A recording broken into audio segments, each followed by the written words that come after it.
Bat, bi, hiru, lau.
salvo, ¿dónde? Aquí.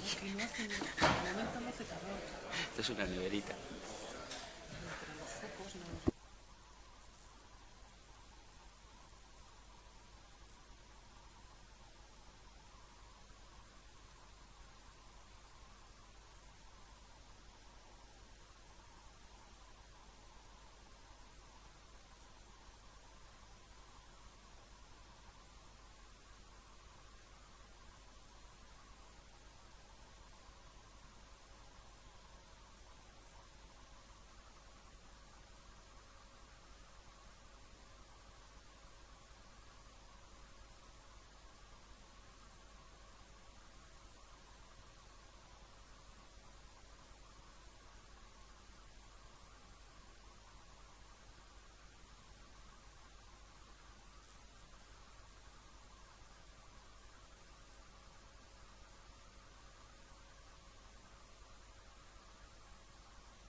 Pero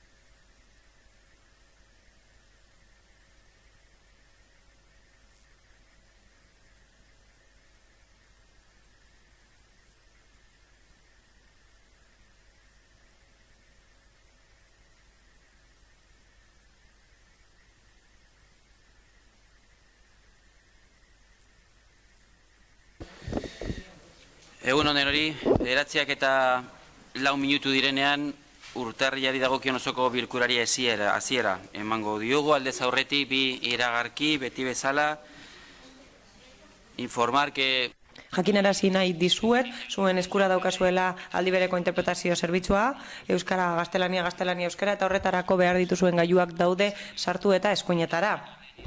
bat, Bilduren udal talde politikoaren letik, bideatu digut informazioa nun esaten den Oier Iturralde zinegotziak ezin duela etorri lan beharrak direla eta eta beraz eskusatua geratzen da Oier Iturralde, horrela eskatuko nuke argertzea aktan.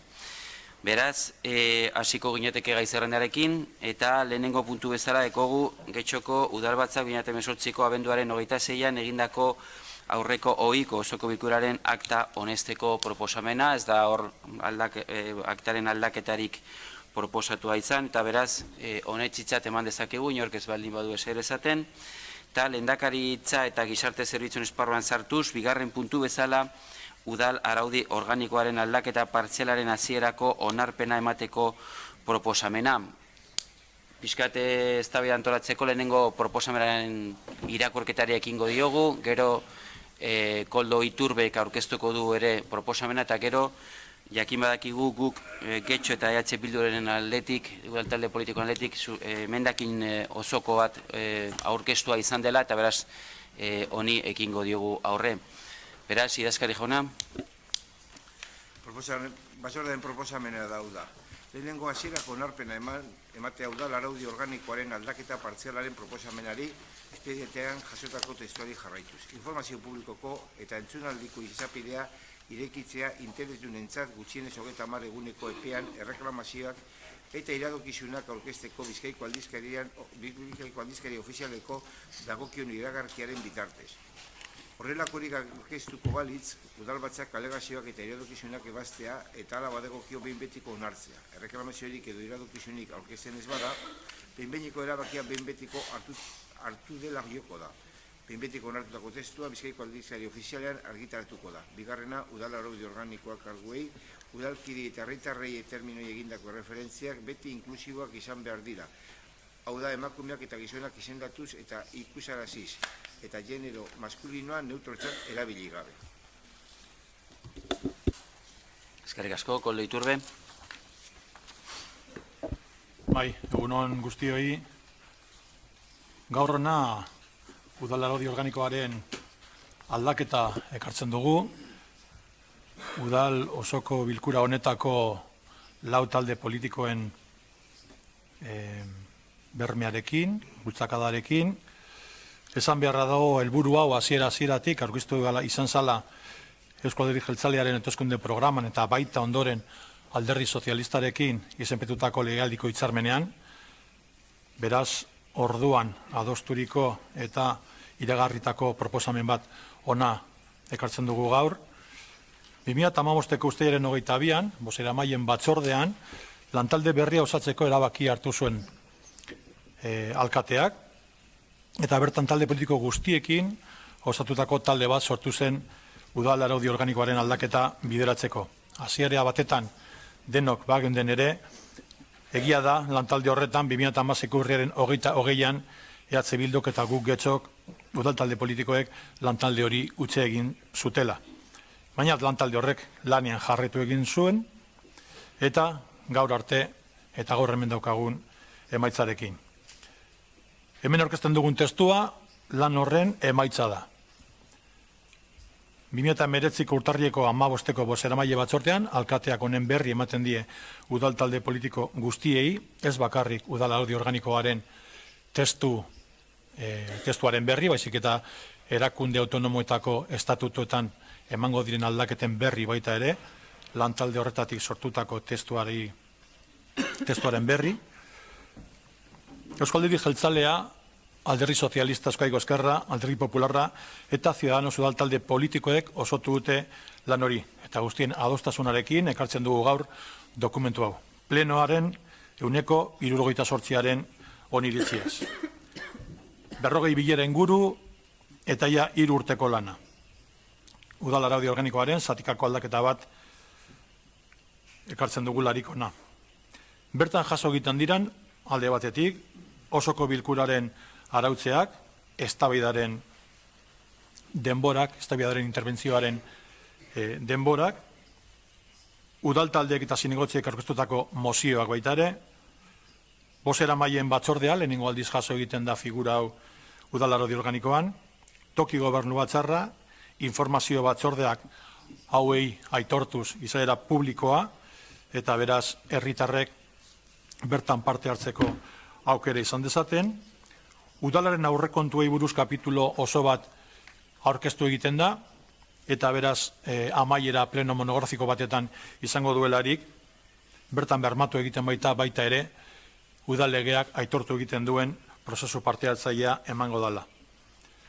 Udalgintza baliabideak eta baliabide materialak baita ere, udalbatzari mozioak aurkezteko herritarrek egindako ekimena, eta horretan hainbat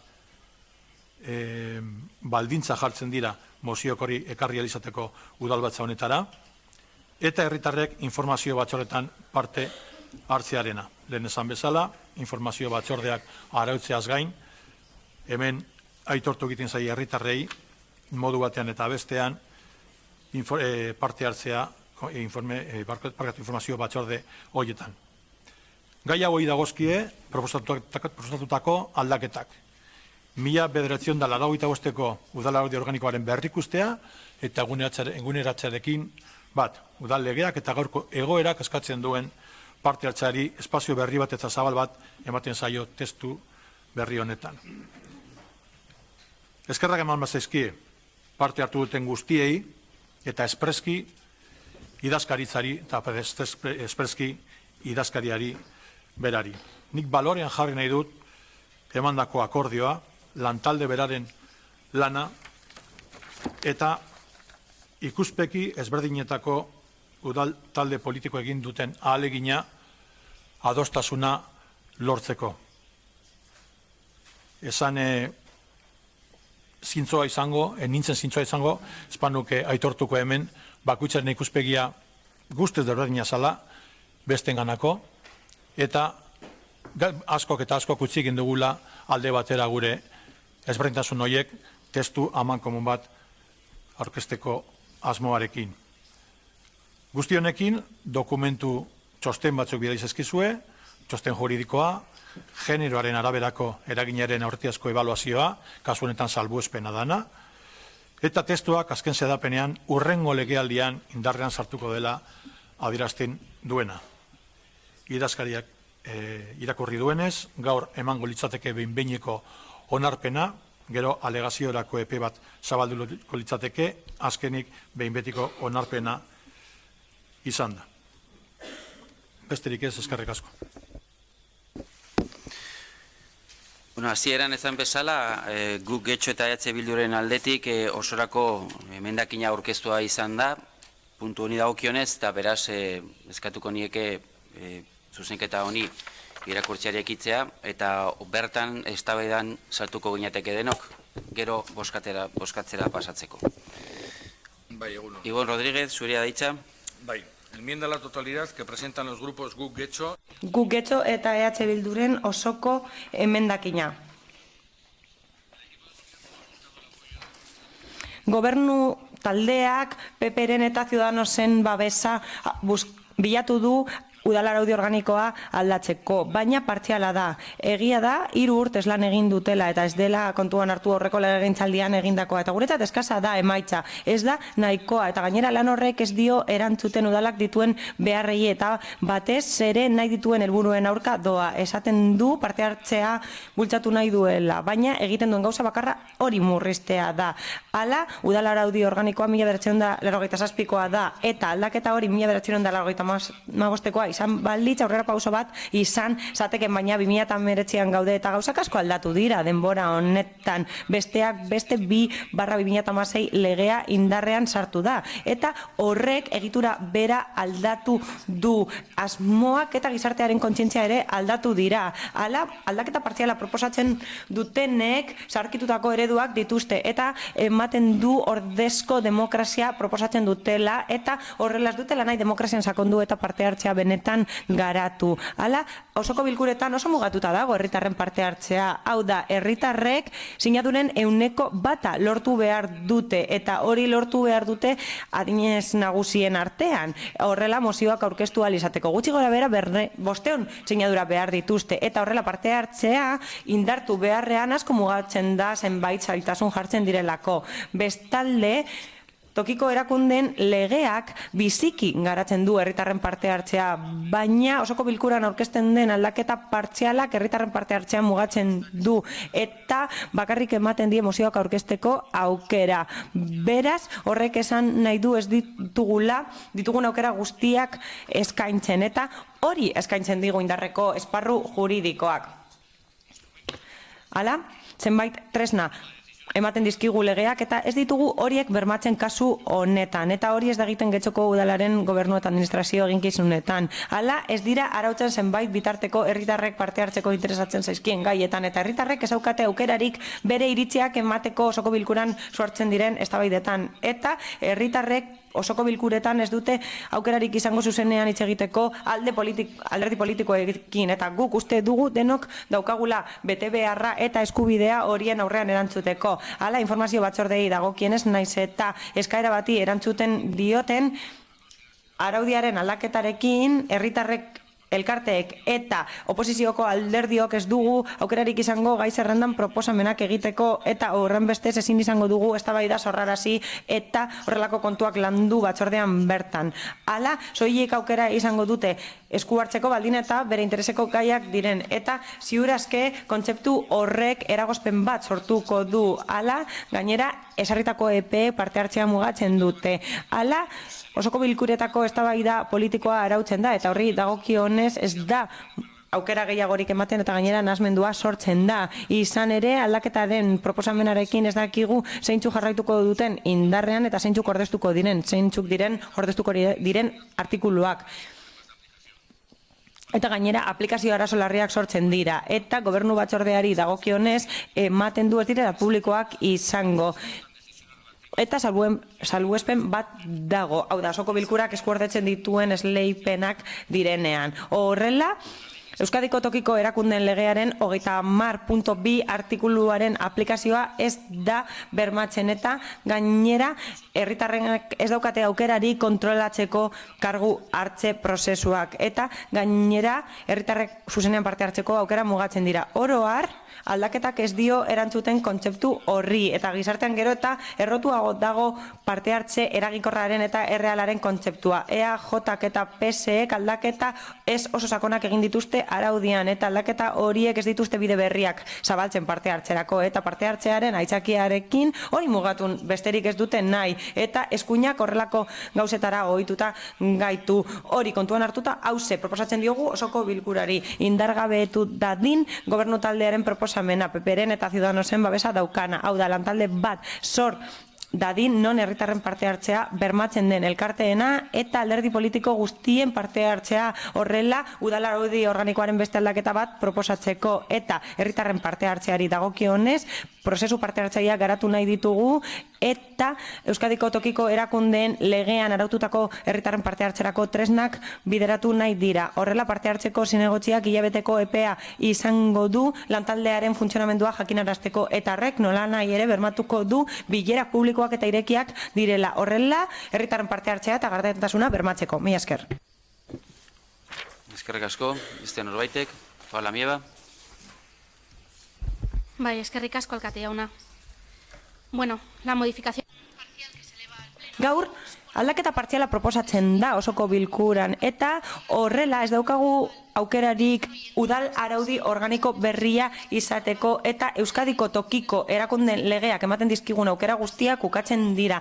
Horrela, norberak bere burua antolatzeko aukera ukatzen da eta gutxiengo akordio batera heldu dira alderdi politikoak eta aurreko mendeko akordio bat da eta horrek erakusten du zein ideia daukaten politikaren eta herritarren parte hartzearen inguruan eta hori lotuta dago erabakiak hartzeko eta planifikatzeko prozesuetan herritarren parte hartzeari buruz daukaten ideiarekin. Izan ere, osoko bilkuran aldaketa aurkeztu aurretik udal taldeek, udal alderdiek erabaki dute herritarren parte hartzearen menpean ez jartzea aldaketa hori eta horrek erakusten du oso ondo benetan zein den horren inguruan daukaten konpromisoa eta hori izan da gardentasunarekin eta gobernu irekiarekin izan duten jarrera berbera. Izan ere badago informazio publikorako edo informazio publikoa eskuratzeko euskal batzorde bat, baina hala ere ez dizkigute ematen lantaldearen aktak, eta hori alkateak ez du betetzen. Barne arauketari dagokionez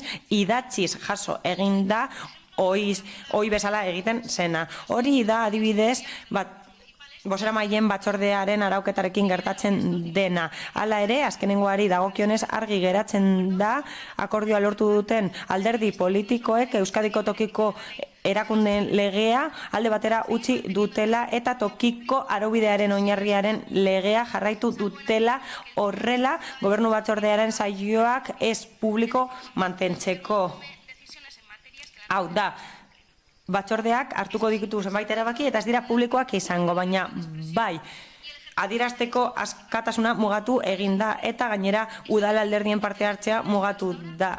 Eta mozioak lehen ez zeuden mugatuta, baina orain bai, tokiko interesekoak izan behar dira. Eta guretzat muga hori ez da arraroa, alderdi popularra hori lortzen saiatu zen 2016ko otsailean, baina ematen du adostu egin dutela hori gure osoko bilkuran Eusko Jaurlaritzari ez eskatzeko guretzat garrantzitsuak diren gauzak getxostarrentzat. Ematen du parte hartze politikoak badaukala muga bat. Hau da, deserosoa bada estatuko administrazioentzat, Madrilgo administrazioentzat hori ez da hemen onartuko, naiz eta horiek ordezten dituzten gure herritarrek. Izan ere, atzera begiratzen badugu, ikusten dugu Madrilen gertatzen denak eragina duela.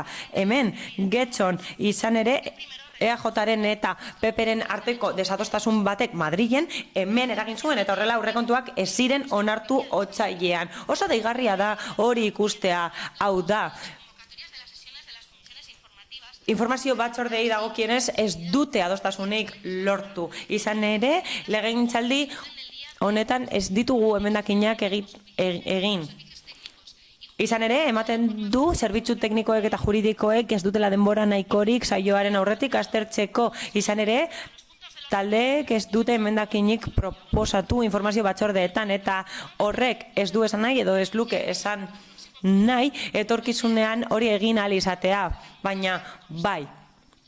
Gerta daiteke hori ukatzea modu kontzientean, baina bai, oso aurka gaude, erreformaren aurka gaude eta hori erabakitzeko arrazoirik nagusiena da parte hartzea, hau da, herritarren parte hartzea. Ibonek esan bezala Euskadiko tokiko erakundeen legearen 4. kapituluak zenbait aukera ematen dizkigu, baina 500 sinadura beharko dira Getxon mozioak aurkezteko eta horiek adinez nagusiak izan beharko dira eta gainera informazio batzordeetan parte hartzeko interesdunak izan beharko dira herritarrak eta eskubide hori bide batez badago entzunaldi eskubidean aitortuta eta gainera konstituzioaren aurreko administrazio legerian dago aitortuta. Bai, orain galdezkeak egin daitezke informazio batzordeetan eta bai, erantzuteko 2 minutu izango dituzte herritarrek osoko bilkuraren izapide berean, baina hori bada zuentzat herritarren parte hartzerako tresnetan sakontzea, argi dago kontraesankorrak diren 2 jarrera daudela osoko bilkuran. Batetik daukagu EAJaren, PPren, Ciudadanosen eta PSren jarrera eta bestetik guken eta EH Bilduren jarrera. Hori esan dugu hasieran eta errepikatu beharra daukagu. Akordiora heldu diren alderdi politikoek aukatu egin dituzte zenbait ahalmen eta gainera bidean utzi dituzte zenbait alderdi. Hau da, arauketa oso bat utzi dute bidean eta gainera gure herritarrek eskatzen dituzten prozesu parte hartzaileak ukatu dira. Izan ere, itundutako erreforman ez dira ikusten erabakiak hartzeko prozesu parte hartzaileak. Ez da horietatik ondorio ez da daitezkeen akordioak eta horrez gain ez da aipatzen araudi xedapenak egiteko prozesuan parte hartzeko aukera eta gainera ukatu eginda udal araudi organikoan arautzea herritarren parte hartzea gasto publikoko konpromisoen identifikazioan. Hori udal aurrekontuetan, alegia, are gehiago alkateak edo zinegotziak ahalmen hori izango du eta tokiko erakundeen legean esarritakoa ukatzen da. Gainera, ez dira aipatzen herritarren parte hartzerako tresnak, ez dira kontsulta popularrak aipatzen, ez da lurralde eremu mugatuko kontsultak, ez da tokiko izaerako kontsulta irekiak. Beraz, esan dezakegu, herritarren parte hartzea sinestu behar dugula. Sinesten ez badugu, hauze gertatzen da. Mugatu egiten dela parte hartzea. Eta horregatik aurka bozkatuko dugu eta horregatik aurkeztu dugu gure emendakina. Beste norbaitek. Ibon Rodríguez. Bai, zalantzari Pabloak esandakoarekin guztiarekin gaude. Gogora ekarri nahi dut, asko denok ezagutzen duzuen esaldi bat, Gatopardokoa, dena dagoen bezala jarraitzean nahi badugu, dena aldatu behar dugu, esan zion Tancredik Fabrizio Berriozabari, eta hori da zuek egin duzuena. Dena dagoen bezala mantentzeko, dena aldatzen duzuelaren itzura eman, baina gainera txarto, ze 3 urtetako lanaren ostean, eta 40 urtetako, edo 42 ostean, eta aurreko legialdian eginiko lanaren ostean, aldaketa partziala egitea gai izan bazarete, horrek ez du asko esaten zuen lan egiteko gaitasunaren inguruan. Baina azterketa teknikoan sartu horretik, guk esan nahi dugu oso bitxia iruditzen zaigula, herri partaidetzaz hitz egiten behar dugunean, Eusko Alderdi Jeltzaleak aukeratzen dituen bidelagunak, eta bidelagun horiek sistematikoki izaten dira Espainiar eskuin atzeragoiaren laguntza. Eta hori benetan esanguratsua iruditzen zaigu. Eta bide horretan, edo bidelagun horietan, PSeren jarrera, ustezko eskerraren jarrera ez dugu lertzen herri partaidetza mugatzen eta erakundetako ateak eta lehioak izten. Zuen esanetan herri partaidetza aipatzen duzue eta esaten duzue herritarrek mozioak aurkezteko aukera dauzkatela. Baina ez duzue datu guztiak herritarrei esaten. Ez diozue esaten, Eustateko datuen arabera 2018 urtean, Getxon, 20 urtetik gorako 64.106 biztanle zeudela. Horrek esan nahi du, mozio bat aurkezteko herritar batek, herritar soil batek, ez elkarte batek, aurkeztu beharko lituzkela gutxienez 650 sinadura. Benetan pentsaten baldin baduzue, herritar batek 650 sinadura aurkezteko gai izango dela, eta hori herri partaidetza arautzea dela, zalantzari gabe oso eredu desberdina dauzkagu. Esan bezala, Euskadiko tokiko erakunden legeak arautzen duen herri partaidetza eta horretarako bidea jartzen duena, araudiei buruz egiten du aipamen, erreglamentuei buruz egiten du aipamen, eta ez du aipamen egiten horren beste mozioetarako. Azken finean, esfortzu guzti hori eskatzen diezu herritarrei edo elkartei, gero eraginkortasun juridikoa izango ez duen adierazpen baterako. Beraz, ikus dezagun. Gauza berdina jasotzen da interesdunen figurarekin, interesdunen figura aipatzen duzue, baina, karo, interesdun figura da, figura juridiko bat, legeak araututa, eta ikusiko dugu gero horrek zer nolako partaidetza bultzatzen duen edo eragozten duen. Eta hori gertatuko da batzorde informatiboetan, baina eske oraindik ere ez dakigu herritarrek hitz egiten dutenean plenoan edo batzorde informatiboetan hori aktan gero jasoko den. Ze orain ez da jasotzen, orain ez da plenoaren zati bat. Aktan jasoko duzue, ala ez, hori ez duzue rom aldaketa horretan esaten. Eta gero, baita ere, arautzen duzue plenoaren eztabaidak esate dituzue, baina azken finean horre egiten den arauketa da gobernuaren mesedetan. Epe asko esartzen dira, gobernua saiatzen da, arez gero saiatzen da, talde politiko desberdinan barne funtzionamenduan sartzen, esanez nor itzegin behar duen eta nor itzegin behar ez duen, noiz itzegin behar duen eta noiz ez, baina ezke hortaz aparte, ez dakizelan mantxo joan zaizue laguntzera PP eta Ciudadanos, azken finean gobernuaren mesedetan eginiko aldaketa bada, eta gobernuaren mesedetan eginikoa, EPEA jartzen dira guztientzat, baina ez gobernuarentzat. EPEA dauzkagu oposiziokoak denak gauzak aurkezteko EPE guztia dauzkagu, aldiz gobernuak ez dauka inolako eperik. Eta behin baino gehiagotan ikusi dugu legealdi honetan gobernuari esanez, galdera hau ez dut orain erantzungo, denborarik ez dudalako prestatzeko izan, eta beste batean egin dudalako.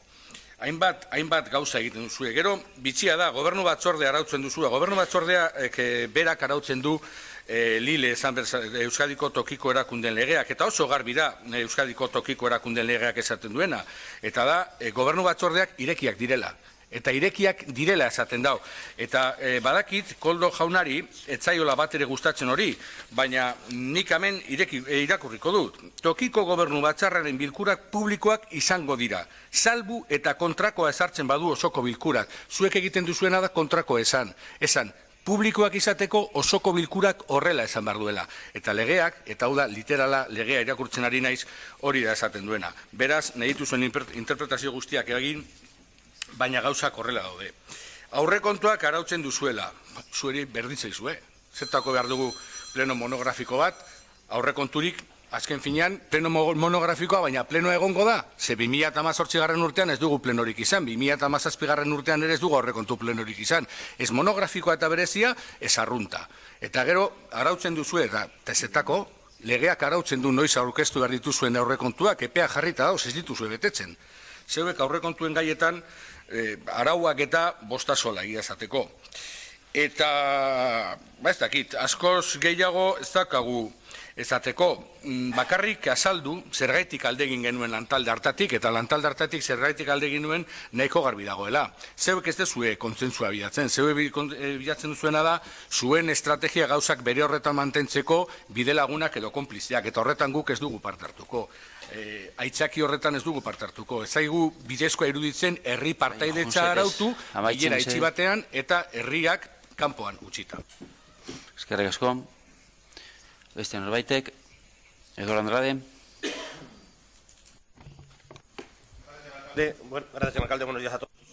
Egunon guztioi, eskerrik asko alkate jauna, lehenik eta behin eskerrik asko lantaldeari, PSeri, AJari, Ciudadanosi eta Susana nire lankidari baita ere egindako lanagatik azken 3 urteotan 40 bilera izugarrizko lana egin dute gaur egun guk aldaketa hau ikusteko gaur.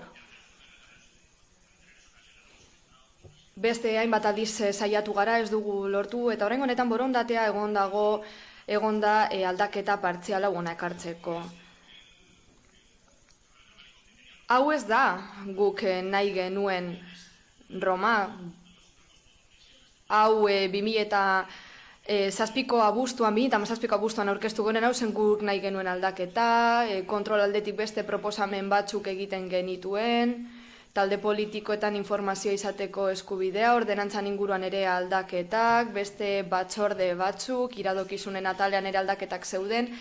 Hauze zen guk nahi genuen Roma, hasiera batean. Orain daukaguna ez da gurea, baina ziurazki ez da beste alderdi politikoen erregelamendua bakarrik guztiona da. Eta oraino heltzeko gauza asko utzi behar izan ditugu alde batera. Gauza garrantzitsua ziurazki. Hau erreforma partziala da. Eta hasiera batean esaten da, testu honetan, behar den informazioa edo edukia gehituz joango dela. Hurrengo legegintzaldian honekin jarraitu beharra daukagu guztiok. Baina esan beharra dago erregelamendu hau ona dela getxorentzako eta horregatik babestuko dugu. Eskuina ez da izan lan egin duen bakarra, nahi izan duen guztiek lan egin dute honetan.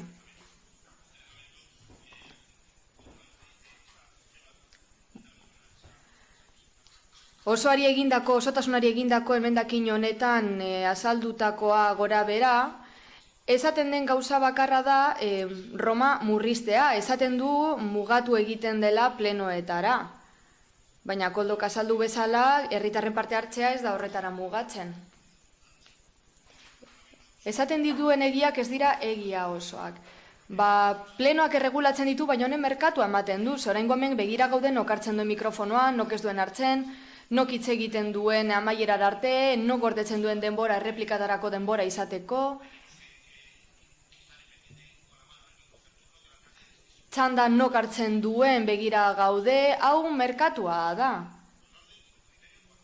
Baina, bakoitza jakingo du, orden jakin bat eta irizpide jakin bat jarraitutan noiz sartu behar duen hitza. Informazio batzordetan sartutako aldaketa gure ustez ezinbestekoa da, publikoak izango dira, agenda jakingo du zer esaten dan bertan, aldaketa hau ezinbestekoa da. Hala, bizilagunek proposamenak aurkeztu halko dituzte, esku hartu halko dute, informazio batzordetan. Hori bai, horren ondorioz askok prestatu egin behar dituzte informazio batzordeak, gaia prestatuko dituzte jendek ikusiko duelako zelan egiten den batzordeotan. Aurrekontuak ere arautzen dira. Bai, aurkeztu, oraindik aurrekontuak ez dira aurkeztu, baina aurkezten diren egunean batzordetan eztabaidatuko ditugu gai bakoitzaren arabera. Publikoak izango dira batzorde horiek, hola, bizilagun guztiek nahi dituzten emendakinak ikusi ahalko ditugu guztiok. Gainera osoko bilkurak monografikoak izango dira, ez dugu izango 5-10 minutuko esku hartzerik. Egun oso bat aritu ahalko gara aurrekontu hitz egiten. normaltasuna lortzen badugu. Zalantzari gabe alderdi popularra kalkatetza hartzen badu, aurrekontuak aurrekontu horiek urtero aurkeztuko ditu. Goazen herritarren partaiatzaz hitz egitera. Mozioak aurkeztu halko dituzte. Galdera eta eskakizunen txandan esku hartu halko dute. Alkateak hala nahi badu. Interes dun papera hartu halko dute. Hori egin zezaketen, baina zuten egiten, baina orain bai benetan egin halko dute. Esan bezala mozioak aurkezteko aukera izango dute. Orain ez dituzte 600 sinadura edo ez dakizen bat beharko, orain etorri halko dira. 40 bilera aipatzen ziren, baina orain bizilagunen txanda da. Hilabeteko epea izango dute, zuk esan bezala Koldok, gauza bakoitza aztertzeko, beste partidu politikoek egin ez duten lana egiteko, EH Bilduk eta beste batzuk egin ez dutena, emendakinak aurkeztu halko dituzte herritarrek.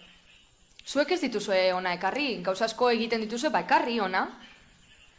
Espero dut oraingo honetan getxoztarrek lan hori egitea eta gero guk osoko bilkura honetan guztia eztabaidatzea. Eskerrik asko guztioi.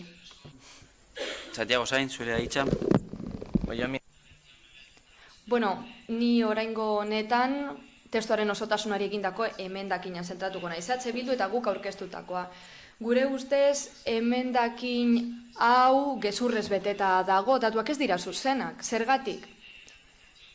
Esaten dituen gauza batzuk, emendakin honetan, ez dira zuzenako, biena da emendakin partzialak aurkeztea, eta ala gauzak aldatzen joatea, hori zen guztiontzat oberena, EH Bildu eta gukentzat gero ona ekarri, osoko bilkuran eztabaidatu, eta emendakin partzial hoiek onartuz gero, loteslak izango ziratekeen, eta ala gehituko genituzkeen guk orain arte egindako lanera, alderdi popularrak, alderdi sozialistak, EAJak eta guk egindako lan horretara.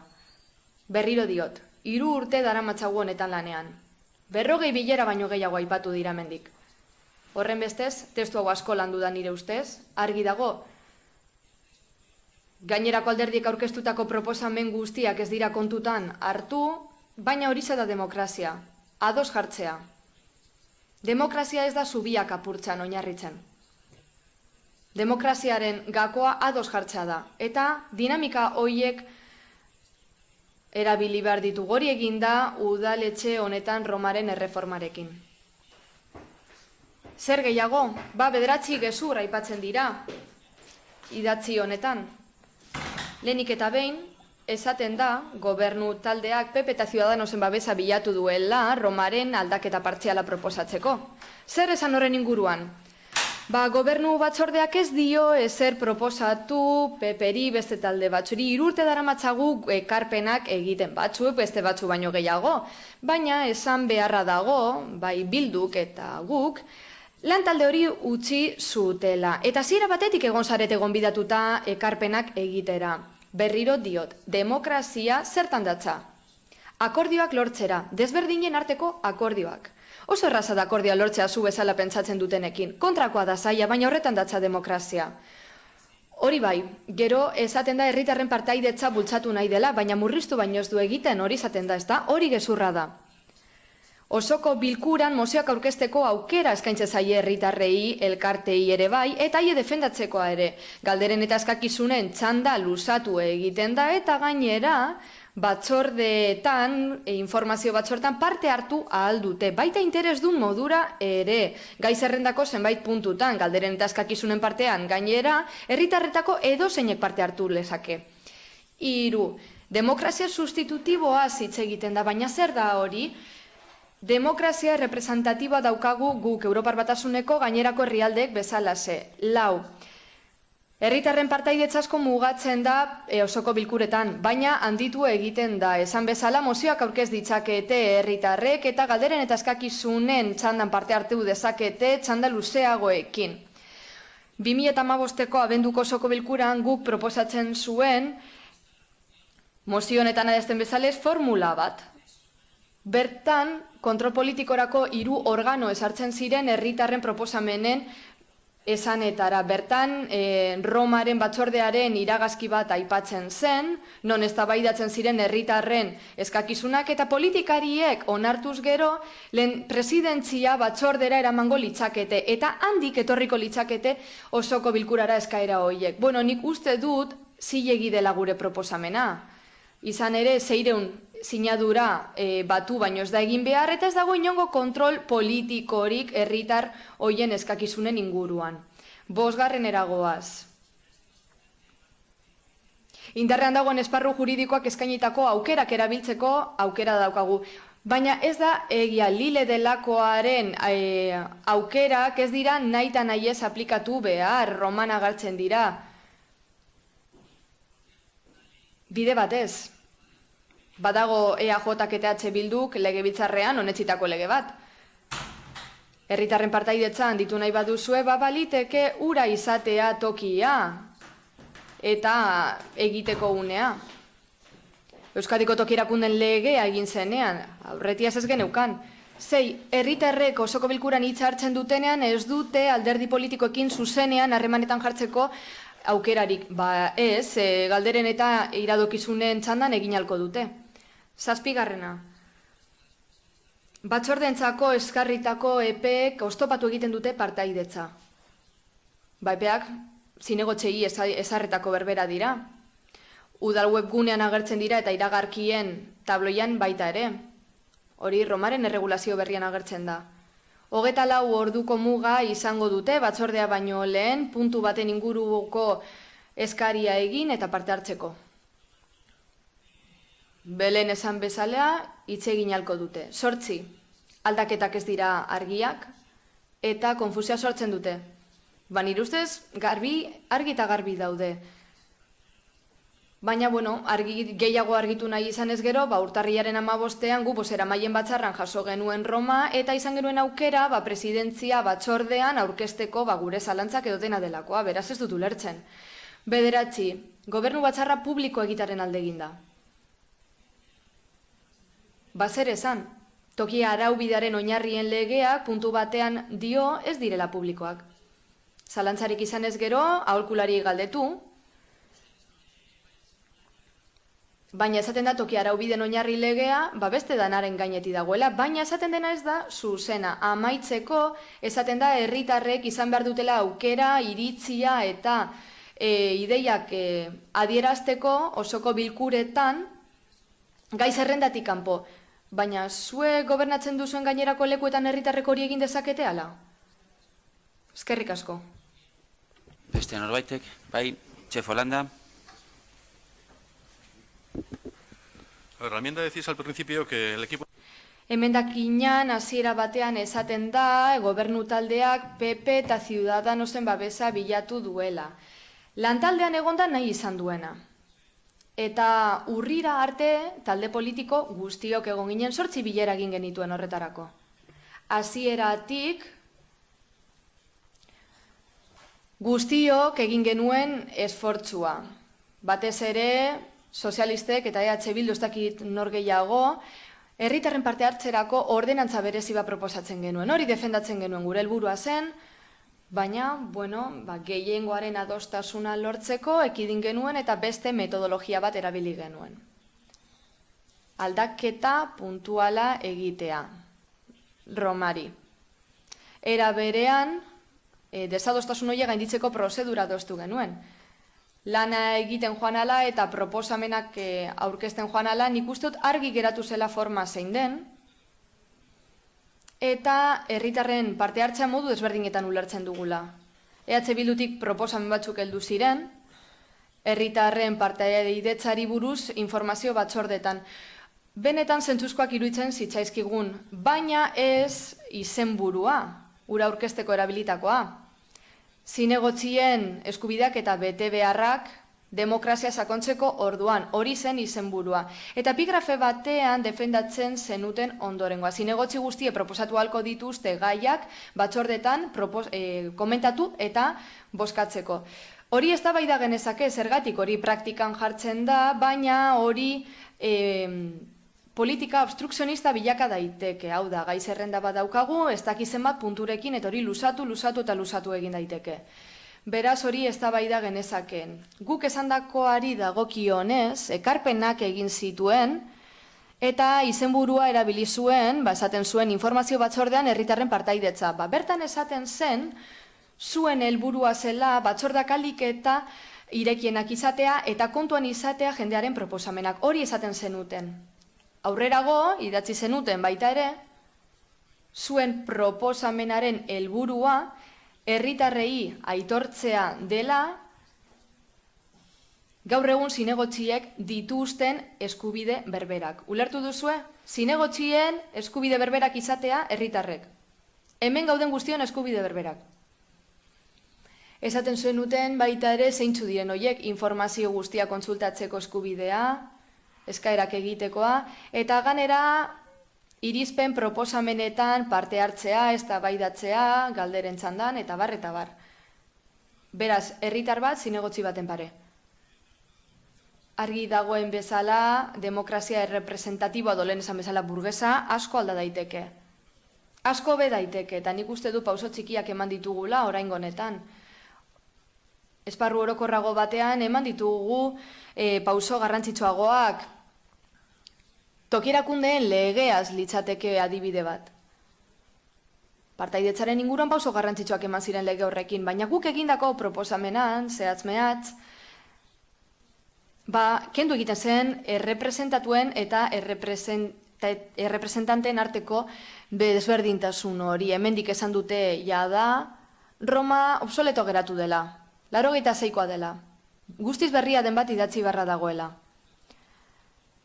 Baina, klaro, gauza da zein artikulo daude indarrean zeintzuk ez dakigu, baina badakigun bat. Berritasun edo ekarpen hauek oso argiak dira herritarren parte hartzea arautzeko orduan.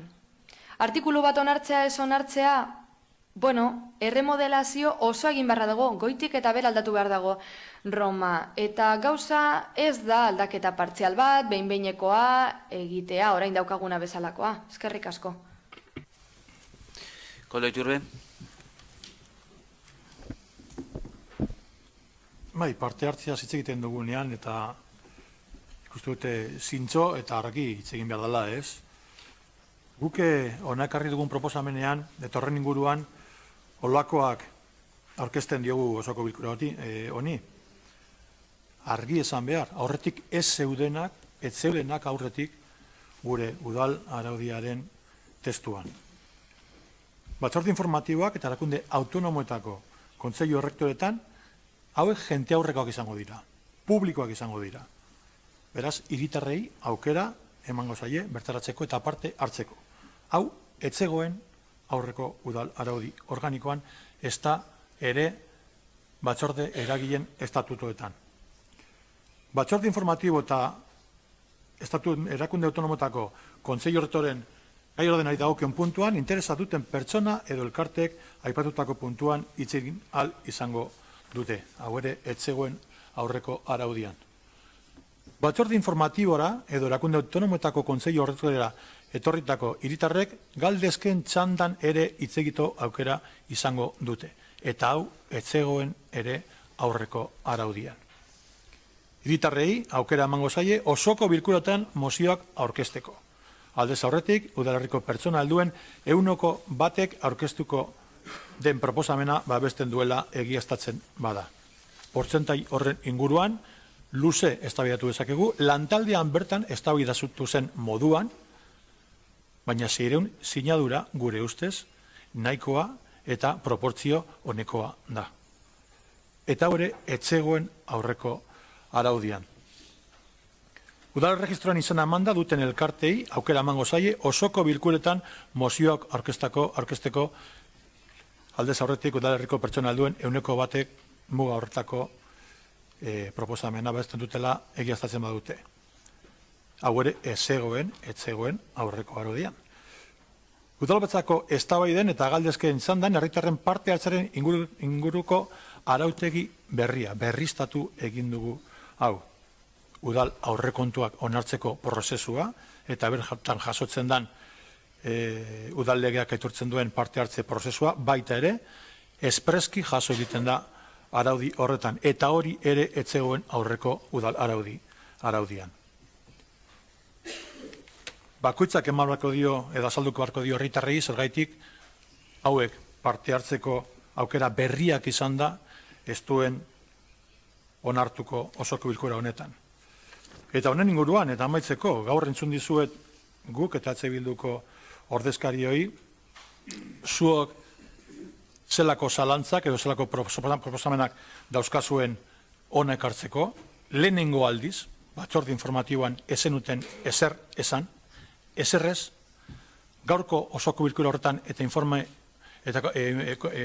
batzorde informatiboan ezenuten inungo zatikako zuzenketarik aurkeztu, gaur ere ez duzue zuzenketarik aurkeztu zatitkakoak, esaten dut, osoko zuzenketa bakarra ekarri duzue. Amieba Andereak, ez egizu olakorik, zu bakarri galdetu zenuen informazio batzordean, 100% hori zeren arabera neurtuko zan. Ez zenuenekin beste galderarik honen inguruan. Urtarrilaren 15-etik esan duzue testua, eta ezarete kapaz izan zuen lan gaitasun horrekin, ezarete kapaz izan zuzenketa bat ekartzeko osoko bilkura honetara. Ekarri zue osoko zuzenketa bat, besterik ez. Eskerrik asko. Eskerrik asko, azten horbaitek, Ibon Rodríguez. Bai, joango nahi zatika. Andrade jauna, behitu. Galdera batzuk egin dituzu edo baiezeben batzuk eta esango izu. Zeuen parte hartze eredua 2007 urtekoa baldin bada, 12 urte dauzkaia, pizkat zaharkitua geratu zaizu ere. Bota iezue begiradatxo bat. Batzorde informatibo publikoak izatea atzaigula gustatzen. Gogoratuko dizu, batzorde informatiboa publikoak izatea, edo ahalmen hori ematen duela Lile famatuak, hainbeste aipatu dena gaur, guk plen honetara ekarri genuen Lilia aprobatu zenean, zeuek esesko bozka eman zenioten. Esesko bozka eman diozue oraindik ere abenduan erakunde autonomoetako bilerak irekiak izateari. Eta esesko bozka eman zeniotenean, oraindik ere soilik aldaketa horri, musika eskolako bilerak irekiak izateari. Hori da zeuek emaniko esesko bozkak. Eta zeure promesak, ezagutzen ditugunez, pues hasta ahí. Horrik daukaten eraginkortasuna ezagutzen dugu. Ciudadanosekoari, agian hasi beharko zara desberdintzen zer deiran iritziak eta zer diren datuak. Baina uste dugu, ukaezina dela, proiektu honek daukala PNV, Eusko Alderdi Jeltzalea, PSE, Ciudadanos eta PPren babesa. Eta hori ez bada egia, esaida zuzuk. Reduce respecto a la Lile. Hori da, parte hartzea egiten duena, da Lilek ematen dituen aukerak murriztu. Karo, oso erreza da, 1987ko barkatu araudi bat hobetzea, oso erreza da, oso zaharkituta dago. Kontua da, gizartea askoz be aldatu indala. Gero, esaten duzu, handitu egiten dela, berriro gauza berdina, murriztu egiten dela. Esaten duzu Lile supletorioa dela, da, Romean ez dagoenean, Lile beteko da. Baina hori, orain arte, udalerri honetan ez da gertatzen. Lilek esaten dau, batzorde informatiboetako gaiordenak eta aktak eskegi behar direla, publikoak izan behar direla, eta ez dira izan. Lilek ematen ditu, esaten dau, gobernu batzordea irekia izan behar dela, ez da izan. Beraz, ez etorri ona horrekin. Eta gero, nahazketa sortzen dela, bai, nahazketa sortzen da, eta ikusiko duzuen sortuko den nahazketa, baina guk ez dizu izango. Eta gero ja denek esaten duzu, aber zergaitik ez ditugu gauzak aurkeztu edo emendakinak aurkeztu, babaitu. Batetik, zeuen antzerki honetan parte hartzerik ez dugulako nahi. Eta guretzako gauza batzuk lantzen dira, ez talde itxietan, baizik eta batzorde irekietan, baina zuen batzorde informatiboetako gaiordenak batzutan izaten dira, literalki... Jauna, nahi duzu agortu, bukatzen dut, literalki izaten dira oso laburrak, edo bukatuko dut. Zuen batzorde informatiboetako hori izaten dira, adibidez, aprobación del acta anterior, información del área, ruegos y preguntas.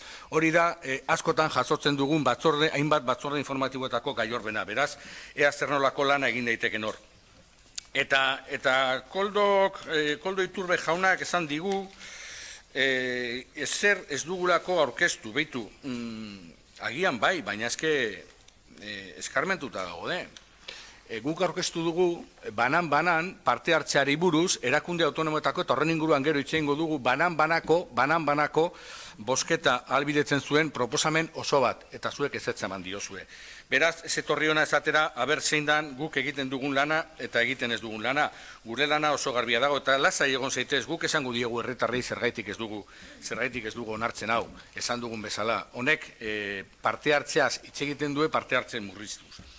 Eta bakarrik bitxia iruditu zait txeforen bi esanak. Hau da, oposizioa proposamenak egiteak hori oztopatzea izan daitekela. Guretzako oposizioak, edozein oposizio berdin zait, proposamenak egiteko ahalmena eta proposamen eraginkorrak eta juridikoki eraginak dauzkatenak hori da demokrazian sakontzea. Ez da inoiz oztopatzea.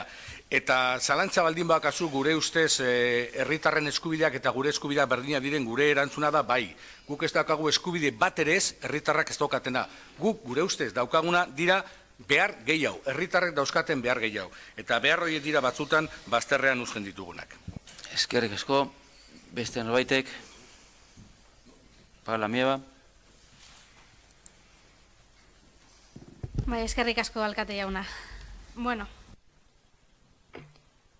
Humore sartu beharra daukagu hau, Ibonek esandakoa gora bera, ados gaude, baina alderdi popularrari esan nahi diogu errespetu falta iruditzen zaidala osoko bilkura hau merkatua dela esatea. Merkatu bat dela esatea eta aldaketa partzial honi esker araututa dagoen zerbait izatera pasatuko dela, ez dakit norekiko errespetu falta den, alderdi politikoen parte hartzearen kontrakoa edo moderatzailearen aurkakoa. Ez zaigu egokia iruditzen aldaketa azaltzeko orduan. Informazio batzordetan lan egitea, ez daukagu arazorik lehen egunetik egin dugu, ez dakigu gainerakoek egin dezaketen, baina gainera gu gaizerrendan puntua sartzen saiatu gara, emendakinak aurkeztu ditugu, hitz egin dugu aurkeztu den puntu guztietan, eta ekarpenak egiten saiatu gara. Beraz ez daukagu inongo arazorik lanean jarraitzeko, orain arte egindako moduan edo are hobeago. Ciudadanoseko santiri zer esan, ez daki nondik hasi.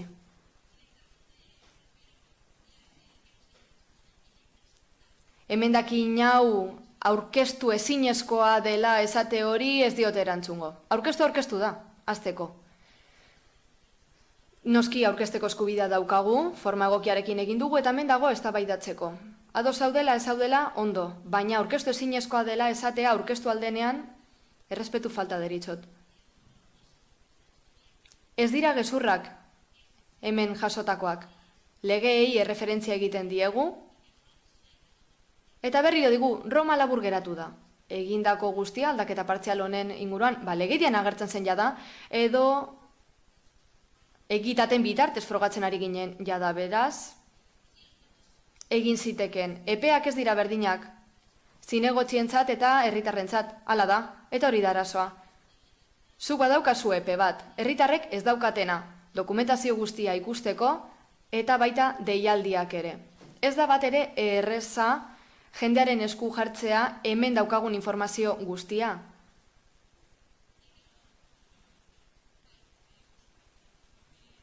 Minutuak agortu? Sí, continúo.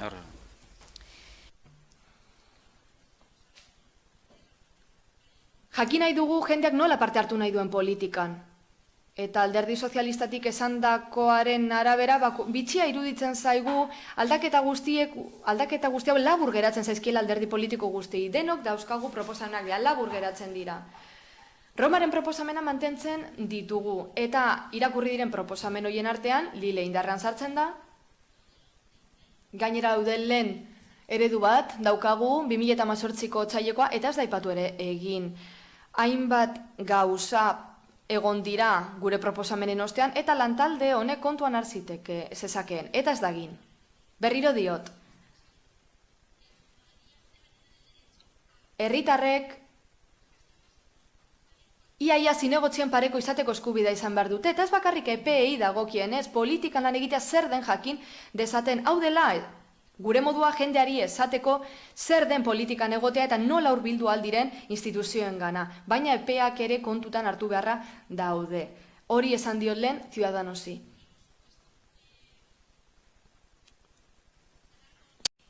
amaitzeko, eskatuko dut, mesedez, ez tuntun modura hartu geuk, ez dugu emendakin partzialik aurkeztu. Zergatik, badakigulako lantalde honek nola funtzionatzen duen. Bagenekien ze eragin izango zuen, ze bide jarraituko zuen herritarren parte hartze prozesu honek. Guk ondo dakigu nola lan egiten duten edo nola funtzionatzen duten itunek udaletxe honetan. Itun bat baldin badago, akordio bat kontra bozkatuko da. Horren bestez, izugarrizko lana egitea, gure proposamenak honen inguruan ezagutzen dituzunean, guztia alde batera geratuko denean, gainerako alderdi politikoekin paper bat sinatzearren, hau denbora galtzea da. Horrela ikusten dugulako, instituzio honetan parte hartzea zer den. Beste norbaitek, Txef Holanda, bai? No sé si merece. Ez dakit merezi duen, baina argi gera dadin, agian ez da argi geratu oraindik. Iboni arraro egiten zaio esan dudana, bai. Ibonek uste du arraroa dela nik esan dudana, baina ez dut gauza bera esan. Ez dut esan berak esan duena, ez da manipulazioa, agian gaizki azaldu dut esan nahi nuena, eta askotan egiten dut gaizki. Nik ez diot inori ahalmenik kendu nahi, ez diet ahalmenik kendu nahi zinegotxiei, baina nik esan nahi dut. Zinegotxi orok aukera izango du eztabaidatzeko gaiak aurkeztu batzordean, puntu. Eta bost zinegotxi gara. Pentsatuko dugu talde bakoitzak bere interesgaiak izango dituela eta fede honez gai zerrenda amai ezina egin genezake eta fede txarrez amai ezina eta amai gabea izan liteke. Gai zerrendako puntu guztiak izan daitezke interesekoak, baina iragazkirik jartzen ez badugu amai gabea izango da eta niretzat hori ez da zentzuduna. Hori da nik esan dudana, nik ez dut eragotzein nahi horiek parte hartzea. Paula, hobetu egin duzu, ia zinegotzi bat bezala, baina ez, hauze idatzi zenuten, barkatu, gure proposamena bideratuta dago herritarrei onartzera, aitortzera, eskubide berberak, hau da, horren inguruan udalbatzeko kideek dituzten eskubide berberak aitortuko dizkiegu, ez dago ia adierazpenik, eskubide berberak oso ondo iruditzen zait, baina ni ez nago ados horrekin, besterik gabe, baina hori esan dut. Pedro Andrade. Eskerrik asko alkate jauna. Egia esan, gauza bat argi geratu behar da. Gaur da egiaren eguna. Gaur da udal araudi organikoa onartuko dugun eguna. Zenbait mozio aurkeztu ziren eta ideia jasotzen ziren etorkizuneko araudiaren inguruan. Eta hori egin zen eta bitartean lantalde bat zegoen horren inguruan eta ezetsi zituen alderdi popularrak horren inguruan ari ginelako lanean eta erabakitzen ari ginelako, baina gaur da eguna gure jarrera adierazteko eta osoko bilkuran aurkezten den udal araudi organikoaren inguruko iritzia emateko, ez da gure araudia baizik eta talde guztien aparte hartu dugun guztiona. Esan duzu ez dela ezer berritzen, baina ez nago bat ere ados. Bai, esan dezakezue ez dela berritzailea benetan irekiak izatea, publikoarentzako irekiak izango dira, etortzeko eta galdetzeko. Hori ez da berritzailea herritarrek aukera izatea osoko bilkura mozioak aurkezteko, eztabaidatzeko, hori ez da berritzailea. Sentitzen dut, baina ez da horrela. Bai, gauza askoz gehiago egon litezke, baina gauza batekin geratuko naiz, asko hitz egiten duzue, bai, baina zein da zuen aukera, zein da zuen proposamena, zein da guken eta EH Bilduren proposamena, oraindik ez ditut zuen proposamenak entzun, non dago zuen proposamenen zerrenda, non daude zuen ideiak idatziz, guken eta EH Bilduren ideiak non daude idatziz, agian aukera zeneukaten ideiak aurkezteko, ez duzue aurkeztuko, ez duzue onartuko, nik ikusi nahi ditut, agian zuk esaten duzuna nik hobetzen dut, bai, gertaliteke nik zuk esaten duzuna hobetzea, baina ez dudanez ikusten, ezin dut hori egin, herritarrek parte hartzea, eta bai, ondoko udalerriko herritarrek parte hartzea, baina idatziz aurkeztu, mesedez, asko hitz egiten duzue, baina idatziz non ote dago zuen udal araudi organikoaren gaineko proposamena, nik ez dut ikusi. Eta gaur osoko bilkuran aurkeztu behar zenituzten zuen ideiak, hau delako eztabaidatzeko gunea, gaur onartzen da hurrengo legegintzaldirako udal araudi organikoa eta hau zen unea. Mila esker. Beste norbaitek? Koldo Iturbe. Sí, simplemente por recordarle a... Besterik gabe, Paulari gogoratzearren, hauze esango nahi dut, gaztelania batuan esango dut, hobeto uler dezazuen lantalde horretatik, guk getxo joan zen. Guk getxok erabaki zuen alde bakarreko erabaki batekin joatea. Eta lantalde horretan parte hartzen jarraitzeko aukera zeukan 2 urte beranduago, 3 urte beranduago lantaldea irekia zelako eta aukera zenukatelako itzultzeko eta berriz ere parte hartzeko, baina ez zenuten nahi. Eta nik uste dut hau batez hartutako erabakiak demokratikoak direla, gehiengo sartu direlako eta guztiz demokratikoak dira nire iritziz. Eta nik zalantza asko ditut horren inguruan. Zaila da niretzat ulertzea, norbaitek ez onartzea hori, gehiengoz erabakitzen diren gauzak ez onartzean alde egitean niretzean horri beste modu bat deritxo. Santiago Sainz. Hay una frase... Badago esaldi bat, eta nik hori entzun diot guk taldeari, eta egia esan asko gustatu izan zait eta posten naiz entzuteaz. Proposamenak egin zituztenak mantentzen dituzte eta hori da zuzenena. Horrek islatzen du eurek daukaten ideia udal araudi organikoaren gainean eta horrek islatzen du zer egin nahi duten udalerrian. Oso araudi garrantzitsua da udalarentzat eta egia esan faltan botatzen dut beste zerbait. Horiek ez dituzte emendakin partzialak aurkeztu, hau da osorako emendakin bat eta bertan gauza asko aipatzen dira, baina gehienak ez dira datu zuzenak eta faltsutasunak aipatzen dira. Horrez gain deigarria da, izan ere 2016ko urriaren 20an, uste dut orduan utzi zutela lantaldea eta EH Bilduk Facebooken argitaratu zuen prentza ohar bat, baterako prentza ohar bat gukekin, eta azkenengo testuan irakur daiteke. Gukek alegazioen epera itxarongo du, eta osoko bilkuran ematen den eztabaidara itxarongo du, bere proposamenak egiteko emendakin moduan, bai. Heldu da azkenenko epea, eta hemen daukagu udal araudi organikoaren azken onespena, eta hemen ez daukagu proposamenik. Zer egin duzue orain arte? Eserrez, pataleta bat izan duzue eta postureoa izan duzue eta Andradek esan bezala, antzerkia ekarri diguzue ona, osoko bilkurara, oso gaizki egin dugula esan diguzue guri, beste hoi, eta esan duzue parte hartzea mugatu dugula, baina hori ez da egia, eta ez, sentitzen dut, baina ez duzue egin behar zenutena egin, hau da, ez dituzue emendakinak aurkeztu, udal araudi organikoaren gaineko emendakinak aurkeztuko zenituztela esan zenuten, baina ez duzue egin, eta EH Bilduren webgunean hori argitaratu zen, eta hori esan zen bere gara, mila esker. Eskerrik asko, beraz, bosketara pasatuko goinateke, gogoratu bosketa hau azken batean guk getxote EH Bildu karguzako zuzenketaren inguruan dela, eta beraz, osorako zuzenketaren alde, guk getxo eta EH Bilduk, hemendik zuzenketa honen aurka, jeltzaleak, sozialistak, alderdi popularrak eta Ciudadanos, beraz, bertan bera geratzen da, aurkeztutako emendakina, eta jungo ginateke hasieratik aurkeztutako proposamena bozkatzera, inork ez baldin badu itxaskatzen. Beraz, hasieratik eta gai zerrendan aurkeztua izan den proposamenaren alde, jeltzaleak, sozialistak, alderdi popularra eta Ciudadanos, aurka, EH Bilduk eta guk getxo, beraz, honetsita geratzen da puntua eta urrengora pasatzen gara. 3. puntuaren zuzen, getxoko kulturetzeko erakunde autonomoaren estatutuak aldatzeko hasierako onarpena emateko proposamena. Herritarren parte hartzea sustatzeko asmoz. Idazkari jauna.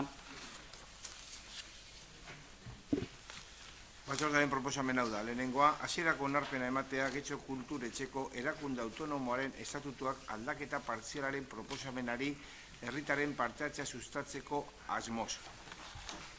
Gero agertzen da proposamen zehatza. Bigarrena, informazio publikoko eta entzunaldeko izapide irakitzea interesdunentzak gutxienez 30 eguneko epean erreklamazioak eta iradokizunak aurkezteko. Bizkaiko aldizkari ofizialeko dagokion iragarkiaren bitartez. Horrelakorik aurkeztuko balitz, udalbatzak alegazioak eta iradokizunak ebaztea eta hala badagokio behin betiko onartzea. Erreklamaziorik edo iradokizunik aurkezten ez bada, behin betiko erabakia behin betiko hartu dela joko da. behin betiko onartutako testua Bizkaiko aldizkari ofizialean argitaratuko da. Hirugarrena, estatutuak karguei udalkidei eta herritarrei terminoi egindako referentziak beti inklusiboak izan behar dira. Hau da, emakumeak eta gizonak izendatuz eta ikusaraziz, eta genero maskulinoan neutrotzat erabila. Inorko hitzartu nahi baldin badu, Koldo Iturbe. Bai, egunon berriz ere. Aurreko puntuan aipatutako lantaldearen emaitza edo ondorio bezala ere gaur hona ekartzen dugun erakunde autonomo ezberdinetako estatutuen aldaketen proposamena. Laburbilduz informazio batzordetan aurkeztu egiten diren parte hartze aukera horiek ere islatu egiten dira berriz ere batzorde eragileetan, eta beraz bertan beraien izaera publikoa jaso egiten da, eta aukera ematen zaie herritarrei alde batetik gai ordenaren puntuetan interes duna dan hirugarren horrek aurretik eskatuz parte hartzeko aukera emanez, eta beste alde batetik batzorde eragiletako azkenengo puntu bezala galdezke puntu horretan herritarrek parte hartzeko eskubidea eta elkartek baita ere izan dezaten. Bi kasuetan elkarrizketa plenoan bezala eta informazio batzordetan bezala herritarren eta gobernu taldearen edo presidentzaren artean emango litzateke. Beraz, estatutoetan jasotako aldaketa hori, parte hartzaren inguruan aurrera pauso bat emango lioke, eta onartu ezkero beste kasuetan bezala, eta udal araudi organikoaren kasuetan bezala, alegazioak aurkezteko epea zabaldu egiten da, behin betiko testua onartu aurretik. Eskerrik asko. Eskerrik asko, este norbaitek. Ibon Rodríguez. El debate al final continúa. Y Andrade... Eztabaida jarraitzen du, eta Andradek esan du egiaren eguna dela, eta bai, gaur da jarduteko eguna, bai, esan diguzu ez dugula proposamenik aurkeztu, eta zenbait aldaketa bozkatuko ditugu. Hau da, tokiko erakunde autonomoen estatutuak bozkatuko ditugu, baina mugatuak dira, txarrak dira, eta hori egingo dugu, zuek gure proposamenak ukatu ostean, hau da, estatutuen aldaketak banaka bozkatzeko ukatu duzue, eta aldaketa batek esaten zuen bilerak irekiak izango dira, ezetz bozkatu zenuten, beraz galdetzen duzuenean zergatik egiten dugu zerbait edo nola jokatzen dugun, hori egiten dugu dakigulako zuek nola jokatzen duzuen, eta hori gertatu da urrian, azaroan eta benduan, zenbait txosten igorri dira eta zaitasuna jarri dizkiguzue, eta azkenean horrela luzatzen da prozesua. Beraz, denbora izan duzue bozkatzeko eta proposamen bat egin genuen estatutuak aldatzeko, eta zuenaren oso desberdina da, eta zenbait ardatz zituen oso desberdinak zirenak, eta eskatzen zuen parte hartzea zuzena izateko, ez interesdunak direnean hitz egin ahal izateko, ez parte hartze zuzena, hau da kiroletan edo kulturean lan egiten dutenek artezkaritza batzarretan parte hartu ahal izatea, eta gainera arauak proposatzeko ahalmena proposatu genuen, gainera langileen, hau da artezkaritza batzar bakoitzaren langileen iritzia entzun nahi genuen, eta ezen duten onartu bilera irekiak nahi genituen ezetz bozkatu zenuten, eta orain baietz, apur bat parte hartzea sustatu nahi duzuela, eta gainera bermatu nahi genituen parte hartze eskubideak, guztienak. Artezkaritza batzen kide guztiena, eta ezetz bozkatu zenuten, beraz ez esan gauzak oso ondo egiten dituzuela eta asko lan egiten duzuela, eta bar ez delako egia. Zinegotzi batek legegintzaldiaren hasieran esan zuen zergatik egiten dituzue esfortzuak informazio batzordetan ez dagoelako edabiderik. Ikasketak ematen dizkiguzue, elekzioak ematen dizkiguzue horren inguruan, eta bakoitzak bere burua begiratu behar du. Ni ez nago horrekin ados, ez dut uste gehiengo sartzen diren erabakiak demokratikoak diren, batzuk ez dira naiz eta gehiengo sartu, eta parte hartzeaz ari garenean eta gehiengo sartzen direnean, baina hori egin nahi denean ez argiarekin eta ez takigrafoekin eta informazio batzordetan egiten den bezala lantalde batean egiten bada eta barne funtzionamenduko araua pizkanaka badoaz, zalantzak ditugu. Bai, Ciudadanosek nahi du erabaki nola lan egin nahi dugun, baina asko falta zaio horretarako, eta zalantzarik gabe, gure lan egiteko moduak ez du zerikusirik Ciudadanosek jarrerarekin. Eta proposamen bat egin duzu estatutuen inguruan, eta oso bitxia da, oso bitxia da. Hain da bitxia ez dituzuen akatsak zuzendu Getxo Kirolaken, ezoiko bilera bat eskatu nahi bada, Artezkaritza Batzarrena euskaraz eskatzen bada, herena behar dugu, eta gaztelaniaz eskatzen bada, laurden bat.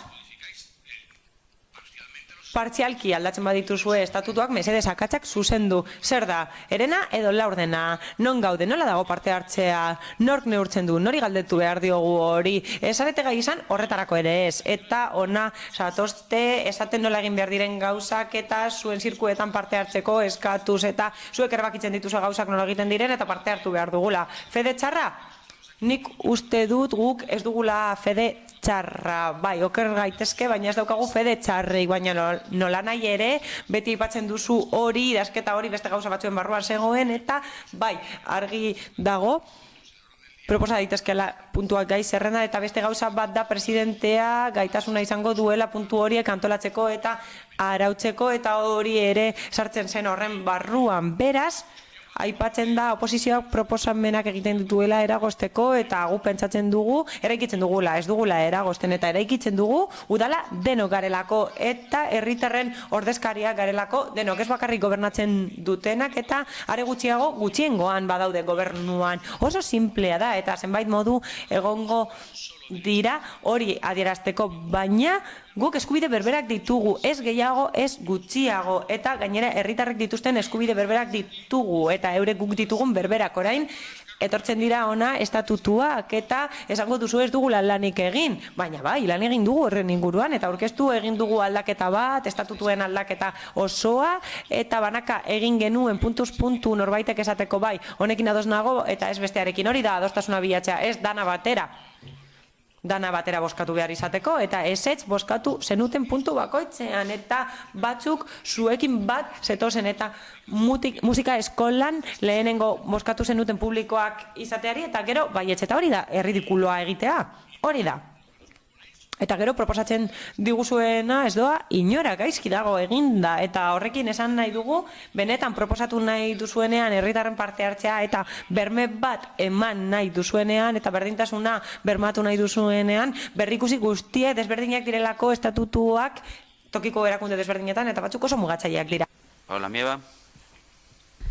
Bai, Katia una. Bueno, además de lo dicho no Aurreko puntuan esandakoaz gain, esan nahi dugu esaretela prest egon informazio batzordei eta artezkaritza batzarrei behar duten autonomia emateko eta pena da ikuste artikulu gutxi batzu aldatu izana. Gainera oso eskaz aldatu dira, bai, aukera daukate artezkaritza batzarretara joateko eta informazio batzordetara joateko, baina egia esan artezkaritza batzarren funtzionamendua ez da informazio batzordeen funtzionamendu bera izan ere, artezkaritza batzarretan erabakitzen dena ez dator plenora, eta horrela artezkaritza batzarren funtzionamendua salatu nahi dugu. Hala, estatutuek ez daukate zerikusirik euren artean, eta zerikusirik daukaten gauza bakarrean hori dago, hau da presidentearen jarrera. Gure kasuan salatu egin dugu askotan nola ez diguzuen utzi gai zerrenda puntua gehitzen, eta gainera ez diguzue gure eskubidea den informazioa eman, eta kargu publiko bezala horretarako eskubidea daukagu, eta horrela parte hartze politikorako eskubidea ukatzen diguzu, eta gainera zenbait puntu honesten dira gure emendakinak alde batera utziz, eta gainera emendakin horiek denbora eta forma egokian aurkeztu egin ditugu, eta gainera kasu batzuetan ez dira beharrezko txostenak eskatu ere egin, eta hori zuzenean dago lotutak gaur jorratzen dugunarekin, hau da parte hartzearekin, eta egia esan udal araudi organikoa eta erakunde autonomoen estatutuek askoz gehiago arau zezaketen, baina parte hartzera mugatu gara, eta ematen du burua uste handia izan dela, eta orain bakarrik daukagu aldaketa partziala, baina kontua da ez diguzuela inolako tresnarik ematen orain arte salatutako guztia konpontzeko, eta gainera horrela herritarrek oso parte hartze mugatua izango dute, gure ustez ez daukatelako aukerarik puntuak gehitzeko, eta gainera ez daukate eztabaidatzeko aukerarik gai zerrendaren inguruan, eta ematen du jendea parte hartzen duela, baina egia esan ez dute parte hartzeko aukerarik eta guretzat ez da logikoa. Gainera proposatzen dituzuen EPEek ez duten inolako aukerarik ematen pertsonek aukera izateko parte hartzeko zabaltasunez eta lasaitasunez. Guztiz aurkakoa taldeek edo taldeok aukera gutxi dauzkagu deialdia argitaratzen denetik eta emendakinak erregistratu arte eta herritarrek are gutxiago, baina oraindik ez dakigu nola egin dezaketen eta ez dakigu uka daitezkeen euren proposamenak eta horregatik gaude aurka. Galdu egin dugu urrezko aukera. Estatutuak zaharkituta zeuden eta aldaketa txiki hauekin ez dugu eguneratzea lortzen. Arauak aurreko mendeko arauak dira eta ez dute lortzen parte hartzearen kultura aldatzea. Izan ere presidentzialismoa lusatzen da orain artekoa eta horrela artezkaritza batzarrak izapide bat dira besterik gabe molestatu ezin diren horiek eta tamalgarria da. Alguien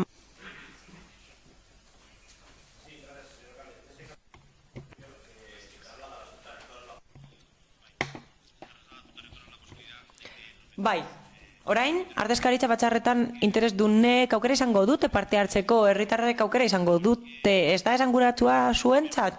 Ados, bai, publikoak izatea niretzat bada aurrera pauso garrantzitsu bat. Pertsonek aukera izatea artezkaritza batzarretara etortzeko eta interesdunak badira esku hartzeko niretzat aurrera pausoa da, hau da, zenbait gai eztabaidatzen ditugunean parte hartzeko aukera izango dute eta garrantzitsua da galdezkeetan aukera izango dute parte hartzeko askotan galderak egiten dizkiegu zinegotziei eta alkateari. Gainera, kideek izango dute aukera erantzuteko eta niretzat garrantzitsua da guztiz berritzailea da lehen esen hemen existitzen eta hurrengo legegintzalditik aurrera funtzionatuko du agian gutxi da, bai, baliteke gutxi izatea, baina hobe da hori ezer ez baino. Askotan egin dituzue proposamenak artezkaritza batzarretan, baina ez duzue adostasunik lortu eta lantaldean adostasuna lortu da. Proposamenak egiten zenituzten bertan, baina lantalde bat zegoen horren inguruan lan egiten eta hemen esan den bezala akordio batera heltzeko denok utzi genituen gauzak bidean, denok nahi genuen gehiago lortu. Agian batzuei esaile gustatu, baina denok utzi genituen gauzak atzean eta horrela adostasuna lortu dugu eta Romak aurrera egin du eta artezkaritza batzarren funtzionamenduak ere aurrera egin du, baina esen koherentea lantaldean hori lan egiten lantzen egotea, akordio batera heltzen saiatzen egotea eta guztiak onartzea esasten ziren horregatik lantaldera joateko aukera zenuten eztabaidatzeko eta beste alderdi politikoekin eztabaidatzeko bertan bilatzen zen adostasun hori eta bertan erabakitzen ziren zenbait gauza lantalde horretan eta ez artezkaritza batzar batean. Bertan bilatzen zen adostasuna eta hor bilatu genituen adostasunak baliatu ditugunak ona heltzeko eta goizean esan dut sarreran esaten da behin-behinekoa dela eta partziala dela aurrengo urtean aurrera egingo dugu berriro ere eta aurrengo legegintzaldian nola ez lan egiten jarraituko dugu horretan aldatzean eta parte hartzea areagotzean lan egingo dugu baina hause edo eserrez hori aukeratu behar genuen hobezen zegoen bezala ustea, nik uste dut hobe dela artezkaritza batzarrean parte hartzeko aukera izatea herritarrek. Nik uste dut zerbait badela gauza batzuk bidean geratu dira, noski, baina zuk proposatu zenbait gauza eta niko betuko ditut, baina ekar ezazue proposamena ona. Hauze da unea.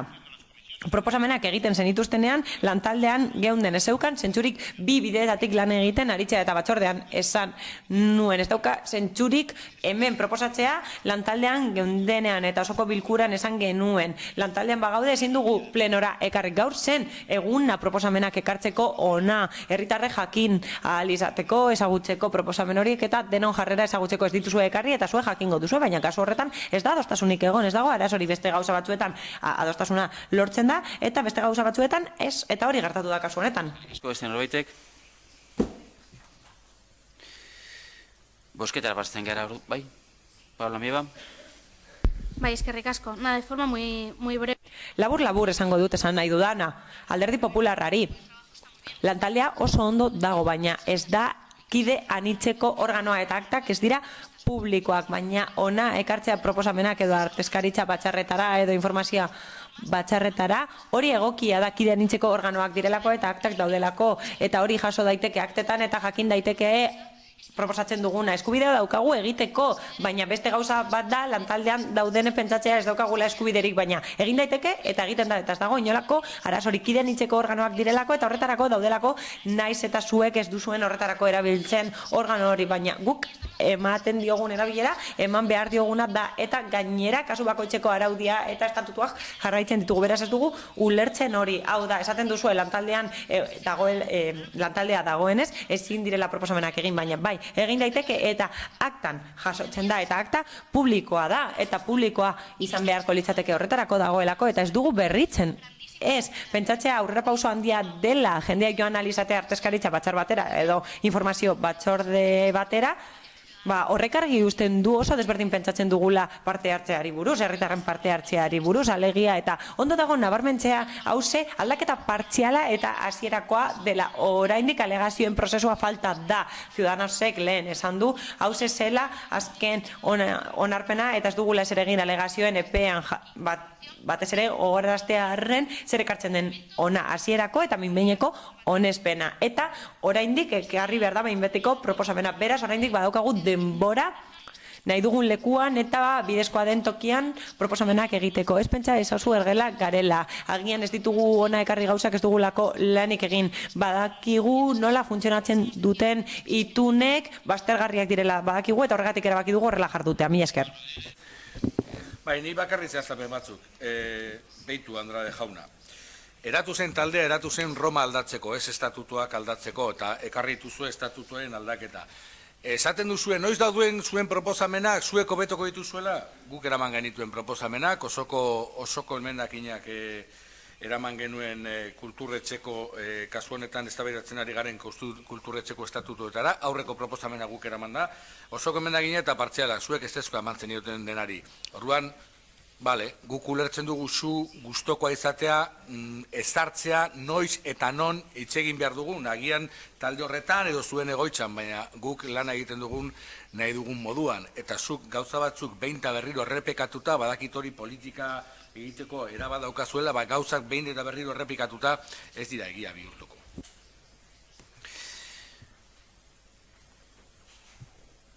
Bosketara pasten gara beraz, proposamenaren alde, Jeltzaleak, Sozialistak, Alderdi Popularra eta Ciudadanos, aurka, EH Bildu eta guk getxo beraz, honetzita geratzen da proposamena eta puntua eta hurrengora pasatzen gara, laugarren puntura intzuzen, Andres Iasi Musika Eskolaren erakunde autonomoaren estatutuak aldatzeko hasierako onarpena emateko proposamena, herritarren parte hartzea sustatzeko asmoz, idazkari jauna.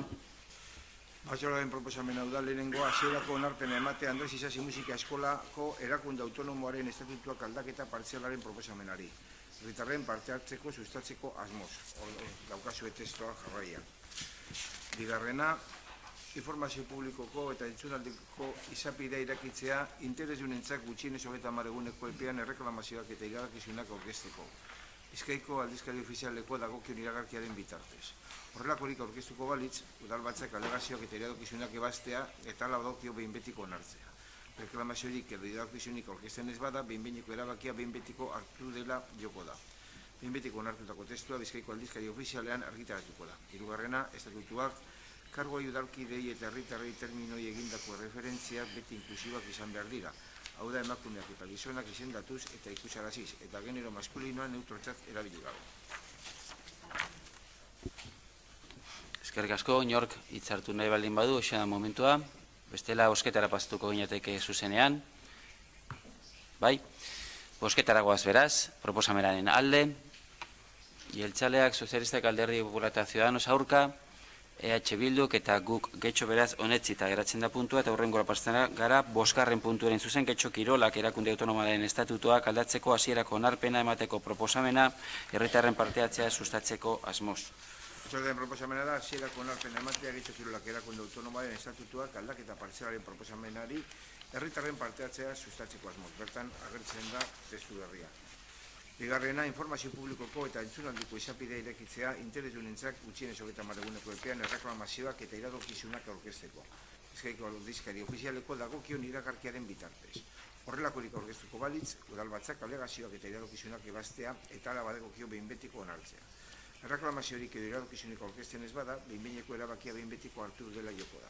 behin betiko onartutako testua Bizkaiko aldizkari ofizialean argitaratuko da. Hirugarrena, estatutuak kargoi udalkidei eta herritarrei terminoi egindako referentziak beti inklusiboak izan behar dira. Hau da, emakumeak eta gizonak izendatuz eta ikusaraziz, eta genero maskulinoa neutrotzat erabili gabe. Eskerrik asko, inork ez baldin badu askatzen, bosketara pasatuko ginateke zuzenean, bai?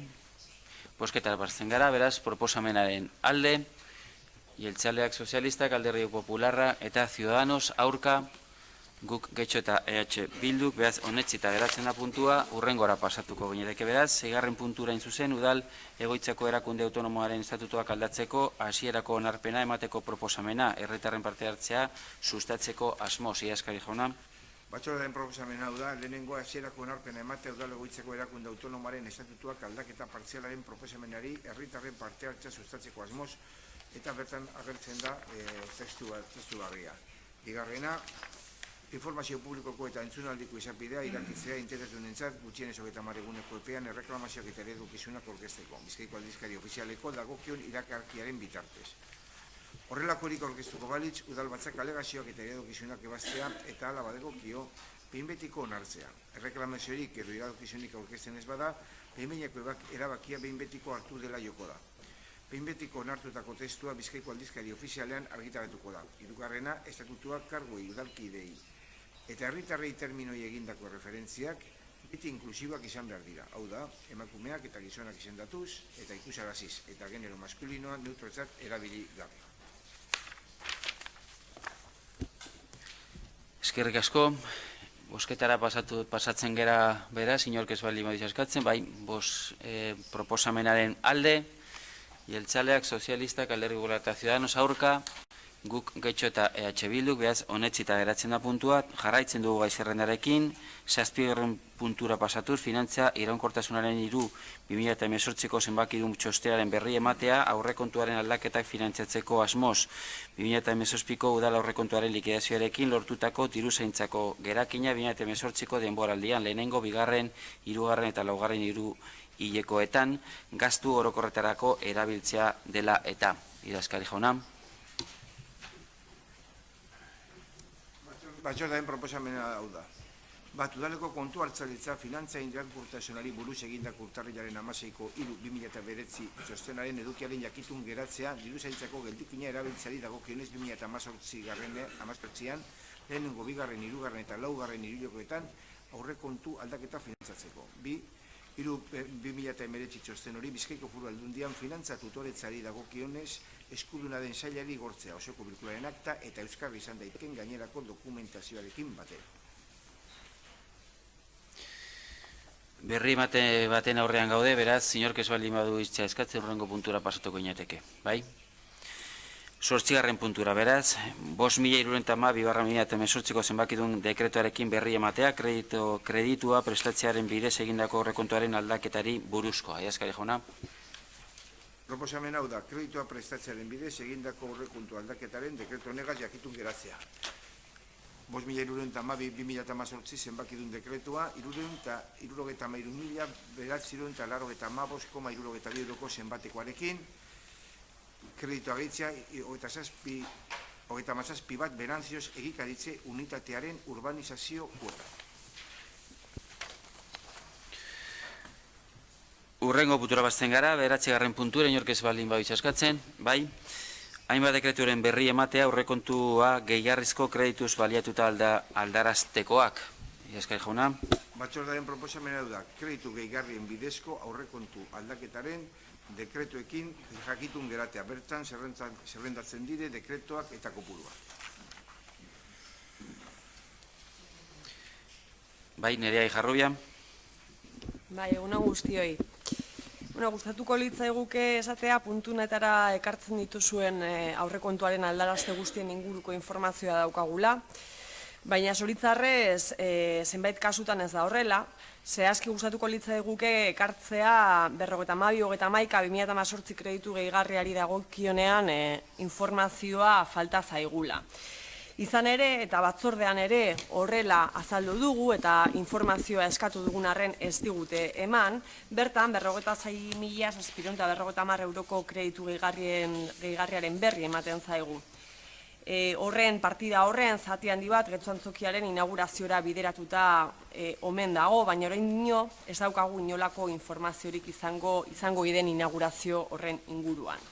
Ez dakigu diru hori zertara joango den zehazki, zer egingo den, zen eskaintza antolaketa egingo den. Dakigun bakarra zera da, inaugurazioa mailakatuta izango dela eta urte osora luzatuko dela. Eta noski diru hori guztia, ez dakigun horretara joango dela. Sarri galdetu dugu, horren inguruan, azkena aurreko asteko kulturretzeko artezkaritza batzordean, baita ogasun batzordean ere. Baita, Getxo Antzokian izango den programazioaren inguruan ere galdetu dugu, izango duen ekintza planaren inguruan, eta erantzuna murritza eta kasu askotan ezargigarria izan da. Sekretupean udal gobernua gordetzen duen zerbait izango balitz bezala. Uste dugu udal gobernuak ondo ulertuko duela, 10 urte baino gehiagoko eta guztira 50 milioi baino gehiago kostatu duten obren inguruan galdetzean, herritarrok gutxien espero duguna sekretuzko zerbait dela ezatea da. Datuak, azalpenak, datu ekonomikoak nahi ditugu, sekretu gutxiago eta gardentasun handiagoa. 10 urte baino gehiago eta 50 milioi baino gehiagoren ostean, azalpenak, emaitzak eta gardentasuna uste dut beharrezkoa direla. Eta ez ezertarako luzatzen diren erantzunak eta informazioa eskutatzen digutenak. Izan ere, hainbeste diru eta urteren ostean argi geratu den bakarra zera da. Kudeak eta ez dela izan behar zuen egokiena izan dela beti ere eskaza. Beraz, eskertuko genuke eta udalbatza aprobetzatzen dugu, plaza dugulako ere horretarako eta berri ematen diguzuenez, eskertuko genuke mesedez horrelako kreditu gehigarrien inguruan, horren beste diru leku batetik bestera mugitzen denean, kasu honetan Getxo Antzokira berriz ere, informazio handiagoa helaraztea. Ez bakarri gainerako alderdi politikoei, uste dugu herritar guztiei helarazi beharreko informazioa izan beharko litzatekeela. Eskerrik asko. Bai, eskerrik asko. Eduardo Andrade. Eskerrik asko alkate jauna, dekretu beraren inguruan arituko naiz. Baina ez informazio gehiago behar dudalako, argi dudalako. Alkatetza dekretu honetan Getxo Antzokiaren inauguraziorako dirua ematen da, baina osoko bilkura honetara etorri dira beste 47 dekretu eta bertan kreditu gehigarrien bidezko aldaketa hitz egin dugu. Udal honetan aplikatu diren aldaketa hoietatik 15 etorri dira bakarrik osoko bilkura honetara. 15 hauek etorri da honesteko, eta nik ez daki zergaitik beste 47 hoiek onetsi diren atzeko atetik, eskutuan, gobernu taldearen partetik. Nik ez dut behar informazioa. Ni badakit alkatea zertako behar duen diru hori. Getxo Antzokia inauguratzeko. Niri honako honek kezkatzen nau. Eta aktan ager dadila. Zertako gastatu nahi ditu gobernu taldeak beste 51.000 euro Getxo Antzokian, gero ikusiko dugu zenba gastatu duen. Baina gauden egoeran, horren beste gastatzea, jaietan gobernu taldea propaganda irabazteko, ez da zuzena nire ustez. Salatu barra dago. Ni gobernu taldeari proposatzen diot, Getxo Antzokiaren inguruko adierazpenak alde batera usteko, eta 51.000 euro horiek beste zerbaitetarako erabiltzea. Utzi jaiak, utzi horrelako gauzak, badakit ohituta zaudetela, baina nik uste dut herritarrek ez dutela ordaindu behar alderdi politikoen kanpaina. Kike Prada.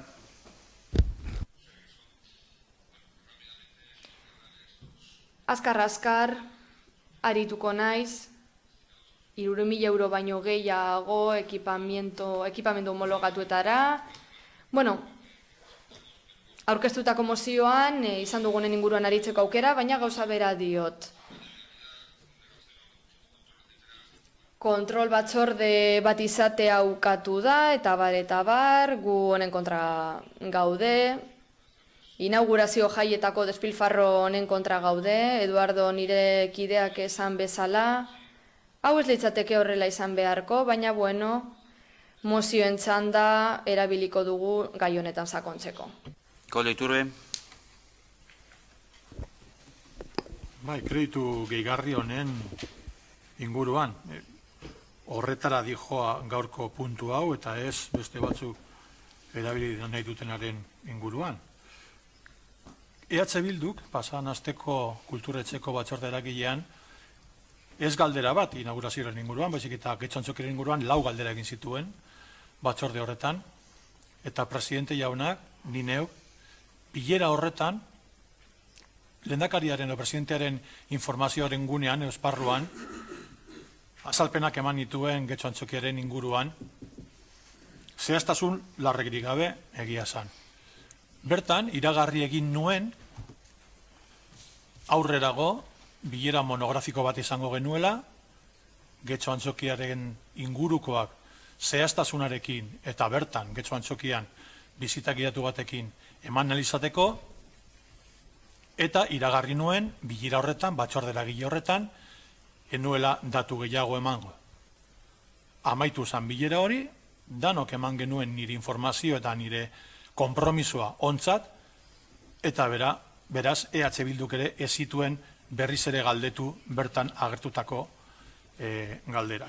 Hurrengo gunean, Ogasuneko informazio batzordean, EH Bilduk honen inguruko kontu ematea egiten danean, galdetu egiten du honen inguruan, nik aurreko bileran esandakoa eta aipatutakoa berriz ere bota egiten dut mahai gainean, adierazi egiten dut inongo bildurrik gabe diru hori 56.750, baina horietatik 5 ez dira Getxo Antzokiaren inauguraziorako, baina zikita dokumental batetarako, hau da, 51.750 euro horiek direla irekieraren inguruko gastuak aurreratzeko, datuak eta konkretuko zer diren emango genituela bilera monografiko horretan, eta hortik aurrera honako erantzuna, nik konpromisoa bertze egiten dut, ezin eta izango duzue guzti honen berri bilera horretarako zuzenduta dagoen batetan, eta nahi baduzue horren akta jasotzea ogasun batzorde batetan jaso egingo da,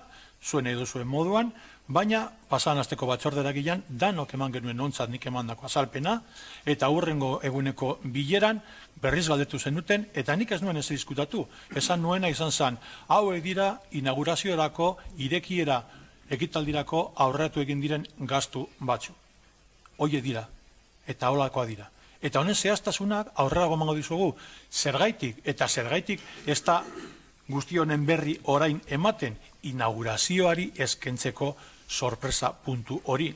Ez dugu nahi, orain lantzen ari garenean, landuta ere ez dagoenean ekitaldi hori, edo irekira ekitaldi hori orain kaleratzea. Baina eman egingo dizuegu, eta gainera eman nuen data bat, esan nuen otsailean egingo genuela hori, eta horrela egingo dugu. Nerea Ijarrubia, parkatu Nerea, Santiago Zain eskatu ditza eta nolabait bosera malen txanda agortzeko, bai, Santiago Zain. Bueno, yo voy a tomar la palabra precisamente. Bueno, nik egoera salatu bat nahi dut. Udal honetan aurrekontuak kudeatzeko dinamika ohikoa bilakatu da. Ez dut ulertzen nola 2017an soberakina 34,5 milioikoa izan den, eta azken orduan, orain, ikustea nola eztabaidatzen ari giren kreditu gehigarren inguruan, eta diru zaintzako soberakin horren bitartez finantzatzen honako gastu hauek. Urte amaieran ikusi dugu, urtez urte, gure soberakin handia dela. Ikusi dugu, atalak ez direla gastatzen ari baliabide guztiak, ez lehituta dituzten baliabide guztiak. Eta horregaiti daukagu soberakin hau. 34,5 milioi 2017tik. Ikusi dugu, urte amaieran, 2018an kasu honetan, osoko bilkurara eta batzordeatera heltzen direla azken orduko milaka okurrentzia, eta horrela gastatzen da Getxoztarren soberakina, honelako kontuetan. Nik uste dut zergen presioa murriztu beharko litzatekela honen ordez. Ostealaritzan aritzen direnena, enpresari txikiena, eta abar hori izan beharko litzateke guk erabili beharreko dinamika. Zergen presioa murriztea. Beste aukera batzutan ere esan dut, protesta modura erabiliko dut aukera, berriro esateko zergen presioa jaitsi behar dela Getxon. Jarrubia. Egunon berriro, guztioi. EH Bilduk askotan galdetu du bai kulturretzeko artezkari batzordean, baita beste batzorde batzuetan Getxo Antzokiaren inguruan. Azkenengo hilabeteotan ere, galdetu izan dugu inaugurazioaren inguruan, ia egunik dagoen inauguratzeko egunik dagoen, ote dagoen zehaztuta da. Azken astean, martitzenean, hain zuzen ere, artezkaritza, kulturretzeko artezkaritza batzordera 4 galdera eraman genituen, Koldo Iturbe jaunak esan duen bezala, horietako batek galdetzen zuen aurrekontuaren inguruan, zehazki, eta ez genuen erantzunik jaso aurrekontuaren inguruan, zenbateko aurrekontua bideratuko zen inaugurazioa. Baina urrengo batzordean, urrengo eguneko batzordean, ogasuneko batzordean, hain zuzen ere berri ematen digute, 51.000 euro inguru badoazela Getxo Antzokiaren inaugurazioa zuzenean. Kasu honetan galdetu genuen ea zehaztasunik bazegoen. Aurreko gunean ez genuen jaso aurrekontuaren aurreikuspenik, eta iruditzen zitzaigun benetan arraroa edo bentsat iluna ez jakitea edo informazio hori ez ematea aurreko artezkaritza kontseilluan. Gauzak horrela, galdetu genuen, ogasuneko batzorde horretan ea zehaztasunik bazegoen, eta erantzuna besteak beste izan zen ez zegoela batzorde honetan ez zegokiola erantzutea eta beraz ez zigula erantzungo. Hori izan zen, kasu honetan kulturretzeko artezkaritza batzordeko presidenteak Koldo Iturbek esan ziguna. Beraz, gure aldetik salatu duguna, baina ez bakarrik azkenengo hilabeteotan, salatu duguna prozesu honetan, proiektu honen prozesu honetan, izan dela iluntasuna hein handi batean, hainbat gauzaren inguruan. Eta sorpresa zaten duzue, adierazten duzue, sekretupean gorde behar direla hainbat gauza, herritarrei sorpresa bat emateko, eta sekulako jai, herritarrei begirako jai antolatzeko, eta hori guztia, nik ezango nuke, eta hori esaten dut herritar giza, uste du sorpresa handiena, eta posik edo postasun handiena dala jakitea 10 urteko proiektu honek, bere bukaerara joko duela azkenik. Uste dut hori dela herritar gehienek, edo behintzat hori da pertzepzioa herritar giza daukadana, dala proiektu honek bukaerara joko duela 10 urte baino gehiagoren ostean. Kudeaketa eskaz baten ostean. Beraz, hori da sorpresarik eta handiena eman dezakezuena. Eta uste dut gauzak horrela, ez dela bidea, ez dela modua gauzak eskutatzen jarraitzeko. Gardentasuna behar dela zenbat diru gehiago bideratzen denean Getxo Antzokira. Gehien bat oso delikatua delako da dagoen egoera. Delikatua dela, badago ezinegon bat herritarren artean. Eta uste dut sorpresa gitxiago eta seriotasun apur bat handiagoa behar dela. Eskerrik. Ignacio Uriarte. Eskerrik asko. En cuanto al crédito adicional de los que se traen aquí a la de... Kreditu gehigarri bat ekarri zaigu ona, hemen aritu gara, Getxo Antzokiaren inauguraziorako bideratuko den diruaren inguruan, eta gutxienez ofizialki Koldok kulturetxeko kontseiluko presidente modura azaldu du, informazio batzordean ere azaldu du, ogasun batzordean azaldu zuen, gauza bera egin du, 1000 aldiz azaldu da. Beraz, naiz horretan sartuko. Baina zerbait argitu beharra dago.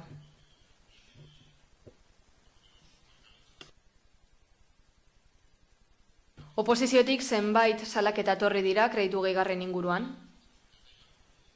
Honak hartzen diren kreditu gehigarri hori zergatik ekarten dira. Zergatik soberakina dagoelako udalkutxetan, eta 7. puntuan esan bezala, aurrezki garbiaren eta zorraren baldintza guztia betetzen ditugu, eta beraz, 100%erainoko muga hori daukagu, hori da araudiak albidetzen diguna, foru araudiak zuzen ere, 2016az geroztik 104 mugatu zen, aurrekontuaren 104, eta zergatik?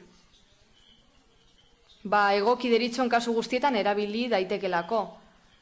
104 hori erabiltzeko eskubidea du alkatetzak, gero esango du zergatik, eta zertarako erabiltzen da. Inbertsioetarako, presazko gaietarako, edo zenbateko gutxi eskatzen duten gaietarako. Zergatik, kreditu gehigarri hauek osoko bilkuratik pasatu behar dira lehenik eta behin, eta gero jendartean erakutsi behar dira. Kreditu gehigarri hauek edabidek kontsulta ditzakete, eta batzuetan hilabete gehiago hartzen du. Legegintzaldi osoan zehar ikusi dugu kredituen kontu hau, inbertsioetarako erabili dira gehien bat, oposiziotik badakite, udal aurrezkiak inbertsio horietako erabiltzeko laguntasuna eman dutenean, zer lortzen dugu? Alde batetik hemen egiten dana alkateak daukan ahalmena murriztea, eta daukadanean aurrekontuaren 4% inbertsioetara bideratzeko eskubidea. Zorionez, egoera ekonomikoa udal honetan ona da, eta erabil dezakegunen mugaren beti gaude gainera. Beraz, urte amaieran finantzatzen egon behar dira zenbait gauza, eta gainera erakunde autonomekiko transferentzia batzuen kasuan esan beharra dago aurrekontua luzatuta dagoenean eta diru-sarrera batzuk daudenean erabili beharra dagoela kreditu gehigarri hori, inbertsio gehiago erabiltzeko, ere bai. Adibidez, ekipamendu batzuk martxan jartzeko bai antzokian eta bai kulturetzean. Azalpen hau argia eta erraza da eta ezarretako mugen barruan sartzen da eta errespetatzen ditugu mugoiek. Edor Andrade.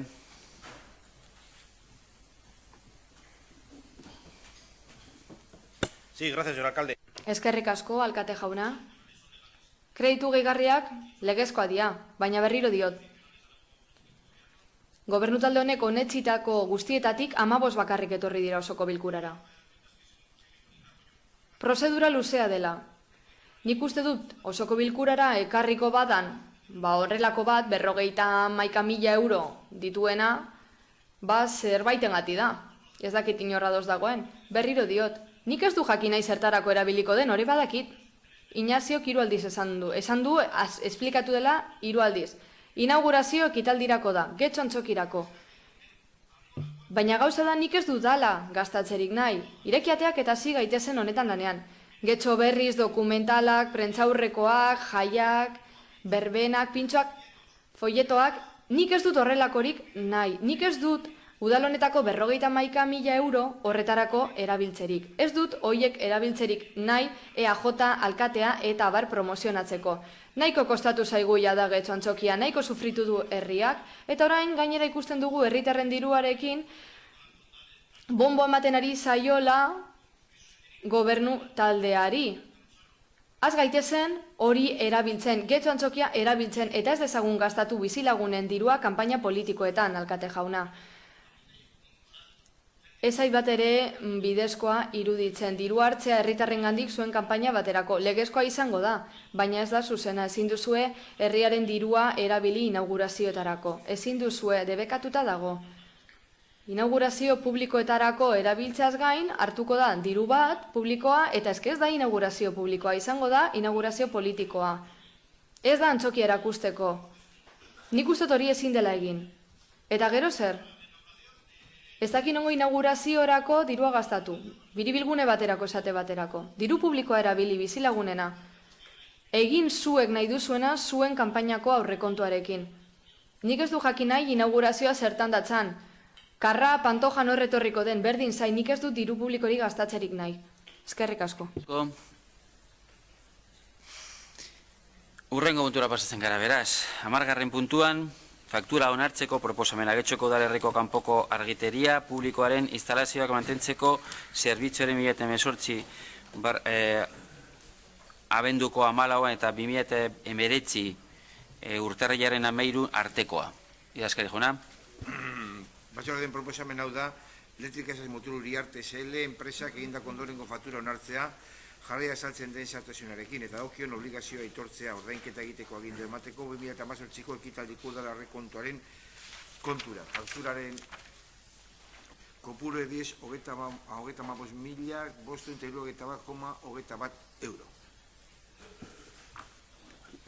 Joseba Arregui. Egunon. Bueno, tal y como anunciamos...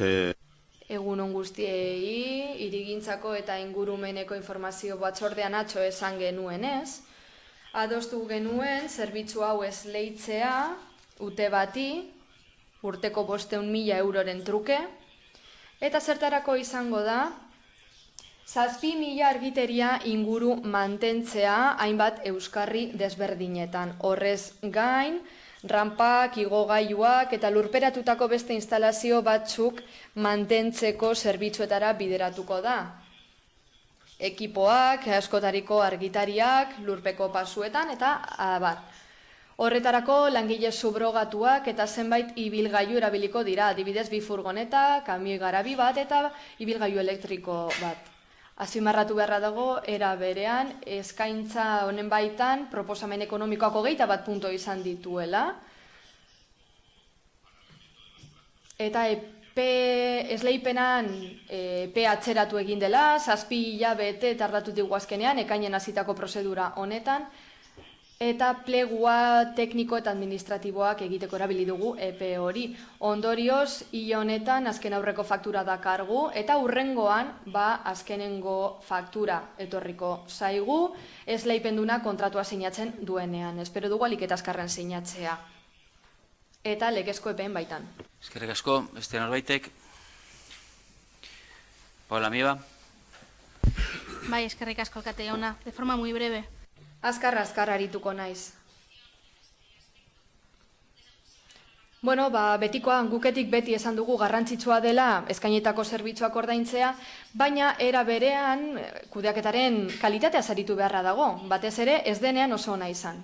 Hala izan da kasu honetan. Denborak ez dira ondo kalkulatu, pleguak ez dira garaiz atera, eta bar, eta horren ondorioz faktura bat onetsi behar dugu, kontratuz kanpoko zerbitzu batena. Noren errua da? Arduradunarena. Legeak ezarritako epeetan kudeatu ez duen horrena. Enpresa bati ordaindu behar ditugu, baina enpresa hau koindarran dagoen kontratu batekin lanean aritu beharko litzateke eta ez luzapen baten baitan. Hala izango litzateke epeak ondo kudeatu izan balira. Eta galdetu nahi dut zerbitzu honen esleipena zelandoan, erantzun da jakiteko otsailean izango dela azkenengo fakturaren ordainketa? Gauzak ez dira ondo egin, hau beste osoko bilkura batzuetan esan dugu, baina, gutxienez pozik gaude zerbitzua esleitu delako, eskerrik asko. Proposamena bosketara pasatuko inateke, proposamenaren alde, jeltzaleak eta sozialistak, abstentzioak, guk Getxo H. Bildu, Alderdi Popular eta Ciudadanos, beraz, onetsita geratzen da proposamena eta hurrengora pasten gara, 11. puntuan izun zen, titulartasun autonomikoko Santa Eugenia aldeko 7.1 egikaratze unitatea eskuratzeko proposamena, udal titulartasunaren diren lur hauen trukatuz, 27.1 finanzioa egikaratze unitateako B eta C lursatiekin naiz 31.1 zarrikoaz egikaratze unitatea berriro satitzean sortutako finkarekin. Eskari jona? Batzordean proposamen hau da, lehena. Truke bidez eskuratzea Getxoko udala eta Eusko Jaurlaritzako etxe bizitza herrilan eta garraio sailak azaroaren 2an sinatutako konpromisoen akordioa egikarituz, babes ofizialeko etxe bizitzak sustatzeko 37.1 Benanzio egikaritze unitatean naiz 31.1 Sarriko Baso egikaritze unitatean eta ekipamendu publikoak sustatzeko Santa Eugenia eremuko 7.1 egikaritze unitatean sama karga okupatzaile eraikin edo instalaziorik gabe Euskal Herriko Autonomia Erkidegoan jabetzan den 2.900.970.970,56 eurotan baloratuta 121 bezik gabe dagoen ondorengo finka. Eta hor, agertzen da zein finka da. Udalak ordaindu beharko du truke eskritura publikoaren sinaduraren egunean 610.673,82 euro. Finkaren balioaren 121. Finkaren balioa 2.900.000 euro. Txeke, izendatuaren bidez eskuratzaileen alde, honek une horretan faktura eman beharko du. Bigarrena, truke bidez besterantzea Getxoko udalak eta Eusko Jaurlaritzako etxe bizitza herrilan eta garraio sailak azaroaren 2an sinatutako konpromisoaren akordioa egikarituz, Bafero ofizialeko etxe bizitzak sustatzeko 27.1 Benanzio egikaritze unitatean naiz 31.1 Sarriko Baso egikaritze unitatean eta ekipamendu publikoak sustatzeko Santa Eugenia eremuko 7 bat erekikaritze unitatean Zamakarra okupatzaile erekin edo instalaziorik gabe Euskal Herri Autonomiko Erkidegoaren alde ondorengo udal finka hauen guztira bezik gabe 2.867.253.253 eurotan baloratute dauela. Hor zerrendatzen dira hiru finka. Eskuratzaileak ordaindu beharko du truk eskritura publikoaren sinaduraren egunean 602.121,22 euro, finken balioaren osoaren 121. Txeki zentralaren bidez, udalaren alde, honek une horretan faktura eman beharko du. Trukaren oietu den Euskal Herriko Autonomia Erkidegoaren higiezinaren bezik gabe baloratutakoa 2.907.990,56 eurotan, eta trukaren ojetu diren udal titulatasunean bezik gabe guztira baloratuta 2.837.253,93 eurotan arteko balio diferentzia 40.726,75 eurokoa denez, euneko 10 ez gaindituz, ez da ordaindu behar dirutan edo beste ondasun edo eskubidak emanez. Hirugarrena, Turkia esandako 2009ko azaroaren 2ko konpromesu akordean esandako balditzetan egingo da, sinaturikoa, Getxoko udala eta Eusko Jaurlaritzaren artean, babes ofizialeko etxe bizitzak sustatzeko 27,1 Benantzio egikaritza unitatean naiz, 31,1 Sarriko Baso egikaritza unitatean eta ekipamendu publikoa sustatzeko Santa Eugenia eremuko 7 bat egikaritzeko unitatean eta balditza hauetan ere. Konpromiso akordio horren sede diren gaur egungo udal lursailetan eraikiko diren etxe bizitza araubidea honako hau izango da. Erosketako araubide orokorra 77,1 Benantzioz egikaritza unitatean kasuan eta alokairuko araubide orokorra 22,1 Sarriko Baso egikaritze unitatearen kasuan. Sarriko Basoko lursatearen etxe bizitzen alokairuko araubidea 25 urteko iraupena izango du gutxienez. Getxon urtebetez erroldatuta egon direnei edo azken 5 urteetan gutxienez 3 urte ez jarraituetan erroldatuta egon diren Getxoko herritarrei zuzenduta egongo dira etxe bizitzak. Getxoko udala Eusko Jaurlaritzarekin elkarlan arituko da baldintza hori betetzen dela egiaztatzeko. Euskadiko etxe bizitzaren 3,5 legearen 6.3 artikulan zein aipatutako konpromiso akordioan jasotako elkarlanaren esparruak emango ditu udalak bere lursailak. Laugarrena, aldeek ordainduko dituzte truk eskritureratik eta eratorriko diren gauzu eta zerga guztia bakoitzak erdia indarregoko legediarekin bat.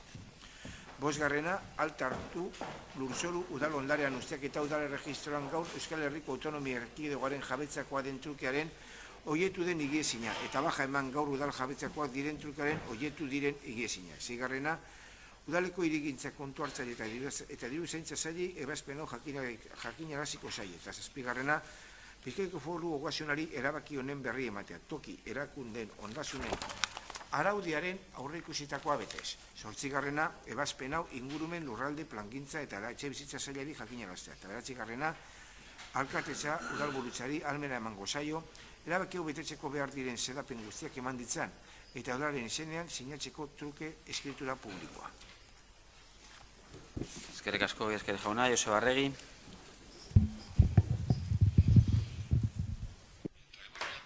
Gaur plenora ekartzen dugu proposamen bat, eta horrek albidetuko du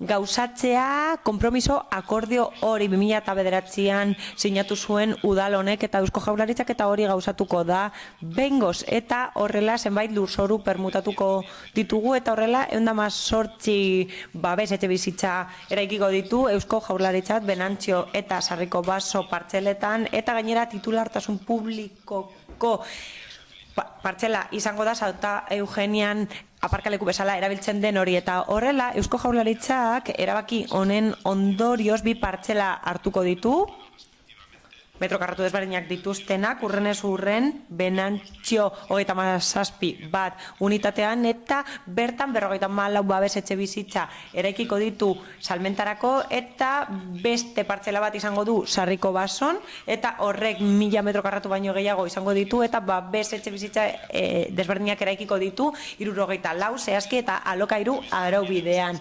Horrez gain udalak zenbait lurzoru erosiko ditu Santa Eugenian 7.000 metro karratu baino gehiagoko partzela bat eta hori apo aldatu ostean espazio libre eta berdegune lursail bat erosi du planoetan agertzen denaren arabera eta partzela horri gehituko zaio geltokiko areetako plaza horri. Hala, permutatu egin dira zenbait lursail eta 5,8 milioi euroko zenbatekoa izango da guztira eta bakoitzak 150 jartzen du. Hala, urbanizazio kuota batzuk egongo dira eta horiek ordainduko ditu udalak eta guztira inbertsioa €1.000.000 baino gehiagokoa izango da udalarentzat eta operazio hau legegintzaldi planaren barruan sartzen da babes etxebizitzaren planean eta udal taldeek sinatutako plana ordeztuko du 2009an sinatutakoa eta horrek aurrera pauso bat suposatu egin du babes etxebizitza publikoari dagokionez Getxon. Kike Prada. Eskerrik asko. Guketik uste dugu logikoa dela eta ondo dagoela ontasun hori saltzea, hau da gaiaren ontasuna saltzea, lursaiak permutatu dira, espazio libreak askatzeko Romon eta babes ofizialeko zenbait etxebizitza eraikitzeko beste lursail batzuetan, baina horren atzean, ontasun horren atzean, badago beste zerbait, beste gauza asko eskutatzen dira eta larriak dira eta kezkagarriak gainera. Horren inguruan hitz egin nahi dugu, baina hasieratik eta horretarako perspektiba behar dugu. 1998an Eusko Jaurlaritzak eta udalak lankidetza hitzarmena sinatu zuten babes ofizialeko etxebizitzak egiteko metroak utzitako lursail horietan. Hala 2003an aldatu egin zen hitzarmena eta handik gutxira xehetasun azterlana aurkeztu egin zen eta horren aurkako errekurtsoa aurkeztu zen eta 2006an epaia eman zen, baina hori indargabetu egin zen. Hala, orduan hasi egin zen desproposito hori. Badaude hitzarmen batzuk eta xehetasun azterlan batzuk eta badago babes ofizialeko etxebizitzen proiektu bat eta horrela dirua sautu egin da, diru publikoa eta gastu publikoa sautu egin da eta gainera proiektuak ez datoz bat gunearekin eta hor dago Gobela ibaia eta hori ez da kontuan hartu, baina udalak errepikatu egiten du hori eta defendatzen du ez dagoela eraginik ibaiaren gainean eta PPS hori 1998an existitzen zen eta xehetasun azterlan egin zenean hor bazegoen.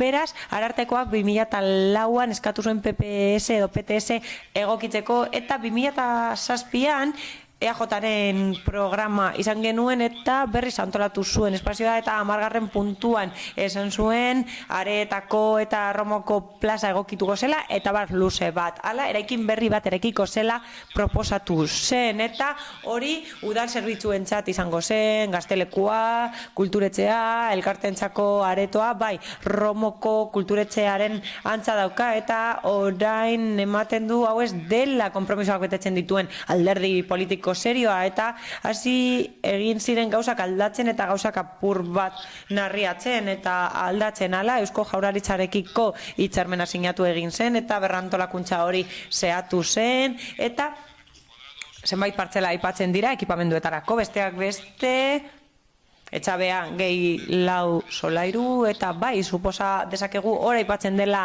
kulturetxea, bertan eraikiko zen eta gero Santa Eugenia plazara eraman zen eta hemen apur bat nahazten gara. Zer da, hau, zer da? Zelako nahazmendua, ez da?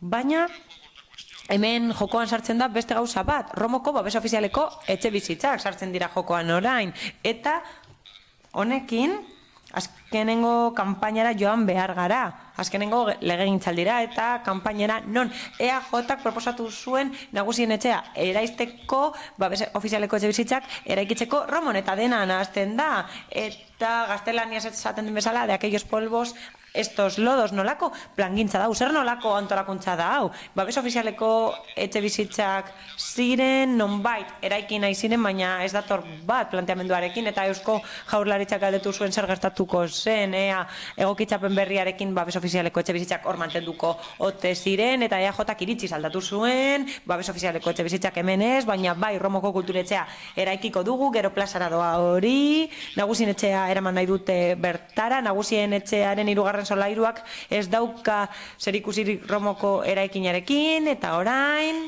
oraingoa eraitzen nahi dugu, babes ofizialeko etxebizitzak egiteko, baina zer da hau? Edo nori kontatzen diozula, arraroa irudituko zaio, eta hori gertatu egin da 10 urteko epean, ez dago plangintzarik, improvisazioa dago, dirua sautu egin da, oportunismoa, eredua, hori guztia esan daiteke horren inguruan eta perspektiba hartzen badugu, Eta 2000 urteen hasieratik ona arte gertatutako aztertzen badugu, kriston nahasmendua sortu da Romon. Lehen ez zeuden tokian arazoak sortu egin dira.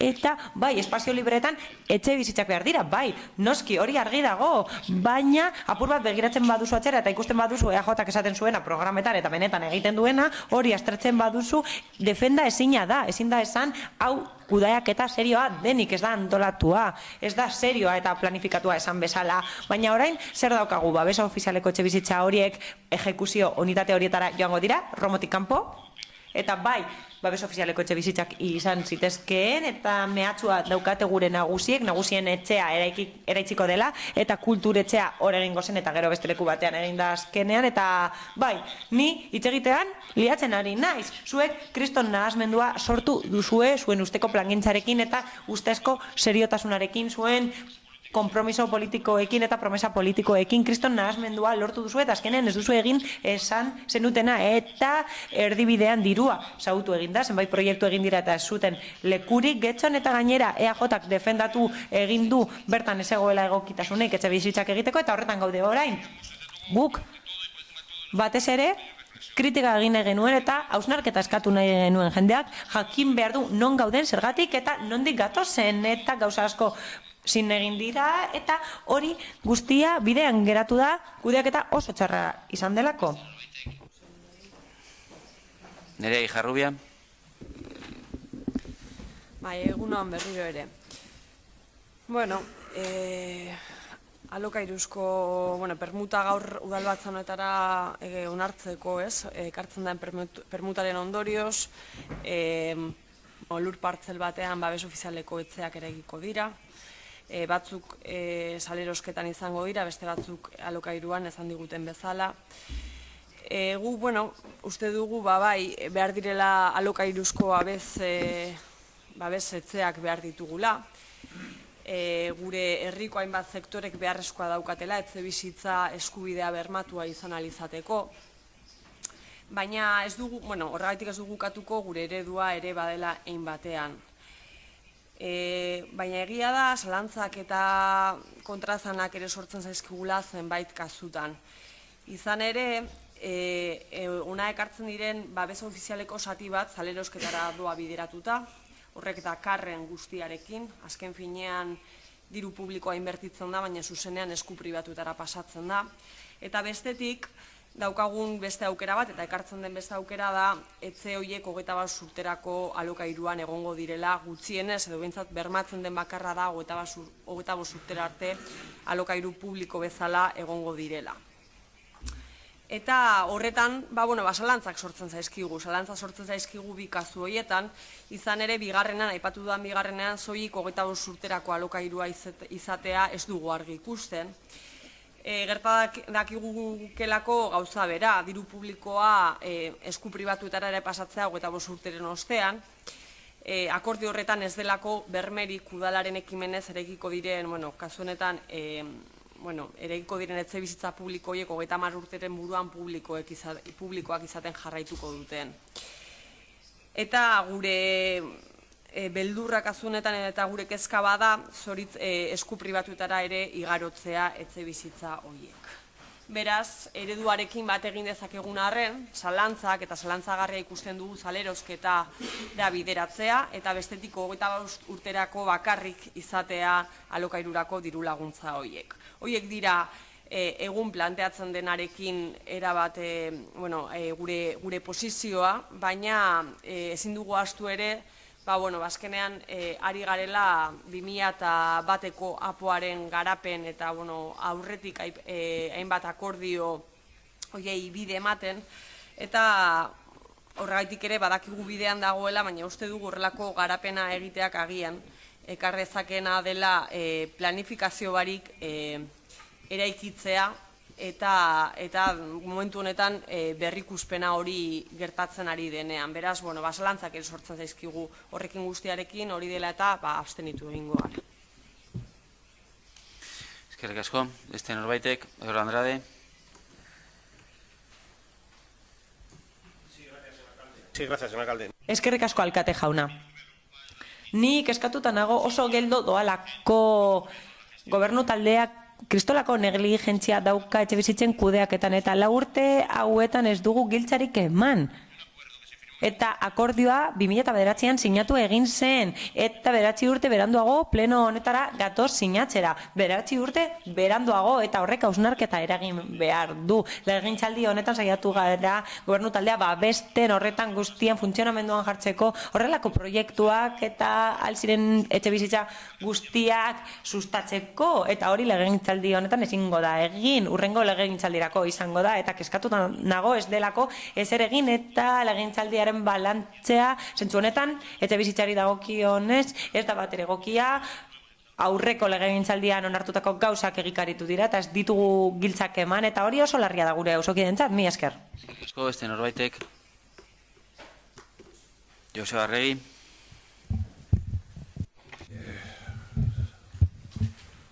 Bueno, voy a empezar por el... Lehenik eta behin amaierakoa aipatuko dut. Gaur egun esan dezakegu 155 etxebizitza ditugula alokairuan Alangon, 33 gehiago gune berean, asalerako eskubidean, 40 etxebizitza, babes ofizialeko etxebizitza Ormazan, 81 araubide berezian edo sozialean, atzotik emandako lizentziarekin Iturribarrin, lehenengo partzelan, eta gainera 49 etxebizitza egingo dira Iturribarriko partzela batean, eta 74 etxebizitza egingo dira Sarriko Bason, hau da gaur permutatuko den lursail horietan, eta lizentzia hori emango da permuta gauzatu eta berehala. Eta 54 etxebizitza egongo dira Benantzion, eta gainera obrak abian daude jadanik, eta eraikinak egiteko prozesua abian dago gainera, dakizuen bezala, izapideak burutzen ari gara konporteko lursailak erosteko, eta horrela 100% lortuko dugu, eta gai izango gara beste 51 etxebizitza eraikitzeko, kasu honetan babes ofizialekoak, eta gainera etxebizitzatik lan egiten ari gara, 16 etxebizitza eraikitzeko Ormazan, eta tasatutako beste hainbeste egiteko 42.2 unitatean, eta apoaren zenbait aldaketa egingo ditugu Ormazaren gainean, bertako zenbait unitateren gainean, eta Sarriko Bason ere bai. Argi dago herritarrei aukera eman nahi diegula etxebizitzak edukitzeko eta beharrak asetzeko, eta datu bezala Getxon demanda gaur egun 4.400 etxebizitzakoa da, hau da pertsonekoa da, 500 pertsona gehiago egon dira azken aldian, eta horrek esan nahi du jendeak ikusten duela benetan gai izango direla hemen geratzeko edo ona itzultzeko. Horietatik errolatutakoak dira 4.600 pertsona, eta horiek dira datuak eta egitateak eta bertan daude. Baina saia da kikeri erantzutea, hauze monografikoa da, 20 urte aipatu dituzu eta despropositoa dela esan duzu, baina gogorarazi nahi dizut, apoa aldatu egin dela eta osoko bilkuraren erabakiaren ondorioz aldatu egin dela 2011an, eta 2011an oso ondo aldatu egin zen, eta gainera epai bat egon zen, eta horrek ukatu zuen zehetasun azterlana, eta liberatu egin genuen gune estrategiko bat, eta Areetako plazaren gunea aztertu genuen, eta Eusko Jaurlaritzak eskubidea zeukan bertan eraikitzeko, eta horregatik erraztasunak eman genizkion bere eskubideak gauzatzeko. Beraz ez dakit noizbait nahi baduzu adostasunaren inguruan hitz egingo dugu, eta nereari bi gauza bakarrik lortu dugu salmentatik dana salmentarako izateetik pasatu gara zati bat alokairukoa izatera, eta 25 urtez dakit asko edo gutxi den, baina bada denbora nahikoa benetan beharren inguruan eztabaidatu ahal izateko. Orduan 25 urte beranduago. Kike Prada. Eskerrik asko. Berriz ere, esan nahi dugu gauza bera, bai, askatzea ondo dago, etxebizitzak eraikitzea, babes ofizialeko etxebizitzak eraikitzea egokia da, baina jakinarazi nahi dizuegu nondik datorren nahasmendu hau, eta Romoko nahasmendu hori gobernu taldeak sortu du, eta zuek nahazten dituzuek gauza desberdinak, Romo kulturetxea, babes ofizialeko etxebizitzak, nagusien etxea, eta bartana dago lotuta, eta hori hala da improvisatu egin delako. Oportunismoa egon delako, dana delakoa, baina horren ondorioa da, eta EAJaren kudeaketa txarra ez dago bakarrik hemen, baizik eta Eusko Jaurlaritzan ere bai, zenbait etxebizitza planifikatu egin dituzte lursail batean, baldintza bereziek dituena. Adibidez, ibaia dagoen lursail batean, eta horrek gogorarazten dit Iturribarriko 4. partzela, bai, diru publikoa xahutu da, funtzionarioek lan egin dute, eta uholdetarako arrisku handia dago eta uraren txostena behar dugu. Askotan esan dugu, ezin dira uholdeen arriskua dagoen lekuetan etxe bizitzak eraiki, ez dakit zer aitzakia emango duzuen, defendazina dena defendatzen jarraitzen duzuelako. Eta, bai, jarraituko dut. Gure gazteentzako etxe bizitza aukerei dagokienez, eta bai, ezin dugu ahaztu, getxo ez dela gomazkoa, ez ditugu baliabide mugagabeak. Izan ere, nahiko beteta dago, eta bai, 4.000 etxe bizitza eraiki ditzakegu, eta askorrin dorreak eraiki ditzakete ere, 4.000 beharrean 8.000 pertsonek etorri nahi badute, bai, eraikitzen jarraituko dugu, baina mesedez modu jasangarrean. Guk eskatuko genizueke irudimena edukitzeko, badago partzela bat, eraikigarria dena, ekipamendua daukana, eta ez dakit aztertu duzuen aukera hori. Guk proposatu genuen zuzkidura etxe bizitzak eraikitzeko bertan. Udal ekipamendu bezala, eta gune horietan. Utz ezazue nagusien etxea bertan, egin ezazue behar duzuena, utzik dauden 100 etxe bizitza horiek merkatuan jartzeko, azterlanatik hori ondoriozta daitekeelako, eta nagusiak egon behar dira nagusien etxean, betiko lekuan, ez nahaztu nagusien eta gazteen interesak, babes ofizialeko etxe bizitzekin eta nagusien etxearekin, eta mesedez, plangintza egin ezazue eta ondo kudeatu ezazue kontu hau, hori ondoriozta daiteke hauteskunde programetan, hemen zin egiten duzuena, hor egiten duzue, eta beti horrela funtzionatzen duzue, ez sortu mesedez arazoak, ez zeuden tokietan. Bestela bosketara pastuko ginateke. Bai, proposamenaren alde beraz. Jeltzaleak, sozialistak, alderdi popularra, abstentzioak, guk Getxo EH Bildu eta Ciudadanos beraz onetsi eta beratzen da proposamena, eta urrengora pasatzen gara, 12. puntuaren zuzen.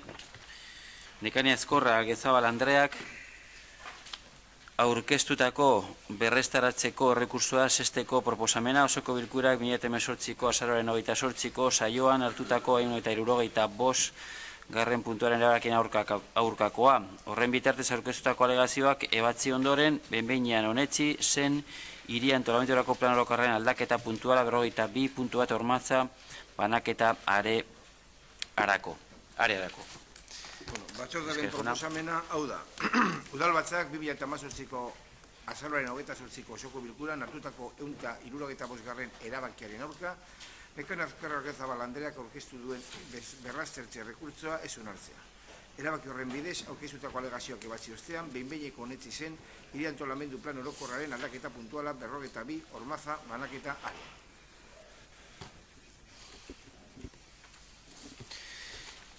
Inork hitzartu nahi baldin badu edo bestela bosketara pastuko ginateke. Bai, bosketara proposamenaren alde. Jeltzaleak, sozialistak eta alderdi popularra abstentzioak, EH Bildu eta guk Getxo idazkari jauna kontutan parkatu, abstentzioak eta Ciudadanos idazkari jauna kontuan hartu gure jeltzaleen taldean bi pertsonak ez daudela orain presente, bosketa zenbatzeko momentuan. Jarraitzen du beraz, pertsona bat parkatu. Bi. Bai, Inazio eta Irantxu. Jarraitzen du beraz, mozio eta interpelazioan esparruan sartuz, 12. puntuan PP alderdiko udaltaldeak aurkeztuako mozioa, arrapala mekanikoak Altube kalean. Eduardo Andrade. Sí, gracias, señor alcalde. Eskerrik asko, alkate jauna. Arrapala mekanikoak Altube kalean. Ezin dugu ukatu gure herriko auzo askotan aldapandiak daudenik. Bada, horiek irisgarritasuna zailtzen diete gure familiei, orokorrean eta bereziki gure nagusiei. Era berean egia da gaur, auzo horietako askok ez dutela guztientzako irisgarritasun duina ahalbidetzen duten igogailu edo arrapalarik. Gaurko osoko bilkuran, mahai gainean jarri nahi dugu Altube kalean, Arrigunaga hondartzatik, arrapala mekanikoa jartzeko beharra. 2 edo 3 arrapala zati izango lirateke. Inguru horretako bizilagunek denbora asko daramate aldarrikapen hori egiten, baina badirudi udalak ahaztu egin duela. Guk, alderdi popularrak, uste dugu badela herritarren eskaera hori asetzeko garaia. Algortako gune horretan, arrapala mekanikoa jartzeko beharra erakusten duten bi elementu garrantzitsu daude. Alde baterik, biztanleriaren dentsitate handia dago, eta bizilaguretako asko egunero joaten dira bidezabaleko metro geltokirantz, eta bestalde eguraldi ona egiten duenean, milaka herritar joaten dira Arrigunaga Hondartzara. Horregatik guztiagatik osoko bilkurari erabaki proposamen hau aurkezten diogu. Lehenengoa, berehala hasteko Altube kalean 2 edo 3 arrapala mekaniko jartzeko aurreko ikerketak, eta bigarrena mozio jakinaraztea udalerriko komunikabide nagusiei.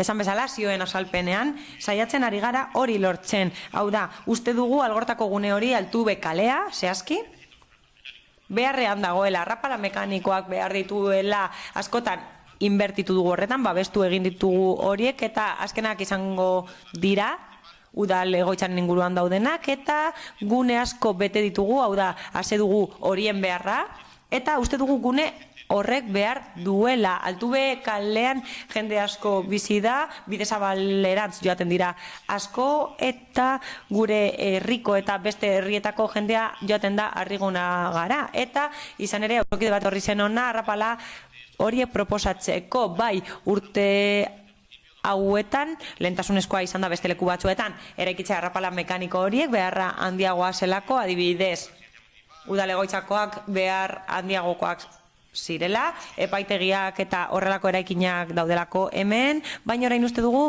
garaia dela hori egitea Altube kalean, eta horregatik ekarri dugu mozioa alderdi politikok gure iritzia emateko eta arrapalen inguruko iritzia ezagutzeko. Mila esker. Bai, Joseba Arregi.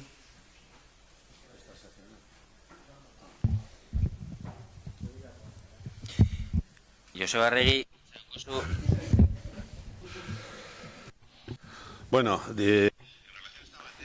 gai honi dagokionez, hiri mugikortasun jasangarriaren planaren barruan, PEMUS deritzona, proposamen dokumentuan, 12.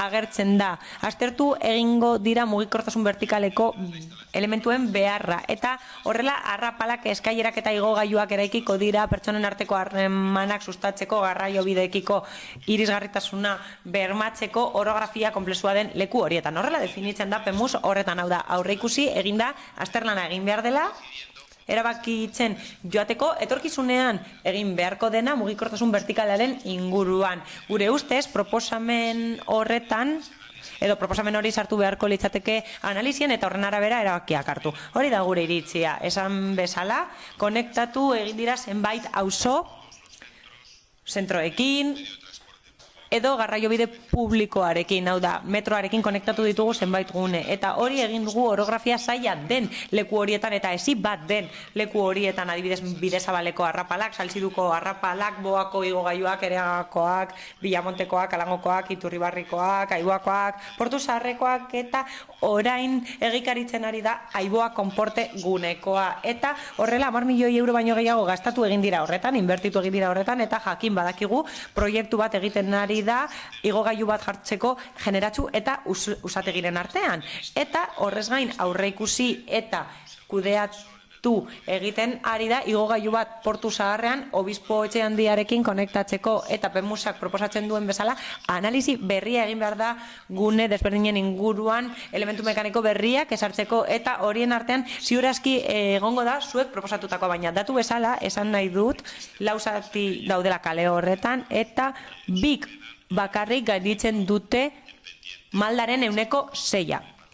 Eta hori da gomendagarria irisgarritasun esparruan, eta hori gertatzen da Espaloiaren 4 tarte horietako 2, eta ezin dugu ahaztu konbinatu egin behar ditugula jarduketa horiek inbertsio handia eskatzen dutenak bestelako inbertsio batzuekin, eta gainera aipatzen da oinezkoentzako lehentasuna ezarri behar dela, eta ardatz etengabeak eraiki behar direla pertsona guztientzat, eta esparru horretan abian daude zenbait jarduketa, adibidez konektatu egiten ari da Neguria Aiboa konporte parke berriaren arabera, beste konexio tarte batzuk daude kale nagusiaren eta ambulategiaren artean, eta Portu Zaharraren eta usategiren artean, azken aldian bukatu egin den Algortako etorbidearen obrarekin, eta gainera konektatu egingo da Malaketa gunea Saltzidurekin. Horregatik guztiagatik abstenitu egingo gara, eta adierazten dugu behin teknikariek analizia egin ostean datu gehiago izango ditugula, eta horrela inbertsio gehiago planifikatuko ditugula oinezkoen mugikortasuna bermatze aldera. Mila esker. Bai, Santiago zein? Este punto... Puntu honetan, mozio bat daukagu eta eskerrak eman nahi dizkiogu Alderdi Popularrari ekartzeagatik. Proposamena interesgarria da, baina zalantzak ditugu. Ikusi dugun bezala, argazki bat dago eta atzo bertara joan ginen ikusteko nola buru litekeen proiektua eta ondorio bat atera dugu. Zenbait aparkaleku daude bertan, eta zuek arrapala bertan egiteko proposatu duzue, 30 aparkaleku egongo lirateke, eta horiek eliminatu beharko lirateke arrapala eraikitzeko. Horrez gain, sarbidea aipatu da, eta jabeen erkidego desberdinek baoak dituzte, eta sarbideak dituzte, eta arrapalak eraikiko bagenituzke, auzokideek ez lukete aukerarik izango, garajetara sartzeko. Eta horregatik ikusten dugu proiektua nahiko konplexua dela eta horretan badaudela zenbait zati eta agian teknikoki egin liteke, baina ez liteke bideragarria izango auzokideek ez luketelako salbiderik izango garajetara. Eta berriz ere azpimarratu nahi dut badaudela 30 aparkaleku bertan eta horiek kendu beharko lirateke arrapalak eraikiko balira eta Algorta ez da lekuriko onena. Autoa aparkatzeko eta herritarrek aparkatu ahal izateko askatasun osoz eta erraztasun handiz. Gune hori nahiko beteta dago eta horregatik hain zuzen ere ekartzen duten proiektua errespetatuz eta jakinda herritarren eskaria dela abstenitu egingo gara. Maite Arraiza. Bai, egunon. Bueno, guk zalantzak ditugu aukera hori teknikoki onena izatearekin. Ez dakigu egiten den proposamena leku egokienean arrapala horiek kokatuta dauden. Uste dugu azterketa teknikoa egin beharko litzatekela aurretik arrapalak Arrigunagako hondartzaren inguruan kokatu aurretik. Urrats bat aurretik zoaztela uste dugu, lehenik azterketa teknikoa egin beharko litzatekelako eta hori ez duzue mozioan jaso. Gainera, badira gure herrian irisgarritasuna hobetu behar duten hainbat espazio eta lehentasunen zerrendatzea ezinbestekoa iruditzen zaigula. Gure herrian planifikazioz jokatu ahal izateko. Eskuartze puntualak etengabe egin beharrean.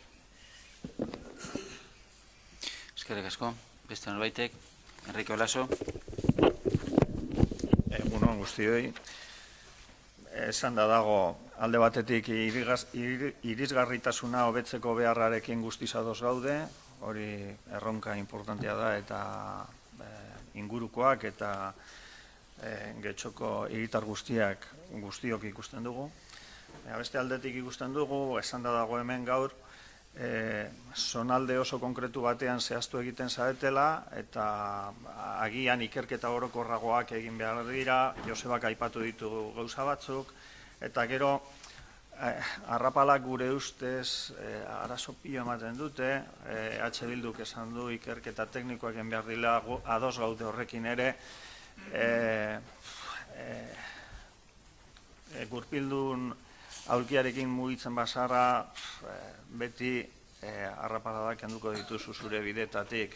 Auskalo noiz da bilen, gero badaude momentu batzuk aldapa gogortu egiten dela eta ez dago arrapal automatikorik. Gure ustez, aukera honena zehazteko irisgarritasun alternatiba guztia balioetzi behar dira, eta hori egin beharko litzateke aurretik. Abstenitu egingo gara.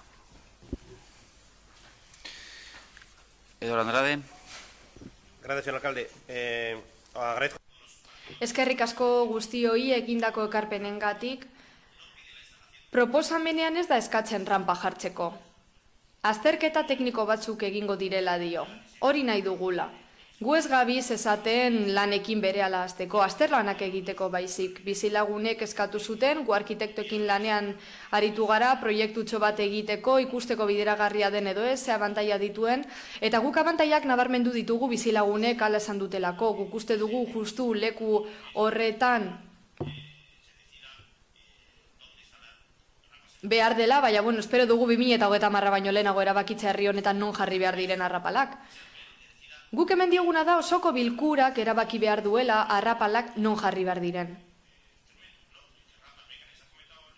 Arrapala mekanikoak, bueno, Josebak esan du, arrapala batzuk jarri diela edo igogailua generatxun.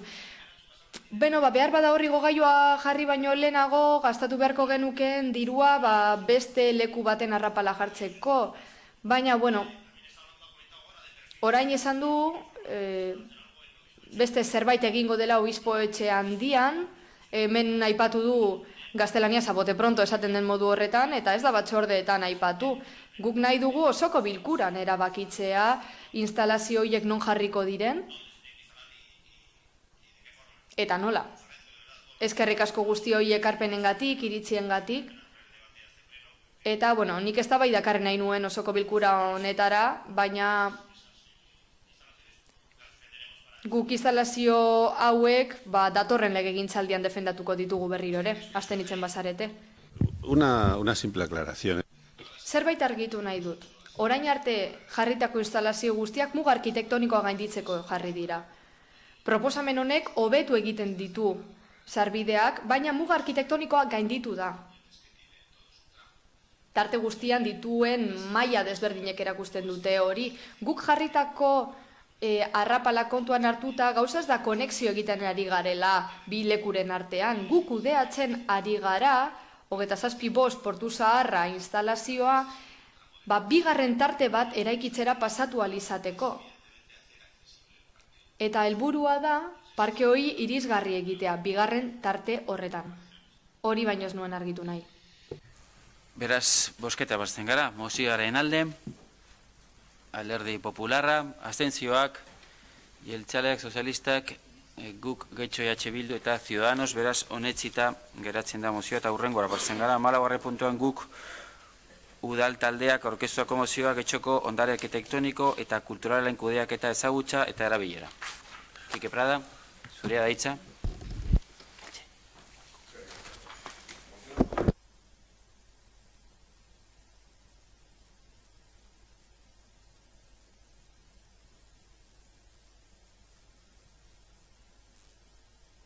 Importante. El comienzo. Moción sobre el uso, conocimiento y gestión del Getxoko ondare arkitektoniko eta kulturalaren kudeaketa ezagutza eta erabilera. Ondare arkitektoniko naiz kulturala eta horren kudeaketa eremu espezializatua dira, gaiaren inguruko profesionalek kudeatzen dute eta. Horren bestez, administrazio publikoaren barruan teknikariek eta politikariek hartzen dituzte eginkizun horiek beren gain, bakoitza bere rolarekin. Ezinbestekoa da hausnarketa bat egitea, aztertzeko batetik gaietan adituak direnek hartu beharreko erabakien mugak, eta bestetik zein esparrutan eta zein mekanismo erabiliz herritarrek izan ahalko luketen proposamenarekin erlazionatutako espazio bat. Bestalde, horien kudeaketari buruz ere hausnartu behar da.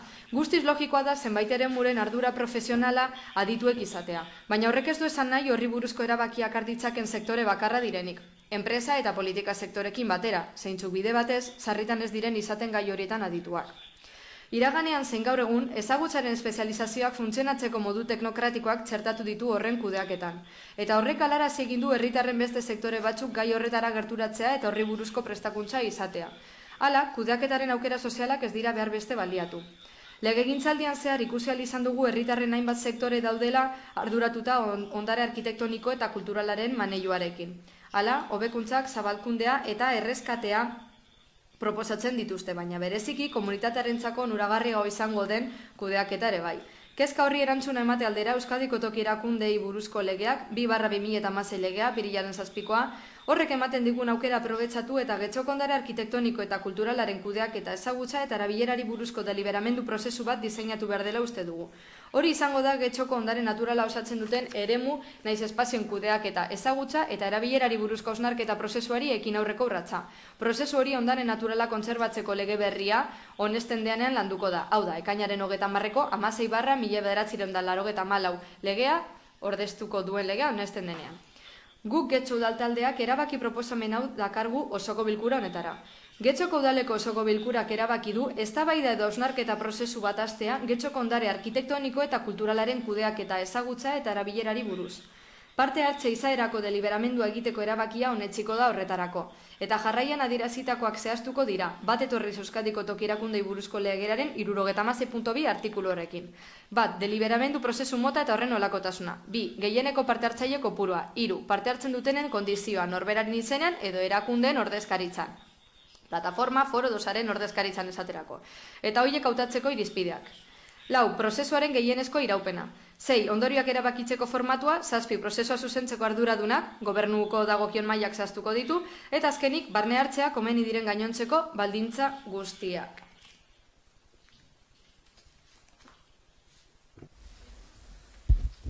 Eskerrik asko. Bai, Santiago Sainz, zurea da hitza. Bueno, guk zeharkako emendakina aurkeztuko dugu.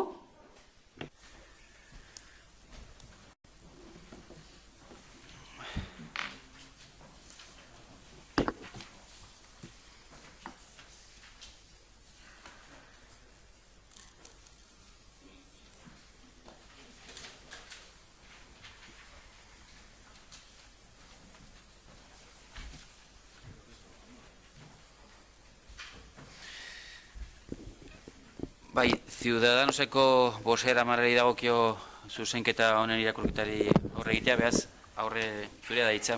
Transaccional de la adición que... Ciudadanos Getxos udal taldeak aurkeztutako gehitzeko emendakin zeharkakoa. Lehenik eta behin, Getxoko udalak urtero onetsiko du Lileren 72,2 artikuluan jaso den bezala programa bat. Programa horrek herritarren partaidetzari mesede egiteko jarduketak bilduko ditu. Hain zuzen ere, urte horretan egingo diren gai publikoetan izandako partaidetza. Horrez gain, adierazi egingo dira zein baliabide erabiliko diren aurrekontu ekitaldi horretan, beharrezkoak baldin badira.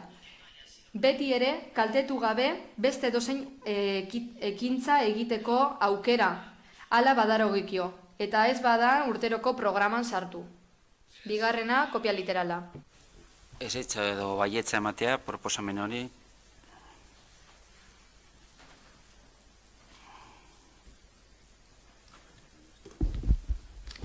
Sí. Quique Prada. Sí, agradeciéndole a Santiago. Eskerrik asko Santiago Ciudadanosetik. Guk ez dugu proposamena onartuko, mozio honetan zentratu nahi garelako ondarean bertan. Gauza da, azken aldian, zeresanak egon direla jarduketen inguruan, eta gu kultura eta arkitektura ondarea sari gara. Emendakin honetan partaidetzaren alde egiten da, eta hemen aipatzen dira urtorretan egin beharreko ekintza publikoak. Gure ustez hau zerbait zabalagoa da. Romari dagokio baita ere. Bertan sar dezakegu, baina guk mozio hau zentratu nahi dugu gai konkretu batean. Kultur, natur eta arkitektura ondarean. Hemen urte betean egin daitezken ekintza guztien inguruan aritzen zara, baina gure ustez beste zerbaitetan zentratu beharra dugu. Zioa orkestua izan den bezala geratzen da eta jarritzen dugu eztabaidarekin, beste norbaitek hitzartu nahi badu, hoxe da momentua. Nerea Ijarrubia. Bai, bueno, guke esatea gure mozioan ere, beste mozio bat ere aurkeztu dugu zoantzekoa dena, eta horra saltzen dugu, nola gure udalerrian hainbat eta hainbat etzeraikin berezidea euskagun eta uste dugu hoien babesa garrantzitsua dela.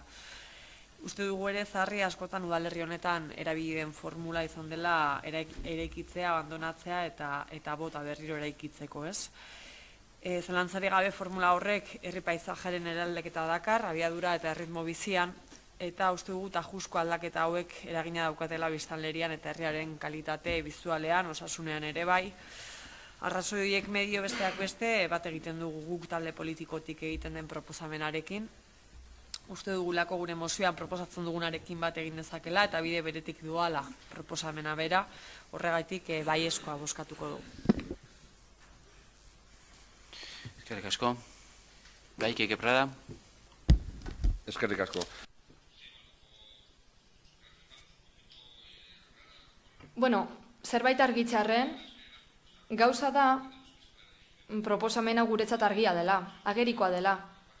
Ondarea kontserbatzeko erabakia, maila guztietan, arkitektura mailan esate baterako, teknikarien eta politikarien eskuetan dago. Eta zer eskatzen dugu, proposamenan esaten den bezala, eztabaida bat irekitzea, hausnarketa egitea gai honen inguruan, izan ere herritarrek argi eta garbi zerbait esan behar dute honen inguruan, zer esan izan behar dute. Kultur ondarearen arloa hainbat modutara lan daiteke, modu partikular, subjektiboan, sentimenduak daude tartean, eta jendeak ekarpen ugari egin litzake. Eta nik uste du jendeak benetan ezagutu beharko lukela egoera, proposamenak egiteko aukera izan beharko lukela, eta gai konkretu honetan guk uste dugu getxon zerbait falta zaigula. Egia da, parte hartze prozesuak egon direla, hainbat lantalde egon dira, proposamenak aurkeztu dira, baina gero azkenengo erabakia politikariek eta teknikariek hartzen dute. Gure ustez guztiz beharrezkoa da herritarrek lekua izatea kontu honetan, eta horretarako proposatu dugu guk testu hau, foro hau sortzeko proposamena, gobernu taldeak beharrezkotza jotzen badu bere erara antolatu beharko luke, baina gure ustez guztiz beharrezkoa da. Benantzio etxearen inguruko kasua daukagu orain, benetan erakin garrantzitsua da, eta kasu zehatz horretan guri gustatu izango litzaiguke kontserbazioa lantzea, eraikin publiko modura izendatzea, Punta Begoñako galerien kasua ere badaukagu, beste hainbat proiektu, orain badago beste proiektu bat, handinaia benetan, berreskuratzekoa, eta erabilera bat ematekoa, espero dugu publikoa izatea, eta nik uste dut herritarrek honetan tokia izan behar dutela. Nagusien etxea ere gai garrantzitsua da gure ustez, ondare modura kalifikatzea edo aitortzea, azkenean garrantzitsua da auzoentzat, pertsonentzat, herritarrentzat, eta getxok honen inguruko tresna bat behar du, hau lantzeko tresna bat. Joseba Arregi. Proponen hoy abrir un... Hausnarketa egiteko epe bat irekitzeko proposatzen da hemen, kultur eta arkitektura ondarearen inguruan. Euskadiko udal legearen 76.2 artikuloa aintzat hartuta.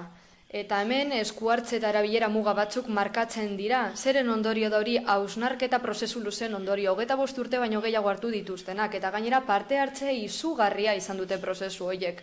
Badaude hemen eragindako hainbat pertsona eta instituzio eta argi dagoenez hainbat maila hartzen dituen gaia da. Mahai gainean jarri behar dugu gai hau gehien tratatu den gaietako bat izan dela, gure APO berrikusi den guztietan. Parte hartze prozesu ugari egon dira, aurrerapenak egiteko orduan, eta ondorio modura proposamenak atera dira eta azken dokumentuan sartu dira. Ondorioz guk uste dugu irakurri egin beharko zenuketela, eta horren ostean aztertu eztabaidatu den zerbaiten inguruan hitz egin beharra dagoen berriro ala ez. Eta hemen proposatzen dena aztertuz gero ikusiko dugu parte hartze prozesu hauek, APOa berrikusteko direnak, prozesuaren oinarrian bertan kontutan hartuta egin direla. Parte hartu duten pertsonen baldintzak ezarrita daude, baldintza guztiak, ardura nortzuk daukaten, prozesua zuzentzeko orduan, eta bar, eta bar. Beste modu batera esan da, hau guztia bete egin da.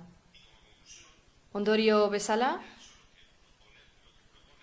proposatutakoa egin daia da. Udallegearen babesa bilatzeko beharrik gabe, boseramaien batzarran hitz egin zen honen inguruan. Eta gai arautzen duen legedia kontuotan hartu da, azterlan teknikoak egin dira, gai hauetan parte hartu duen jendearen ekarpenak aintzat hartu dira. Eta beraz, zure proposamenaren aurka egingo dugu. Kike Prada.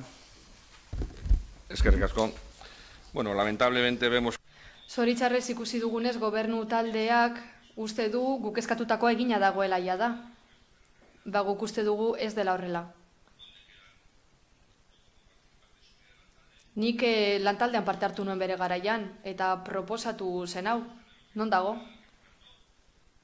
Proposamena idatzi duen taldearen lana non dago? Gu ez gaude bat ere ados, proposamena idatzi zuen taldearekin, ondare arloan hartutako erabakiekin.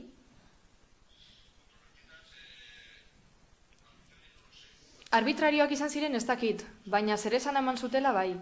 Badaude erabaki batzuk ondarearen ingurukoak, eta gobernu talde honen politikarekiko erradikala direnak, eta uste dugu politika horretatik independenteak izan behar direla proposamen hauak, ondare guztiona delako.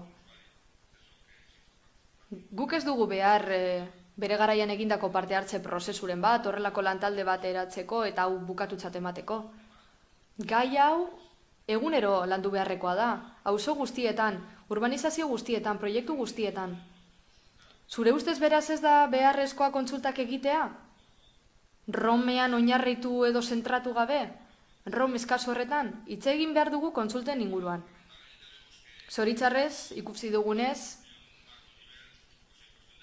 horren maila handia duen getxo honek, horren politika aurreratua dituen getxo honek, hau bezalako gaietan, parte hartze gaietan, eta beste hainbatetan, ingurumen gaietan esate baterako, asko dauka egiteko. Ez gara itzindariak, ez zertan gai hauetan.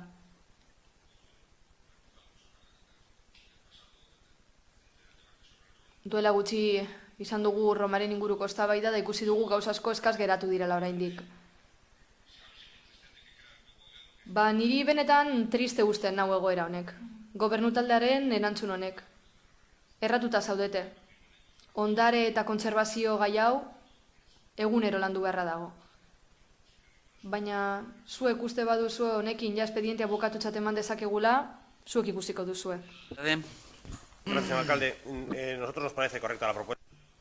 Gukek egindako proposamena egokia iruditzen zaigu, baina abstenitu egingo gara ez dute dugulako ez dela momentu egokia hau aurkezteko. Otsailean gaude, 3 hilabete geratzen zaizkigu gure karguetan, eta hausnarketa hau berandu dator. Datorren legegintzaldian, lehenengo mozioa, osoko bilkurara emango dena, hau izatea nahi dut, eta udalbatza berriak erabakiko du. Nik uste dut benetan hausnarketa beharrezkoa dela. Interesgarria da, baina nik uste dut urrengo udalbatzak eztabaidatu beharko duela. Kike, orain jada, berandu da, 3 hilabete geratzen zaizkigu. Ordurako ja, etxera joan dagoen gara guztiok. Esko, beste norbaitek, Joseba Arregi. Bueno, yo no sé por qué no ponemos en... Nik ez dagi zergaitik ez digogun garrantzi ematen egindakoari, jendea parte hartu du eta ni benetan harrituta nago beti bezala. Ez duzu daturik eman, bat ere ez. Iritzia eman duzu, balio judizioan oinarritu zara, baina ez dago daturik. Apoaren aurrerapen plana ikusten badugu hainbat gauza esaten ditu, hainbat proposamen daude. 59 elementu berri gehitzekoak. Ea aurkitzen dudan hemendik. Badaukagu gizadiaren monumentu bat, gizadiaren ondare izendatutakoa, beste 2 monumentu talde, berezitasun eman zaienak, 4 eremutan, eta gainera 258 elementu zehatzi gehituko zaie teknikariek egindako proposamena kalez-kale joan ondoren, eta azterketa egin ondoren erabakitakoak. Gainera jendeak ere proposamenak egin ditu eta hoie guztia parte hartze prozesuan bildu dira. Baina horrek ez du ezertarako balio? Orain Eduardok dio, urrengo legegintzaldira eramango dugula, 6 urte daramatzagu honetan lanean. Araudi ugari daude, hainbat urtetako lana dago atzean, eta bide batez esan berra dago, segaitik ezareten fidatzen hau idatzi duen taldeaz. Udal honi laguntzen dion teknikari oro zuen konfiantzatik kanpo geratzen da. Herritarren proposamenak bildu dira. Eta gauza bat esango dizuet. Aitzindaria gara, ondarea berreskuratzeko prozesuetan. Europar Batasunak, Espainiako Estatuak eta Eusko Jaurlaritzak aitortu digu. Erabilera publikoa 50 urteetan konprometitu izan da, bestela ez ginatekeen aurkeztuko estatu mailan emandako diru laguntzetara. Gauza da beti ari garela gauzak estaltzen, eskutatzen, mesedez esan egiak emandatuak. Nik ulertzen dut zure ikuspuntua, baina emandatuak, kudeaketa publikoaz ari garelako. Eta erantzun zehatzak behar ditugu eraikin zehatzentzat. Baserria errespetatzea nahi nuela, bai, baina hori esateak ez du balio. Hirigintzaz ari garenean, eta lurzoru gehiago eraldatzeaz edo ez okupatzeaz ari garenean, proposamenak egin behar dira, aporako, baina non egiten duzue proposamena. Benantzio eraikin horrek ere balioa du, saiatuko gara, elementu berezienak salbatzen, baina eraikin edo etxe hori batzordeak esan bezala jende dirudunarena zen, eta beraz, ezin ditugu etxe bizitza babestuak bertan eraiki. Beraz, aukeratu beharra dago, gutxi daukagu. Urbanizabla dena gutxi dago, eta bestea ere bai. 4.000 etxe bizitza babesturako behar izana dago, baina honek ez du ezer konponduko. Txanda. Joseba, tu intervención ha sido... Manipulazio hutsa izan da zuk esan dakoa. Zuk esan duzu gauza batzuk esan ditugula, baina ez da hala. Nok esan du esate baterako etxe hori kontserbatzeak ekiditen duela babes ofizialeko etxe bizitzen eraikuntza. Ez, gu behar ditugu proiektu batzuk gai direnak, balio eta kontu naturalak barne hartzeko. Baina ez, zuek dena suntsitzera zoazte, instrumentu gutxiekin, Iturribarrin esate baterako proiektu disparate badago, eta oraindik mehatxatu egiten du ingurua, baina leku guztietan egiten duzue, gauza bera guk eskatzen duguna da herritarrek ekarpenak egitea eta parte hartzea erabaki hauek hartzeko orduan, baina egunero. Ez esan gezurrik, ez esan ez garela, ez dugula nahi, eta bar. Hau ez da serioa. Zure erantzun ez da serioa izan. Etxe bizitza dosazionalekin konponduko duzue 4.000 etxe bizitza eskararen arazoa. Ez, guk nahi duguna da, herritarrek parte hartzea, Getxoko auzo guztietatik, ondarearen kontserbazioarekin lotutako gaietan. Guk ulertzen dugu zuk nahi ez izatea, baina ez esan, gezurrik orain, 3-4 hilabete falta diren honetan legegintzaldea amaitzeko politikari profesionalak ez duzu ezer gehiago egingo? Gabona, kabustua, gero beste 4 hilabete eta azkenean zer egingo dugu. Berandu dela hori da zuen iritzia. Baina politikan egunero egin behar dan. Herrietan egunero, udaletan, etxeetan, auzoetan eta kaleetan, kolektiboetan ere bai. Hemen ez dugu gure lanalde batera uzten. Ez diogu pertsiana izten inori, baina aitzakiak ikusi ditugu. Berriro diot, gu ez gaude honen kontra. Ez gaude babes ofizialeko etxe bizitzen kontra. Guri ezaigu gustatzen zuek nola lantzen duzuen, nola planteatzen dituzuen proiektuak. Eta eskatzen dugun gauza bakarra da herritarrei egunero parte hartzeko aukera ematea kontserbazioarekin lotutako iritzietan. Getxok benetan privilegio dun herritzat argenezake hainbat gauza kontserbatu direlako herrian eta oso ondo kudeatzen delako. Behar bada hoberena da horretan, baina ezin gara haratago joan eta herritarren parte hartzea bermatu. Ni benetan alusinatzen ari nahi zure erantzunarekin. Gu ez gara ezer mespretxatzen ari. Babestuta dagoen guztia ondo dago. Baina Punta Begoña berreskuratzen ari da hotelaren proiektu alde batera gelditu zelako, esan dezagun egia. Zein da gobernatzen duen proiektuak honen inguruan duen benetako iritzia? Ze hemen planetako berreskurapen proiekturik handiena izan dezakegu. Bai, baina hotel bat egin nahi zenuten bertan, proiektu alde batera utzi delako ez duzu egingo. Esandakoa, egindako guztia ondo dago, baina aurrera pauso bat nahi dugu, herritarren parte hartzea bermatzea. Zuek ez baduzuela ikusten, zuen arazoa da guk ikusten dugulako. Bosketara batzen gara, beraz, mozioaren alde, guk Getxo eta EH Bildu, abstentzioak, Alderdi Popularra eta Ciudadanos, aurka, jeltzaleak eta sozialistak, beraz bertan bera geratzen da mozioa eta hurrengora pasatzen gera. 15. puntuan guk udaltaldeak aurkeztutako mozioa Getxo Antzokiaren kanpo auditoretxa.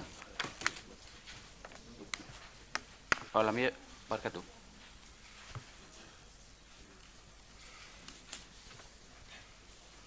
Kike Prada, zure haitz. Eskerrik asko. Moción sobre... Antzokiaren kanpo auditoretzaren inguruko mozioa. Oposizioko talde guztiek, Ciudadanosek esan ezik, osoko bilkurara Getxo Antzokiari buruzko hainbat mozio ekarri ditugu legegintzaldi honetan. Izan ere, gobernu taldeak pizkanaka ematen zizkigun datuek, kezka eragin ziguten. Hala, 2016ko otsailean, mozio bat aurkeztu genuen guk Getxoko kideok. Horren bidez, osoko bilkurari proposatu genion, Getxo Antzokia eta Romo Kulturetxea azpiegitura kulturalak amaitu eta martxan jartzeko prozesua jarraitzeko batzorde bat eratzea. Batzorde horretan, udaltalde guztiek parte hartzeko beharra ere jaso genuen mozioan.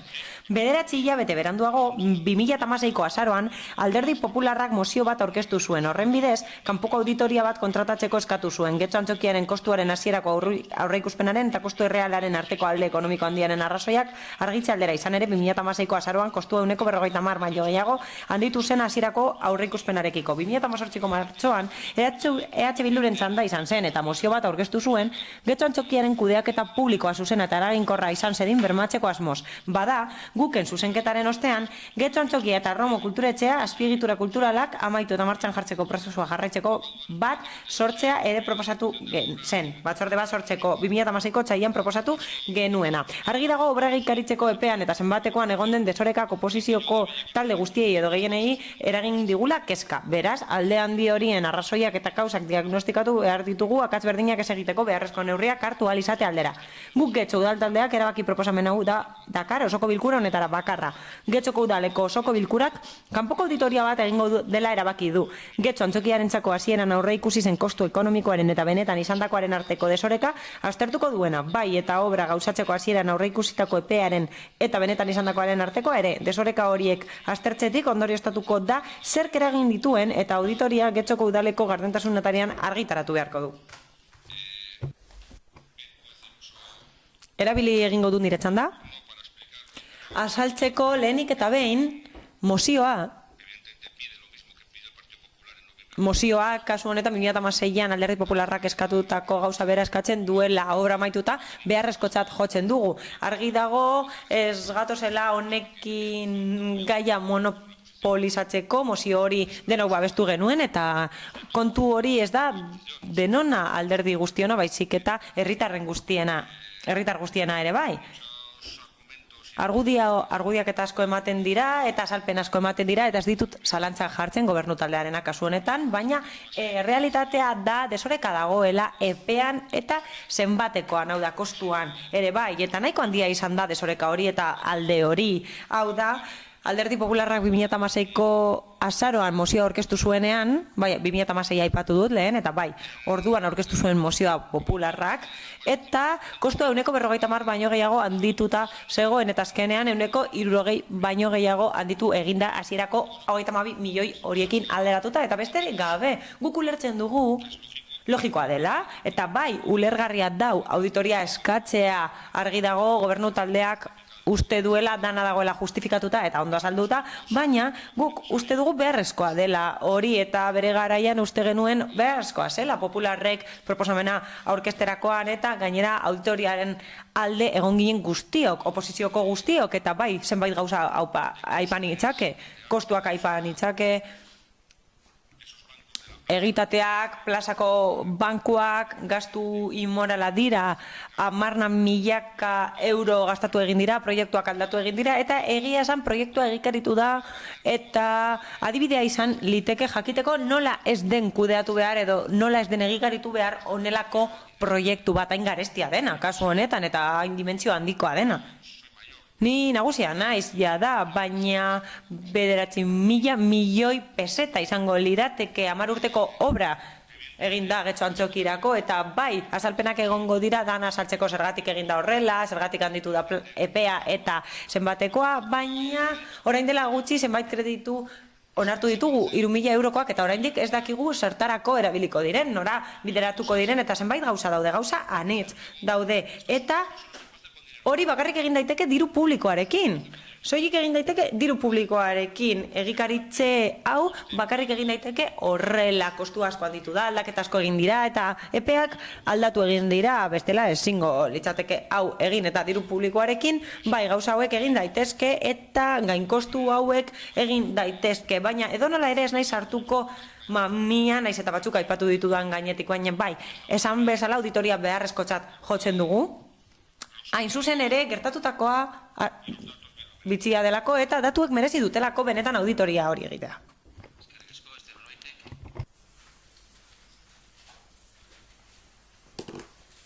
Joseba Arregi.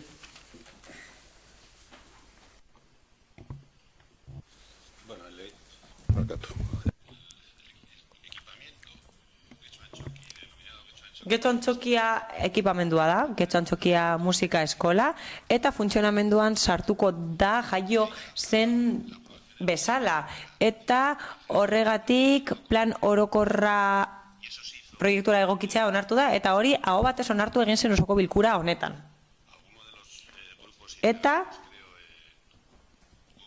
guk Getxoko talde batzuk edo lehen zeuden talde batzuk hemen zeuden, eta hori eraiki eginda herritarrak zenbait aldarrikapen egin dituztelako, eta bereziki zenbait sektorek eta elkartek aldarrikapen hori egiteko, eta horiek profila nintza dute, eta horiek izango dira erabiltzailerik nagusienetakoak, eta gainera egikaritzeko epeak egokitu dira krisialdi ekonomikora, eta eraikitzen bukatu dugu, eta udalaren zorpetxe orokorra erdian baino gehiagoan murriztu eginda, eta 3 eraikinak bukatuta daude jada, eta ekipamendua bukatzear dago orain, eta zenbait irekiera partzial egin dira, aparkalekua funtzionamenduan dago, urbanizazioa ere bai, eta musika eskola funtzionamenduan dago jada. Bide batez, faseka eraiki eginda, eta horri esker mailarik handieneko ekipamendu eszenikoa izango dugu gaur egun, eta harro gaude, izan ere osoko bilkurak erabakitakoa bete dugu, 8 alditan erabakitakoa, eta bengoz Getxok ekipamendu eszenikoa izango du, merezi duena, herritarren kopurua kontuan hartuta, eta gainera gauden mendearen beharrei erantzuna ahalko die.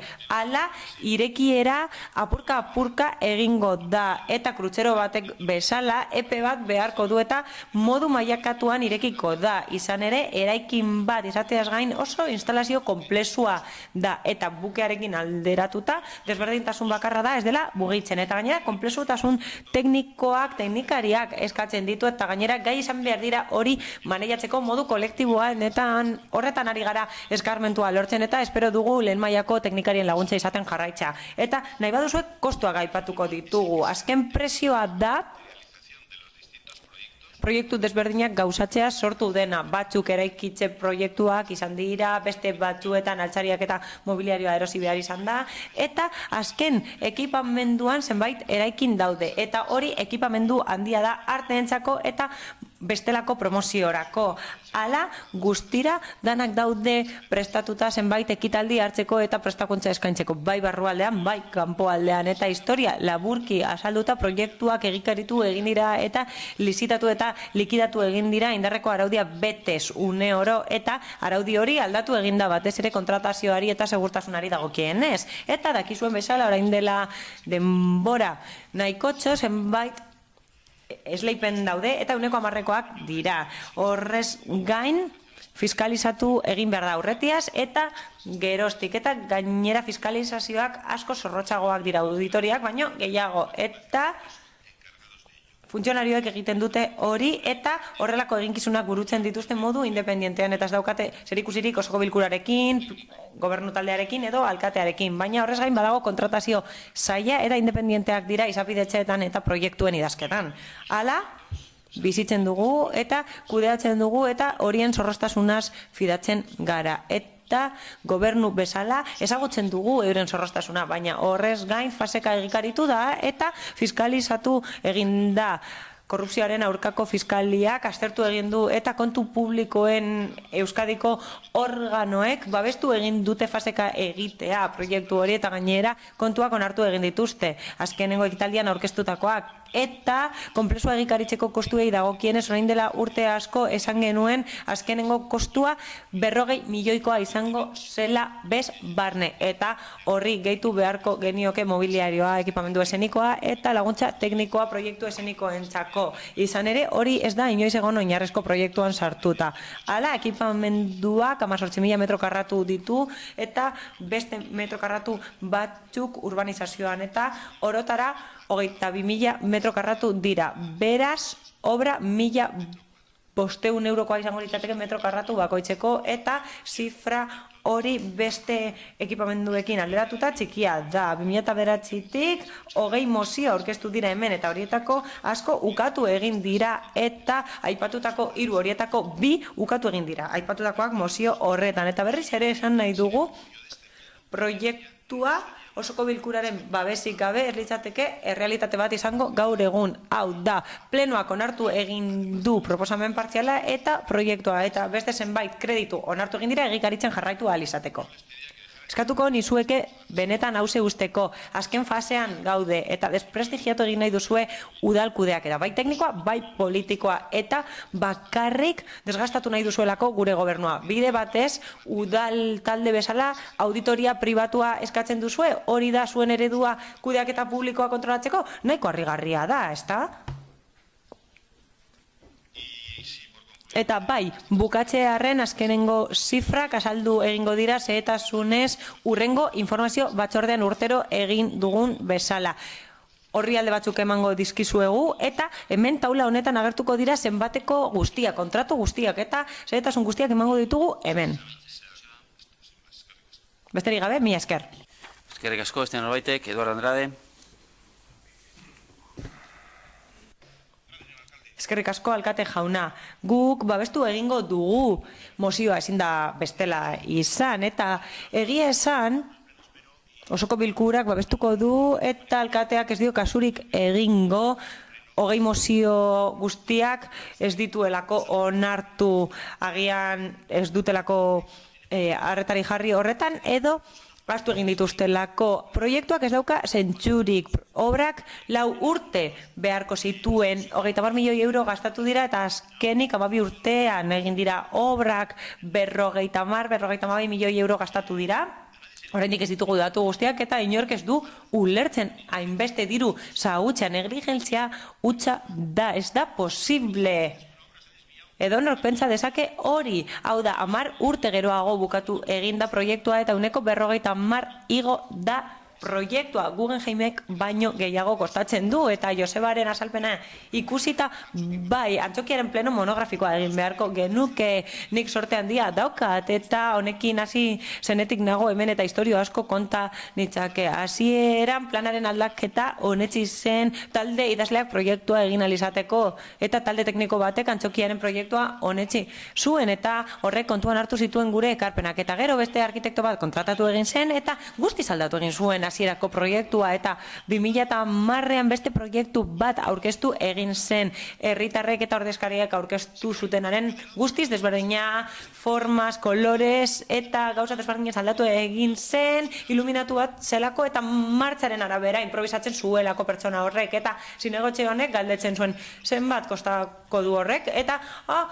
ez dakigu zenbat kostako duen eta zuek utzi diozue egiten 50 milioi eurora arte zuelako inolako proiekturik. Hala, PSek eta EAJ proiektu bat onartu zuten alternatibak eta alderdi popularrak kontra bozkatu zuten eta 33 milioi euro ziren eta dana sartzen zen eskabazioa, parkina, zestraren gaineko azalera eta behekoa eta parkalekoa barne. Dana zegoen sartuta instalazioak, akaberak eta urbanizazioa. Dana, 33 milioi euro. Hori zen batekoa eta aurka bozkatu genuen oso arrazoi simple batengatik.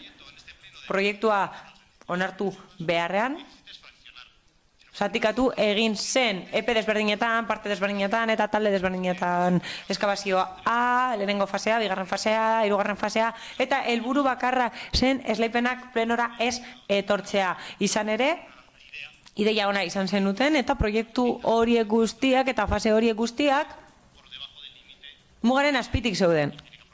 Eta plenoak hori onartu behar zuen, 6 milioitik beherakoak eta horregatik muga hori jarri zenuten, baina behin ekarri zenuten zerbait 8 milioi eurokoa, ez zenuten lortuko, baina gero zatikatu egin zenuten eta fiskaliara eraman zen eta Euskal Kontuen auzitegira eraman zen hori hain zuzen ere egindako irregulartasunak eta auzitegi horrek salatu zuen arkitektuari ordaindutakoak ez daukala egokitasunik eta hori esela egokia eta lehiaketa publikoak egin behar zirela modu zuzenean baina zenuten hori egiten eta zabaltzen zenituzten kontratuak 1 milioi euroko kontratu bat orain 4 edo 5 milioi eurokoa izan da eta hori guztia ilegala izan da eta zuk esaten duzu sorpetzea erdian erdira murriztu duzuela, baina lurzorua saldu duzue, eserlekuak ordaintzeko eta ni plenoan egon naiz, eta lurzoru pribatua saldu duzue eserlekuak ordaintzeko, eta bai, sorpetzea murriztu da, bai, 1,2ko sorpetzea daukagu gaur egun, esaretelako gai izan, lursail pribatuak saldu dituzue moketa jartzeko Getxo Antzokian, eta ez daukagu sorpetzerik, 1,2koa. Baina, urte hauetan zehar, osoko bilkura honetan hori izan dugu izpide. 20 alditan hitz egin dugu Getxo Antzokianen inguruan, eta batzuetan lortzen dugu EH Bilduren babesa, hasieran ez egoen EH Bildu, hasieran soilik besteak geunden alternatiba eta alderdi popularra, baina gehiengoa ez daukagunean, rodilloak, EAJaren eta PSren rodilloak, zapaltzen gintuen. Ekarri dugu bideragarritasun proiektu bat, oso proiektu hona da Getxorentzat, baina non dago beste proiektua? Prentzan hori aipatzen duzue, zerbait egingo duzue, sinema eta bar, guk eskatu dugu plan hori, baina ez duzue ekarri. Nola ordainduko dugu orain irekiera? Ez duzue ekarri, bosta sola zuei orain Zarzuela egingo dugu, Antzokia ekarriko dugu. Antzokien okupazioa batez beste 200 pertsonakoa da, eta orain daukagu 700 pertsonarentzako antzoki bat, Zarzuela. Ez dago nahikorik, jazz kanpotik barrura eramango da, eta udalerriaren erdiak kanpo geratuko da, ez du betetzen behar duguna gauza baterako, ez bestearentzako ere. Beraz, non egingo dira abanerak? Karpan gastatuko da folk, karpan jazz, barruan 400 pertsona, kanpoan geratuko dira Antzokia 100 pertsona aretoan. Zineklubera 20 doaz, eta 150 pertsonentzako aretoa dago. Musika eskola barruan sartu da, aukerak eman genituen telefonikaren eraikina erosteko salmentan dago, eta hori erositeken momentu horretan, eta bertan egin. Zabalgune bat egon liteke hor ez dana dago, elkarrekin sartuta aukerak eman genituen behargintzara eramateko musika eskola horrez egiteko eta algortan egoteko. Eta ez duzu egin, aukerak izan dituzue denetarik egiteko. Hau da kudeaketa eredu bat edo kudeaketa kulturalaren eredu bat. Ez da, da zautzearen eta proiektu faraoniko baten eredua. Horrela, alkate batek, hau da, urrengo legegintzaldian udala uzten duenean, hori eramango du etxera, estatuile bat eramango du etxera, zuk egin duzu hasieratik eta etxera eramango duzu. Norbaitek. Nire Jarrubia. Bai, kaixo, guztioi berriz.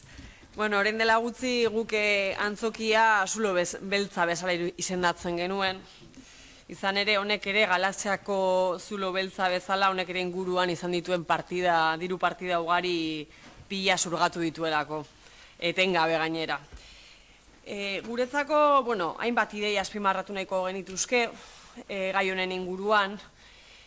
Izan ere, bueno, orain arte hemen azaldu diren, edo behintzat guken aldetik eta baita alderdi popularretik ere azaldu diren hainbat argudioekin bat egiten dugu.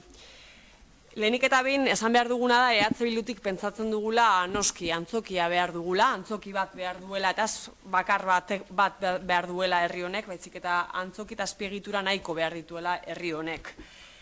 Kultura eta arte disiplina ezberdinei ere bide eta horren oihartzun izango dena. Horrek ez du esan nahi inondik inora, orain arte abiatutako eredua Getxo Antzokiarekin babesten dugunik, inondik inora. Uste dugu Antzokia beharrezkoa dela, baina ez horrela. Proiektu edo honek ustezko prozedimendu legal guztiak babestu izanak ez du egiten kudeak eta ona egin izan denik, inondik inora. Kudeak eta txarra izan da. Bestela ez genuke inondik inora ulertuko, ia 10 urte behar izatea Antzoki hau, edo 10 urte baino gehiago behar izatea Antzoki hau inauguratzeko. Guggenheima 4 urtetan egin denean. Gainera 10 urte hauetan, edo 11, 12, jazakit zehazki zenbat urte izan diren, EAJak plenoaren erabaki ahalmenari izkin egin dioten gabean. Izan ere, askotan erabakiak edo diru partidak beste leku batetik mugitu izan dira, eta horrek ere ilundu egin du nolabait proiektua bera. 2011an, udal gobernuak onartu egin zuen, obren kostu 80,56 handitu egin dela. Izan ere, arkitektuarekin, azikera batean sinatu zen kontratuan obra 30 hilabete iraun behar zuela azaten zuen, eta gaur arte 112 hilabete baino gehiago pasatu dira, eta oraindik ere proiektua ez dago bukatuta.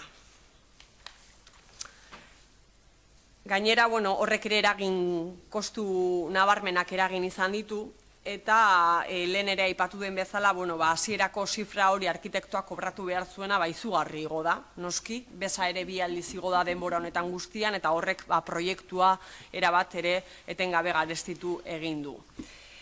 Gainera, prozedimenduan eta proiektuaren eratze horretan desadostasunak agerizkoak izan dira, eta udal batza honetan ere azaldu izan dira, behin baino gehiagotan, eztabaidatu egin dugu gai honen inguruan, baina orain ja, esan dezagunez, proiektua ia bukatuta dagoela, Getxo Antzokiak laster berateak zabalduko dituela, eta orain ere, momentu honetan, kezkak sortzen zaizkigu. Kezkak sortzen zaizkigu ezakigulako zen izango den zehazki etorkizuneko plangintza, ea proiektua bideragarria izango den. Bideragarria esaten dugunean, ez bakarrik bideragarria ekonomikoki, baizik eta bideragarria ere kultur eskaintzari begira, ezakigu zehazki zen izango den ekintza plana, nahiz eta behin baino gehiagotan eskatu egin dugun. Ezan diguten bakarra izan da, kalean, kanpoan egiten diren hainbat ekimen bertara eramango direla. Eta gainera, ezakigu ere zehazki zen izango den usteapen eredua, udalaren ezin dugu horrelako antzoki bat izan, eta udalaren asmo bakarra izatea egun, algortako sanduan bezala, algortako kaletan egiten dena antzoki barrura eramatea. Gainera kostuak, azpegitura horrek izango dituen kostuak ere kezkatzen gaitu, eta horren inguruko azalpenik eta ez daukagu.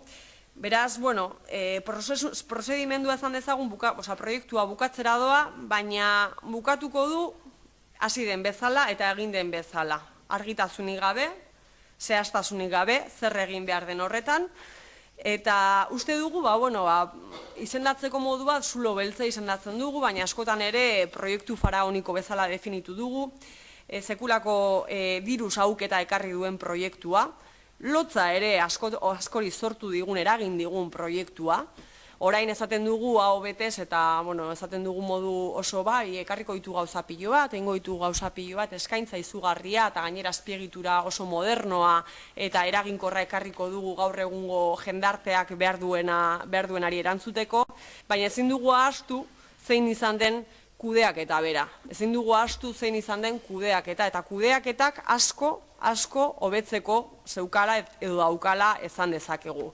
Beraz, ez dago zalantzarik babestuko dugula gaur ekartzen den mozioa. Uste dugu prozesu honetatik asko ikasi behar duela udal gobernuak, asko ikasi behar duela kudeak eta on bat egin alizateko urrengo proiektu batzuetan, eta jarraituko du galdetzen ea bertzein den ekintza plana, ea bideragarria den proiektua, eta ea argipen gehiagorik ematen diguten. Eskerrik asko. Kike Prada, zuria da hitza. Lehenik eta behin, zenbait hitz esan dira hemen, osoko bilkuran, eta esan da kudeaketa publikoa eta teknikarien kudeaketa desprestigiatu nahi dela. Inork ez du hori zalantzan jartzen, legezkotasuna ez da zalantzan jartzen, dana da legala, faltasena, dana dago teknikoki babestuta, faltasena, ez da? Baina errealitatea da 32 milioitik 50 milioira pasagarela, eta horiek ez den oinarrezko proiektuan jasota. Hala, horrelako obra bat egiten denean, ulertzen dugu, etxean egiten denean bezalakoa dela sukaldea konpontzera zoaz, eta bai, koinatari eskatzen diozu, obra zuzentzeko, ez da despektiboa, ez, bai, hauze jarri, aldatu bestea, nik ezagutzen dut jendea bertan lan egin duena, eta zoratu egin dira, jarri, kendu, burdina, egurra, zoratu egin dira, baina hori legala denik, ez dugu zalantzan jartzen, noski, baina errealitatea da, eta inoiz baino gehiago orain errealitate hori argia da. Antzokia bai, baina ez horrela. Ideia hori gero eta argiagoa da, ez gaudea Getxo Antzokiaren aurka. Babes ofizialeko etxe bizitzen aurka zaudete, Getxo Antzokiaren aurka zaudete, ez, Getxo Antzokiaren alde gaude, baina ez gaude honen alde, gauzak horrela egitearen alde ez gaude, argi, ez da ezer programatu, ez da ezer planifikatu, zein da plana, improvisazioa, hori da plana, asalto de mata gaztelaniaz esan den bezala, orain jarriko dugu, orain kantuko dugu, hori da plana, nola saltzen da egin duzuena? Nola saltzen da kostuaren edo gastuaren handipen hori bai, desbideratze bat egon daiteke eta arrazoiduna izan daiteke, logikoa, eta dana eginda martxaren arabera ez dago planik, ez dago inolako plangintzarik? Ados. Lehen esan bezala, dirua daukagu, denona da. Berdin dio, dirua igotzeak. Ez da, ezin da defendatu kudeaketa ona. Hau da, proiektuaren kudeaketa ona eta egikaritze ona, ezin da defendatu bai, pozik egon gaitezke ekipamendu kultural ona daukagu, Getxo Antzokia maila handieneko ekipamendua da, eta bai, denona da, nirea da, zuena da, herriarena da, baina ez dira horrela egiten gauzak, hori da, nik uste duana, behintzat gauzak ez dira horrela egiten. Eta bai, eta bide batez, naiz eta legala den, gobernu taldeak esaten du 2.600 pertsonek behar dutela etxe bizitza eta gobernu taldeak 17 milioi euro gastatu ditu, etxe bizitzarako dirua gastatu du, kopuru hori gastatu du Getxo Antzokian eta esaiozue hori gazteei, esaiozue hori gastatu duzuela Getxo Antzokian. Baitek, Joseba Arregi. Poco tiempo tengo, bastante. Denbora gutxi daukata inbeste gauza erantzuteko, baina kiketik hasita, saiatuko naiz gero azaltzen nola igo den hori 33-tik 52-ra, baina ez da egia, ezin dira alderatu datu horiek, eta bai, etxe bizitza 56 milioi euro inbertitu ditugu eraikuntzan, etxe bizitzen eraikuntzan, eta hori ez da inoiz egin Getxon bere historian zehar, eta babes ofizialeko etxe bizitzesari naiz, eta 14 gehiago izango dira, permuta hori eraikitzen denean, gaur onartu duguna eraikitzen denean handitu da. Nik uste dut ez dela gustu honekoa koñata aipatzea, eta hori erabiltzea Arte Ederretako Museoan lan egin duenari koñata bezala izendatzea, zenbait sari irabazi ditu arkitekturan, gainera katedraduna da unibertsitatean, eta ospe handia dauka nazioarteko mailan. Beraz, ez dauka zentzurik koñata esatea, eta nereak esaten du zulo beltza dela.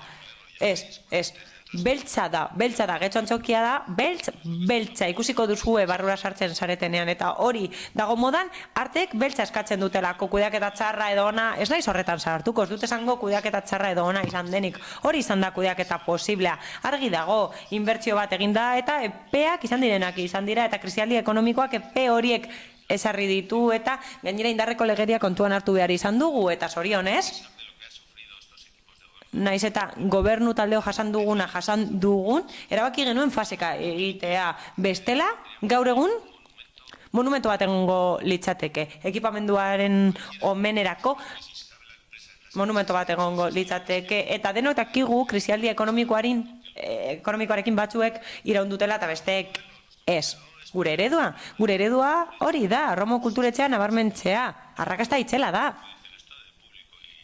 Publikoaren arrakasta bat da, bai, arrakasta hutsa da. Kritika eta publikoaren arrakasta da, osoko bilkuran onartzen ez dena arren, eta errekagareko pabilloiak arrakastatzuak izango dira, oso kudeak eta konplexua izan da, eta EH Bilduk horretan lagundu egin du.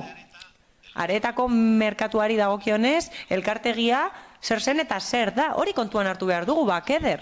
Kritikak onartu ditugu, kudeak eta onartzen dugu, hori da oposizioaren lana, baina emaitza hor dago. Eta emaitzek gaur egun arte babesten gaituzte, eta Getxo Antzokiak ere babestu egingo du guk egindakoa. Yo, como... Eduardo, historia zaharra daukat eta dokumentu asko ditut, baina Alderdi Popularrak esan du oso aldaketa partzial zehatza da, eta hori soko bilkuran esan zenuen, eta hori egiten da aztertutako zerbaitetan oinarrituta, hau da, aurretiaz aukeratutako proiektuan oinarrituta, eta Alderdi Popularrak horren inguruko informazioa izan du. Eta beste pleno batean esan zen estrategikoa zela azpiegitura, eta horregatik babestu zenutela gobernu taldea hasierako onespenean eta aholku batzordearen irizpenean. Uste dute, garrantzitsua dela proiektua Getxorentzat, eta oso positiboki hartzen dute proiektua. Mi esker. Beste norbaitek, Eduardo Andrade, zurea hitza. Bai, eskerrik asko. Efectivamente. Bai, nik esan dut. Alderdi Popularrak babestu egin zuen aporen aldaketa zehatza proiektua egiteko, eta bai, Alderdi Popularra dago aurretia hautatutako proiektuekin. Ez, hauze ez da proiektu hori, ez dauka zerikusirik proiektu horrekin hartzen duzu bat eta beste, eta ez daukate zerikusirik maketa izango duzu etxean. Agian Imanolek dauka etxean maketa. Ez daukate zerikusirik. Ez dauka zerikusirik hasieran onetsitakoak bestearekin, arkitektoek onetzitako horrek ez dauka zerikusirik oraingoarekin, arkitekto bat kontratatu zenuten eta ez zeukan ezer buruan, marratxo batzuk zeuzkan buruan, eta hori onartu zenuten hemen, eta hori eraman zenuten desbideratzeetara, eta bai, tokiko batzarrera eraman zenuten eta faseka aurkeztu duzue zuen bulegoetan onartzeko, eta getxo antzokiak kike izan bezala aurrera egin du, martxaren arabera. Eta zuek ikusi duzue zuen bulegoetan eta tokiko gobernu batzarretan onartzen zenuten eta ikusten zenuten nola zijoan arkitektoaren ideien arabera. Osoko bilkuran askotan eztabaidatu egin da, baina osoko bilkurak ez ditu onartu fase horiek. Zuek hori onartzen zenuten bulegoetan eta zuek ikusten zenuten bilakaera, baina guk ez genekien ezer martxaren arabera gindoazen ez da marmola, orain egurra da, orain ez da beira borobila baizik eta karratua. Hori zuek erabakintzen zenuten bulegoetan ez dugu, ezer ikusi naiz eta osoko bilkurak adierazi duen aurka zegoela. Beraz, nik humiltasuna espero nuen zuregandik, auditoria bat eskatzen ari gara. Benetan esatea kudeaketaren adibide dela, aurrekontuaren 150 desbideratu da eta 50 milioi euro gastatu ditugu antzoki batean, naiz eta hori oso polita eta zoragarria den, baina hori beste modu batera saltzen da. Eta kudeaketa ona dela esatea, mesedez humiltasuna behar da eta akatsak onartu behar dira, bai.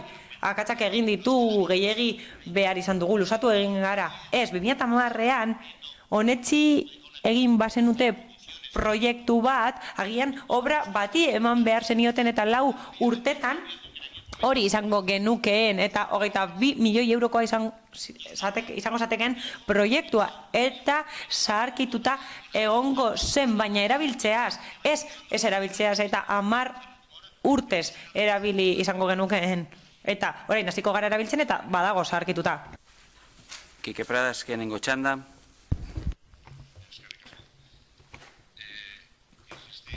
Berriz ere azpimarratu nahi dut, bai, proiektu honen kudeaketa ona ez da ona. Eta hori ezin da defendatu. Agian nik diseinatzaierik onena kontratatzen dut, hori da onena. Sar zaitez nire etxean eta egin ezazu nahi duzuna. Hori esan diezaioket berari. Barra librea daukazu. Berdin dio, diru publikoa da. Etxeko amei azaldu. Hau, non gertatzen da? Nola zautu da inbeste diru? Nola egon da desorek hau? Nola gertatu da plangintzarik eza? Nola gertatzen da hau? Zoritxarrez hori gertatzen da erakunde publikoetan eta udal honetan hori gertatu da proiektu honekin. Bai, gero esaten diozu, gehitu faktura, bai, 50 milioi euro, bai, dana dago justifikatuta, legala da, bai, noski, bai, mesedez. Mesedez. Kudeaketa ona, inoiz ez. Ezin da defendatu horrelako proiektu baten kudeaketa ona, faktura gehitzen da, eta bai, jarri eta kendu orain gora eta orain behera. Bai, bai, dana dago ondo eta dana da zuzena, bai, dena da legala. Eta milioi asko gastatu direla etxebizitza publikoan, zalantzan jar dezakegu, baina erreala eta begibistakoa da, ondare publikoaren gainean gastatu egin dela diru bat, etxebizitza publikorako zena, eta getxo antzokian zautu da hori. Hor dago, legala da, bai, baina azaldu 2006 gazte horiei. Jarrubi. Bueno, esatea beltza modan dagoela, baina ez orain, egon dela gutxin modan jarri zuenetik eta elegantziaren ikur bihurtu zuenetik, baina horretaz gain uste dugu, kasu honetan ez dela moda kontua, izik eta kudeak eta egokiaren kontua. Kudeaketa, ze kudeaketa den egoki eta zein ez den egoki. Eta zelantzari gabe eta errepikatzen dugu, ja 10.000 aldiz, egin den kudeaketa getxo antzokiaren proiektu aurrera eramateko, ez da egokia izan. Ez da zuzena izan eta ez da argia izan eta gardena izan. Eta horrekin guztiarekin daukaguna momentu honetan, getxo antzokiak bere ateak irekitzera doa, irekiko ditu bere ateak, baina ja da, eta esan duten bezala, hainbat eta hainbat elementu, eraikinaren beraren hainbat elementu da sarkituta daude. 10 urte igaro direlako, edo zakizen bat urte igaro direlako horiek jarri zirenetik. Eta hori da ikur bat eta simbolo bat da. Eta da, kudeaketa txarraren sinbolo bihurtu duzu Getxo Antzokia, eta horrela ere irekiko ditu bere ateak. Espero dezagun aurrerantzean gestio egokiagoa izatea eta azpiegitura horren kudeaketa plan baten babespean joatea, eta agian sinbolo hori eraldatuko duzue, edo eraldatuko dugu, edo eraldatuko dute batek daki. Beraz, hori bakarrik esate. Eskerrik asko, Joseba Arregi. Bueno, el modificado... Bueno, Eduardo, aldaketa hori bizilagunek eskatuta egin zen, ezen modu selektiboan egin. Proiektua egokitzeko egin zen, ezen berez aldaketa izan. Egikaritze prozesuaren baitan. Osoko bilkura honek eskatuta egin zen baitare. Alderdi Popularra zegoen buruan momentu horretan, eskaera egin zenean. Hori badakizue. Kike, ez da euro bakar bat ere faltatu, babes ofizialeko etxebizitzak sustatzeko orduan, udalerri honetan, legegintzaldi hauetan posible izan denean. Gehiago esango dut, oraindik, efektiboan, funtsak daude eta funts gehiago lortzeko moduak ere badaude horretako. Akatzak asko egondia. Hala da, kudeaketa berriro beti hobe daiteke. Talde honi milaka eta milaka gauza bururatzen zaizkigu kudeaketa hori hobetzeko, baina ekipamendu honetan, zehazki, musika eskolan, txiki geratu zaigu, esate baterako. Plaza topera dago, lokalak okupatuta daude guztiak. Hemen ez dio gutxik daudenik, okupatuta daude, beraz, hitz egin dezagun ekonomiaz, diru-sarrerez eta barrez. Proiektu hau ez da 52an desbideratu. Oinarrizko proiektua eraikinak eraikitzean datza. 33 milioi geratzen dira. Eta 40rekin bukatu dugu. 125eko hazkundea izan du bezak, 110eko IKP-a jasan dugu, IKP igoera jasan dugu, eta bi baldintza hoiekin bakarrik justifikatu dezakegu desbideraketa hoi. Igoera hoiekin, baina gu gardenak izan gara hasiera batetik. Proiektu guztiak erakutsi ditugu. Haiek zenbat kostatu duten, zenbat likidatu den. Beraz, ez gara ezer estaltzen aritu. Epeetan desfase egon dela, bai, baina ikusiko dugu justifika daiteken edo ez, baina hala izan da. Gauza honak eta txarrak izan ditu honek, argi dago. Kulturtaldeek, jendeak, ez du ekipamendurik izan guk nahi izan dugun denbora guztian. Hori baino ez. Edo Landera, deskeneko txanda. Por fin has reconocido algo, Joseba. Bueno, azkenean aitortu duzu. Zerbait, eskerrik asko, Joseba. Aitortu duzu epeetan izandako desfasean. Diruarenak ez du justifikaziorik, esan dizut lehen. Hasierako proiektuan agertzen guztia, beza, proiektuaren egikaritze fasea, eta bar, guztia. Gauza da, musikaskola topera dagoela, bai. Musikaskola bat ireki dugu eta udalerriko jendeari plaza gehiago eman ordez, banatu egin ditugu plaza berberak. Ron bat egin dugu musikaskolako zerbitzua bere horretan mantentzeko, esate baterako. Jakinda udalerriko beste parte batzuetara zabaldu al genuela, behargintzara eramanda, esate baterako, eta ala espazio gehiago izango genuke, espazio handiagoa izateko. Espazioa txiki geratu dira, hala da. Batak badara maitzita 10 urte.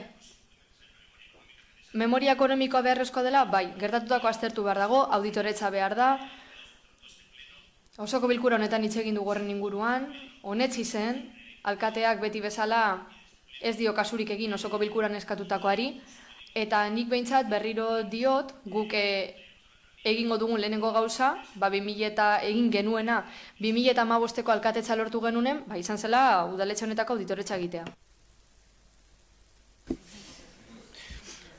Eskerrik asko. Beraz, inork ez baldin badugu hitz gehiago eskatzen, bozketara pasatuko ginateke. Mozioaren alde, guk Getxo Bildu eta Alderdi Popularrak, abstentzioak, Ciudadanos, aurka, jeltzaleak eta sozialistak. Beraz, empate bat sortzen da, eta uste berriz bozkatu behar dugula, mozioaren alde, guk Getxo Bildu eta Alderdi Popularrak, mozioaren abstentzioak, Ciudadanos eta aurka jeltzaleak eta sozialistak. Beraz, alkatearen bozka bereziaren arabera, bertan behera geratzen da mozioa. Eta urrengo, bai, barkatu. Santiago Sainz, eskatu ditza bere bozkaren arrazoiak azaltzeko. Nosotros nos hemos abstenido por considerar... Gu abstenitu egin gara gure ustez auditoretza oro egin behar delako proiektu guztia gauzatu aurretik. Guztia bukatuta dagoenean ekingo dugu guk, horregaitik abstenitu gara. Beraz, urrengo puntuarekin jarraitzen dugu. 16. puntuan guk udaltaldeak aurkeztuako mozioa, herritarren erresilientziari buruzko disiplina arteko batzordea sortzea. Bai, Paola Mieba. Eskerrik asko alkatea. Hiriko erresilientziak erreferentzia egiten dio edozein krisi egoeratan hiri batek bere funtzionamendua berrezartzeko duen gaitasunari. Bai eta krisi egoera horiek ekiditekoari ere. Hainbat eta hainbat arazok eragin ditzakete egoera horiek, esate baterako klimaldaketa, gatazka soziopolitiko edo ekonomikoek, energia eskaziak eta zibersegurtasunarekin lotutako gertakariek, beste hainbaten artean. Getxok ez du erresilientzia eredurik. Bada, hori kontuan hartuta, uste dugu hiriko erresilientziari buruzko disiplin arteko udal batzorde bat izan behar dela horren beharrezkoa den eredua garatzeko. Hala, lantalde horren eraginkortasuna bermatzeko, batzorde horrek sailarteko ikuspegia izan behar du eta udalarlo guztiek hartu behar dute parte bertan. Ez soilik hiritarren segurtasun arloko larrialdietako eta babes zibileko zuzendaritzak. Lan batzorde horren helburuari dagokionez, Getxok erresilientzia handiagoa izateko estrategia bideragarria garatzea izango litzateke oro har. Zehazki, erresilientzia fase guztietatik landuko luketen sailarteko kontingentzia planak diseinatu ahal izango lituzke. Faseak honako hauek dira. Adierazleak naiz helburuak lantzea, arrisku zein mehatxuen profilak egitea, eragin agertokiak diseinatzea, larrialdi protokoloak eguneratzea, hiriko erresilientzia patroiak sortzea eta neurtzea, eta abar. Amaitzeko, nabarmendu behar da proposamen aldaketa klimatikoaren testuinguru globalean kokatzen dela. Hala, gure lurraldean horri buruzko zenbait neurri zehatz hartzen dira erakundeak.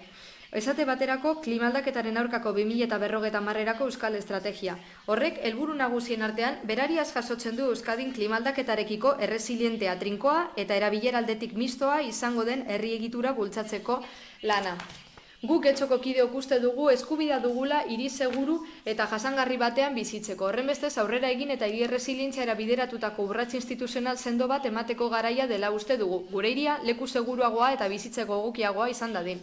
Ondorioz, porrot egitea baino nahiago dugu saiestea eta neurri prospektiboak hartzea Getxo balizko krisiai aurre egiteko hobeto prestatuta egoteko. Horregatik guztiagatik guk Getxo udaltaldeak erabaki proposamen hau aurkezten dio Getxoko udalaren osoko bilkurari. Bakarra, Getxoko udala konpromiso hartzen du hiriko erresilientziari buruzko disiplina arteko udal batzorde bat martxan jartzeko. Batzorde horrek hiri kudeaketaren ikuspegi holistikotik garatuko du Getxok egiturazko mehatxu edo arriskuen aurrean duen erresilientziarako gaitasuna. Puede que en este pleno... Behar bada osoko bilkura honetan, pertsona batzuek ez dute ezagutuko termino hau, resilientzia. Guk mozioan azaldu dugu zer esan nahi duen, baina azpimarratu nahi dugu ohitzen joan behar garela termino horretara izan ere, hainbat alditan ikusiko dugu klimaldaketarako 2050ko euskal estrategian. 2015an Eusko Jaurlaritzak egindakoan. Bertan, 100 orrialde baino gehiagotan zenbait helburu eta neurri agertzen dira, gure herri eta eskualdeak hobeto prestatuta egoteko etorkizunerako. Neurri eta behar izan hoiek, estatu mailan, batasun mailan eta nazioarte mailan egindako gomendiotan oinarritzen dira. Hala, planteamendu estrategiko baten inguruan aritzen zaigu testua 2050era begira, eta gainera jarduketa ildo eta mugak azaltzen dira energia sektorean, garraio sektorean, modelu territorialetan eta beste hainbatan aplikatu beharrekoa izan ere, negutegi efektudun gaz gehienak sektore horietatik igortzen dira. Gainera, klimaldaketaren ondoreri aurre egiteko neurriak planteatzen dira hainbat sektoretan eta hainbat arlotan. Gure lurraldea erresilientea egiteko hori guztia. Gainera, zeharkako aplikazio muga bat ezarri da, ezagutzan, prestakuntzan eta sentsibilizazioan oinarritzen dena. Bai herritarrei eta bai profesionali eskaini beharrekoa. Gainera, zuzenean eragiten dio administrazioei. Izan ere, administrazioa hartzen du estrategia hau aurrera eramateko eragile nagusi modura. Guk, legegintzaldian zehar guketxotik hainbat aldiz salatu ditugu kasu asko, resilientzia, konpondu nahi dituen gauzen ingurukoak. Adibidez, 2015ean arkitektura talde guztiak babestearen alde egin genuen, Pampa aipatu genuen baita ere, TTIPren aurkako udalerri deklaratzea eskatu genuen, enpresa handien eskuetan ez erortzeko, gainera animalien kolonia askoren babesa eskatu dugu, gure uraren hornikuntza sarea konpontzeko eskaerak egin ditugu, eta gure ingurumena babesteko eskaerak ere bai. 2016 urtean osoko bilkura honetan eskatu genuen baita ere neurri batzuk hartzeko, getxotik gutxiago gutxatzeko eta zarata maila murrizteko. Hainbat aldiz aipatu dugu, eraikuntzak nola eragiten dion ingurumenari, portu inguruan esate baterako, Espigoian, irisgarritasun handiagoa eskatu dugu aurrentzako parketan eta udal zerbitzuetan, eta horrez gain, azterlanak eskatu ditugu zenbait eremurentzako, babestu beharreko zenbait eremurentzako duten historiagatik. Proposamenak aurkeztu ditugu, elikagaietan diru gehiegi ez gastatzeko. Horrez gain, osoko bilkurara ekarri dugu, babesik ez duten eremuen inguruko eskaintza.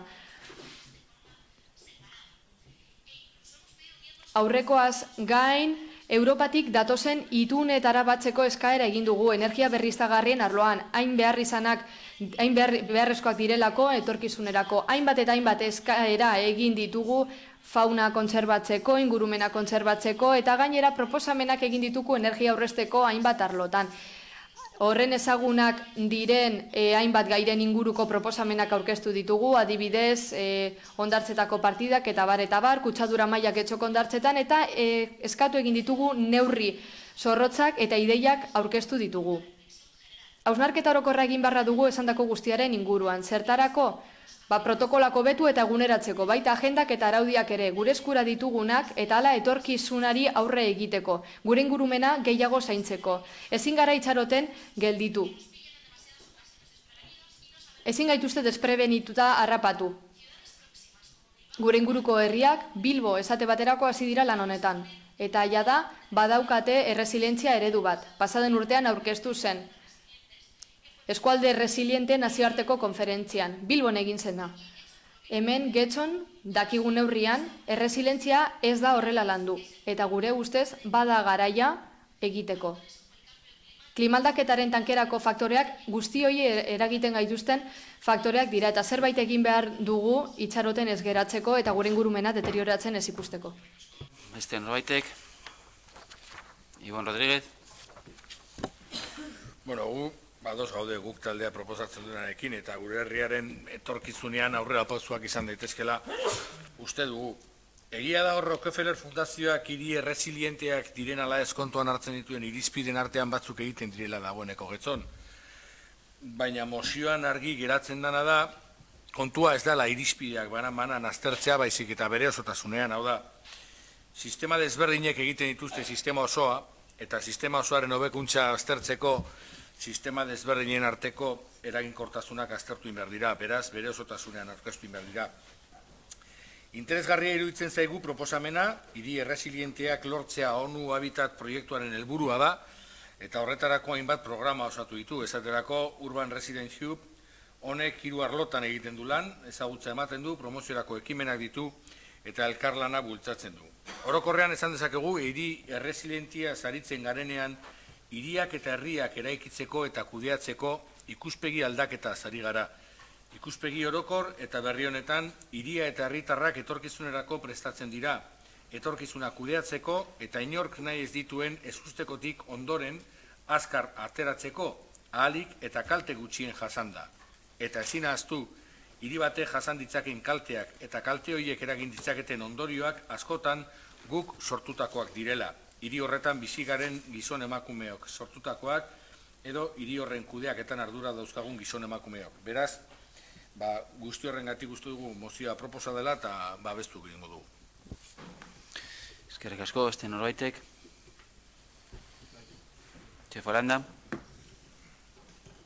Sí, yo me voy a referir a la moción, no a la explicación que... Bueno, ni mozioa sarituko naiz eta ez azalpenaz beraz. Mozioa bera ez da ulerterraza, hori benetan diot. Eta hori ni ohituta nagoela, kontzeptu abstraktuetara eta honelakoetara, baina asko kostatu zitzaidan mozio hau ulertzea. Eta ez nuen ulertzen nondik datorren. Hainbat aldiz eskaeren zerrenda ikusi dut eta bertan ez da agertzen errazago azaldu behar ditugula mozioak, hizkera errazagoa izan behar dela, beraz, nik ikusi dut horrelako zerbait eskatu dela da gero aurkezten duzu mozio bat ulertezina dena. Ni harrituta geratu naiz, irakurri dudanean, hemen getxon ez dagoela erresilientzia eredurik, irirako, eta horregaitik proposatzen dela batzorde bat eratzea. Horren helburua izango zen estrategia garatzea, bideragarriak direnak eta ala getxo erresilientago bilakatuko dutenak. Apur bat konfuso izan daiteke, baina hortik aurrera estrategia zaritenean, euskal estrategia zain zuzen, hasi naiz ni pizka bat ulertzen, gainetik behintzat zer proposatu nahi duzuen. Baina konfunditu egin zarete mozioan, izan ere helburu nagusietako bat, estrategia horren kasuan, zuen aburuz da, hiri egitura bultzatzea, baina hori jarduketa hildoa da, ez da helburua, helburu baten barruko jarduketa hildoa daia da.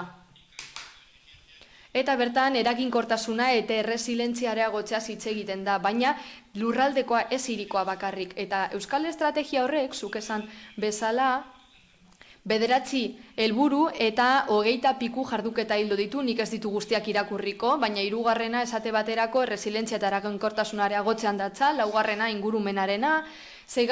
esaten da hiriko hondakin solido gutxiago sortu behar direla, garraio arloan, eta bar, eta bar, eta bar. 3. jarduketa hildoan edo beto esan da helburuan mitigazioaz eta egokitzapenaz aritzen da, prebentzioaz eta irten bidez. Eta horretarako politika publikoek zeregin handia dute kasu honetan, eta lurralde antolamenduko politikek dute garrantzi handiena hemen. Politika hori zeharkakoa da, eta hori da esparrurik egokiena klima erresilientzia deskribatzeko, eta hemen horren inguruan aritzen gara, ez da? Doten berrikuspena oraindik bukatu gabe dagoena hemen aipa dezakegu. Zertan oinarritzen da, lurraldeko estrategian.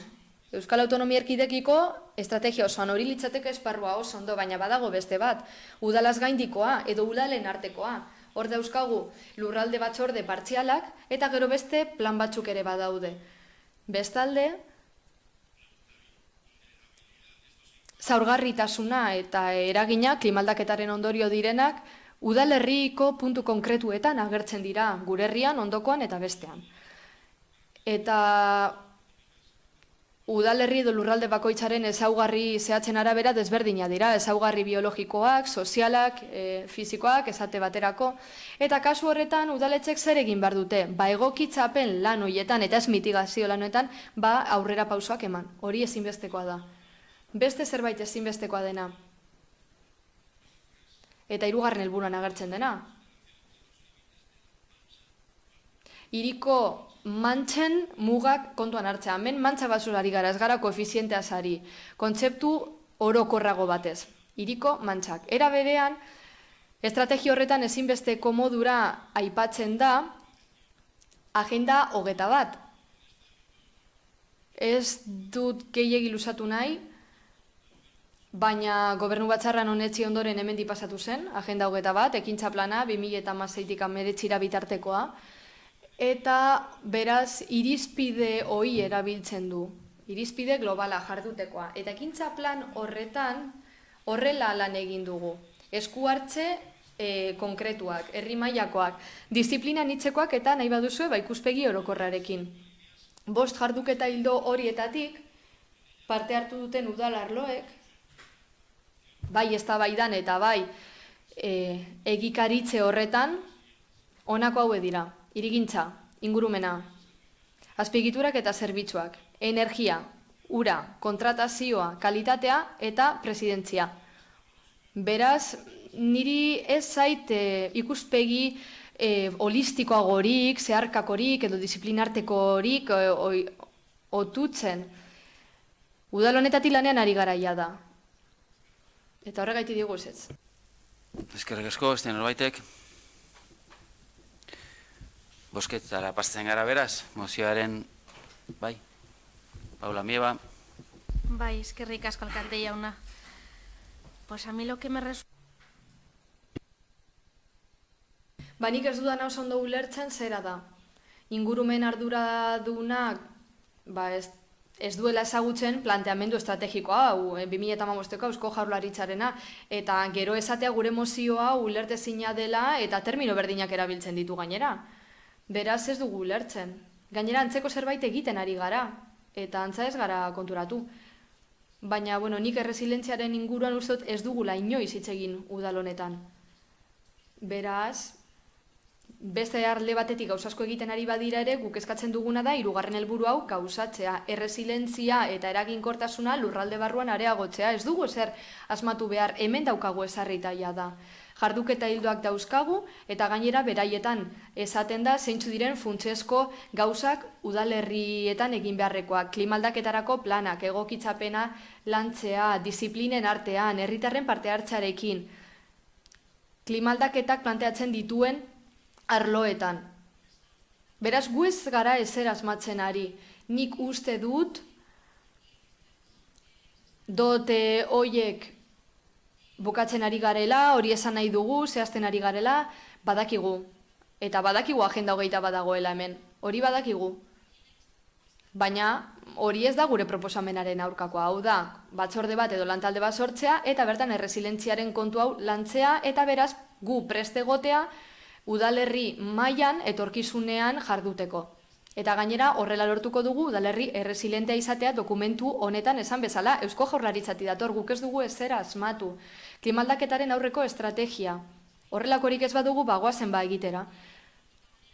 Behar bat hori izango da modu bakarra orain arte eskatzen egon garen guztiari erantzuteko, horrenbeste urtetan eskatutakoari erantzuteko, zeharkako moduan komentatu bezala, eta gainera hau irtenbide bada. Irtenbide bat proposatu dugu eta orain ez duzue gustuko, antza beste zerbait dagoelako antzekoa dena eta ez duela lantzen Eusko Jaurlaritzak eskatutakoaren eren bat ere. Baina egin dezagun egin beharrekoa eta egin dezagun ondo, 2015etik esaten ari dira jarduketa hildo batzuk eta helburu batzu daudela, zergatik ez dugu getxotik egingo. Bilbok badauka resilientzia eredu bat, zergatik ez daukagu getxon, zergatik ez dugu egingo antzeko zerbait Bilbon ondo funtzionatzen ari bada. Goazen egitera zerbait antzekoa eta goazen prebentzio lanetan aritzera. Horrela, udalerri honek jakingo du etorkizunaren aurretik gauza egiten. Jefolanda. Estamos haciendo Antzeko zerbait egiten ari gara. Antzekoa, gauza bera ez, antzekoa, baina berriro diot. Ez bozkatuko diogu mozioari idatzita dagoen moduagatik. Orain ulertu dut, baina esan nahi nuena zera da. Ikuspegi garrantzitsuena euskal estrategiarena bada, ebazpenaren puntu bakarrean eta lehenengo paragrafoan esaten duzuena da, klimaldaketak, hondamendi naturalak, eta bar, aipatzen dituzue, gatazka soziopolitiko edo ekonomikoak. Kontxo, gero energia eskazia edo zibersegurtasunaren aldeko ezbeharrak. Egitura aldeko arriskua izan daiteke terrorismo islamikoa, Donald Trump bera, horiek dire egiturazko arriskuak, baina ze neurri erresiliente aplika ditzakegu hoien aurrean.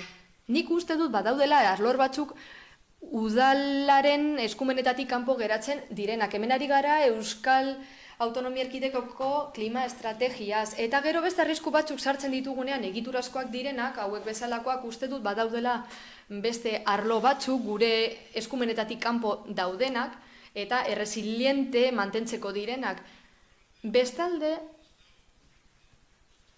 zuen proposamenen zerrendan, resilientzia hobeteko egindako proposamenen zerrendan, orain badakizu ere ari garen, ez da? Bertan, aipatzen duzue, ekintza negatiboa batzuekiko, ondamendiekiko, edo horren ondamentsuak ez diren gauza batzuekiko erresistentzia ez jasateko bakarrik, baizik eta hoiek jasan ondoren berreskuratzekoa. Aipatu duzu zerrenda bat proposamenekin mozioan, baina nik gogoratu nahi dizuet, irakurri dudanean, otu zaidala, kreditu gehigarri bat dagoela, 60.000 eurokoa, bolueko ezegune hori birgaitzeko esate baterako badago. Mozioa bera ezait gustatzen iri. Azalpena eta estrategia, euskala estrategia, noski baietz, hoiek bai. Eta hori ez da gobernu talde batekoa naizelako edo danadalakoa. Ez da ez norbait aguantatzen dugulako. Da bakarrik mozioak nahaztu egiten dituelako nire ustez, zenbait aspektu, ez dut esango txurro bat denik, baina gauza da, mehatxu batzu klimaldaketarekin nahazten dituela eta niretzat hori desproposito hutsa da eta horregaitzi bozkatuko dugu kontran. Rodríguez. Tapen batzuk bakarrik. Despropositoa iruditzen baldin bazaizu agian onurekin itzein behar dugu con la Fundación Rockefeller y con medio mundo. Edo hiri erresilienteen zarearekin 100 hiri daude hor sartuta mundu osoan.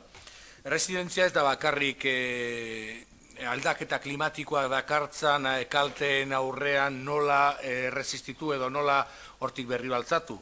Erresilentzian ere sartzen da nola aurre egin krisi sozioekonomiko bati. Erresilentzian ere sartzen da nola lan egin behar diran gizarte arlotik auzo txiroetan bertan kalteak oraindik ere latzagoak izan ez daitezen. Beraz, agian mozio honek igual hasieran gutxi batzuk edo gehienok ez bagenekin erresilientzia bere osotasunean zerriz egiten zion aipamen, agian mozio honek erakusten duena justo da erresilientzia batzorde horren beharra batez be ezagutza areatzeko, erresilientzia zer den ikusteko eta zeharkako lan hori nola egin behar den ikusteko.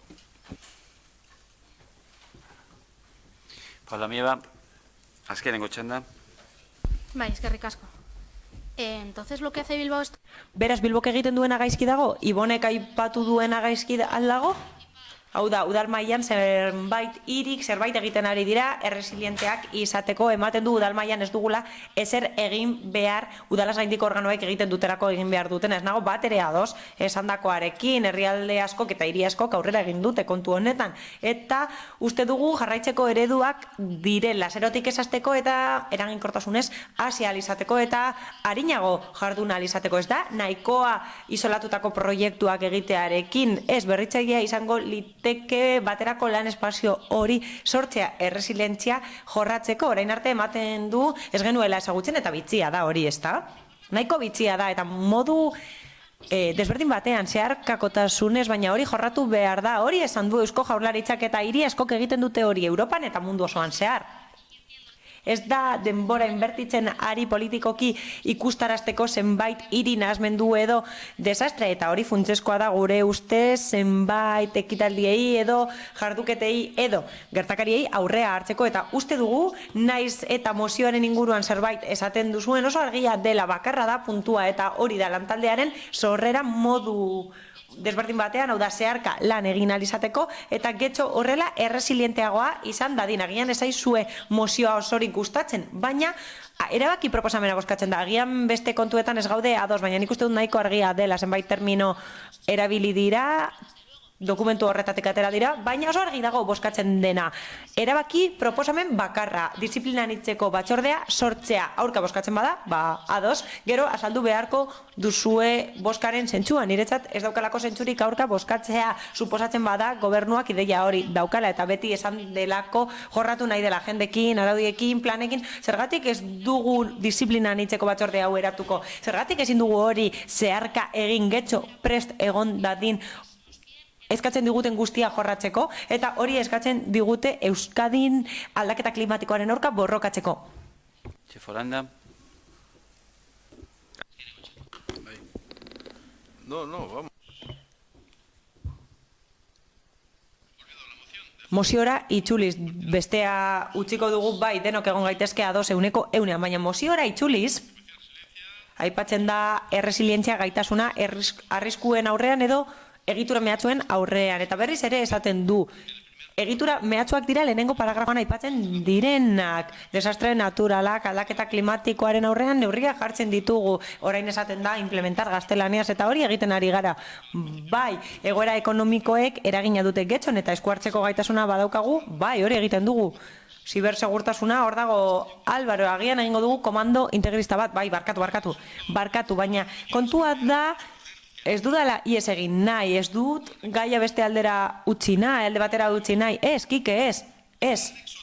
Hirugarren eranskinean, zuk irakurri duzu dokumentu hori eta hirugarren eranskinean jakin dezazuen ez dakit 14 edo 15 plan dauden, baina erkidego mailako planak dira, bakarrik Baskongadetakoak dira, eta 20 aldaketa klimatikoaren aurkako programa dago, hemen ditugu hemen daukagu etxe bizitzaren plana, garraio bidearena, eta hori funtsezkoa da, landa garapena, Natura 2000 sarea eta plan hidrologikoak 2015an onartutakoa azkena. Eta bar luze bat, baina gauza ez da hor amaitzen. Ez dut gaia saiestu nahi, baina plan bat daukagu, ez dut irakurriko sarean dagoelako, baina irakurtzen baduzu ikusiko duzue, hau bai dela ikuspegi holistikoa eta disiplina anitzekoa eta saia anitzekoa edo saien artekoa eta hori konektita daude eta badago jarraipen batzorde bat eta kontrataziotik egiten da hori eta ingurumen kudeak eta aipatzen da eta hondakinak ere bai nola ez. Eta horrez gain, bai, agian ezetxe esan dezakezu buruarekin, baina zuk esango didazu zein ekintza zehatz gehi dezakegun hemen?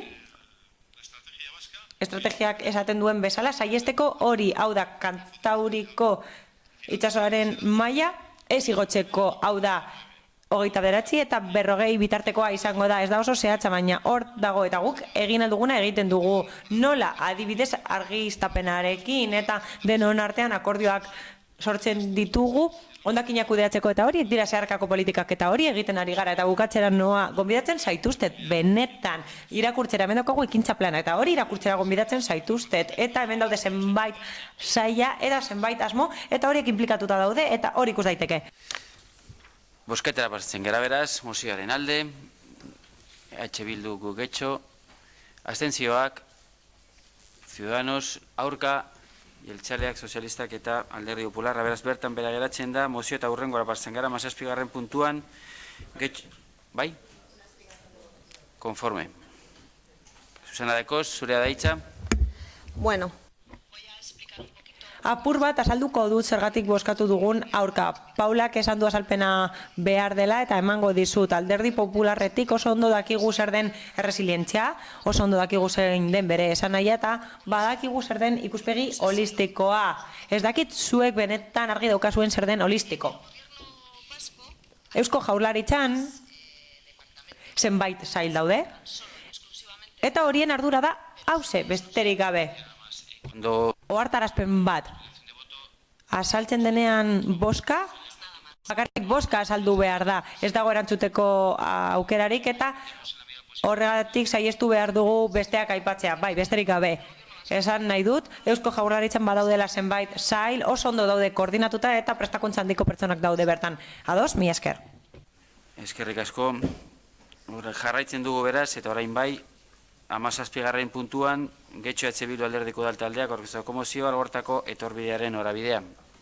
Ibon Rodríguez, zurea da hitza. Algortako herrialdean lanak egin dira trafikoa murrizteko eta herria oinezkoei begira jartzeko. Urratza nabarmena da eta pertsonei begirako herria eraikitze bidean, baina oraindik lana badugu egiteko. Egindako lanei jarraipena emoteko Algortako etorbidearekin jarrai dezakegu orain. Izan ere, gasolindegitik udaletxe bitartean doan zatian, oinezkoak erabat baztertuta daude. Bertan bizi direnek errepidean ikusten dute euren burua etxetik atera bezain laster. Espaloiak estuak dira eta. Hala ere, errepidea bera ere ez da oso zabala, baina autoak batzuetan arinegi joaten dira. Egoera hau arintzeko bide bat izan daiteke errepide zati hau Algortako etorbidekoa alegia norabide bakarrekoa izatea. Estutzea espaloientzako lekuak lotzeko. Esaterako, norabidea Algortatik ateratzeko bada, Algortako sarrera Foru kaletik abiatuta Alango eta Euskal Herria kaletatik bideratu daiteke. Hala, proposatutako idea modu interesgarria izan daiteke oinezkoei dagokien espazioa herri erdigunean ere emateko. Gauzak horrela, Getxoko osoko bilkurak honako hau adosten du. Udalak Algortako etorbideko gasolindegi zaharra eta udaletxe arteko zatia norabide bakarrekoa egiteko, espaldiak zabaltzeko eta trafikoa lausotzeko beharrezko azterketa egingo du. Aipatu azterketan udalak aintzak hartuko ditu prozesu parte hartzaile baten bidez, bilduko diren bereziko errepide zati horretan bizi diren pertsonen iritziak eta ekarpenak. Udalak beharrezkoa den diru partida bideratuko du, aipatu azterketa eta bere ondorioz egin behar diren lanak egiteko. Eskerrik asko, Joseba Arregi.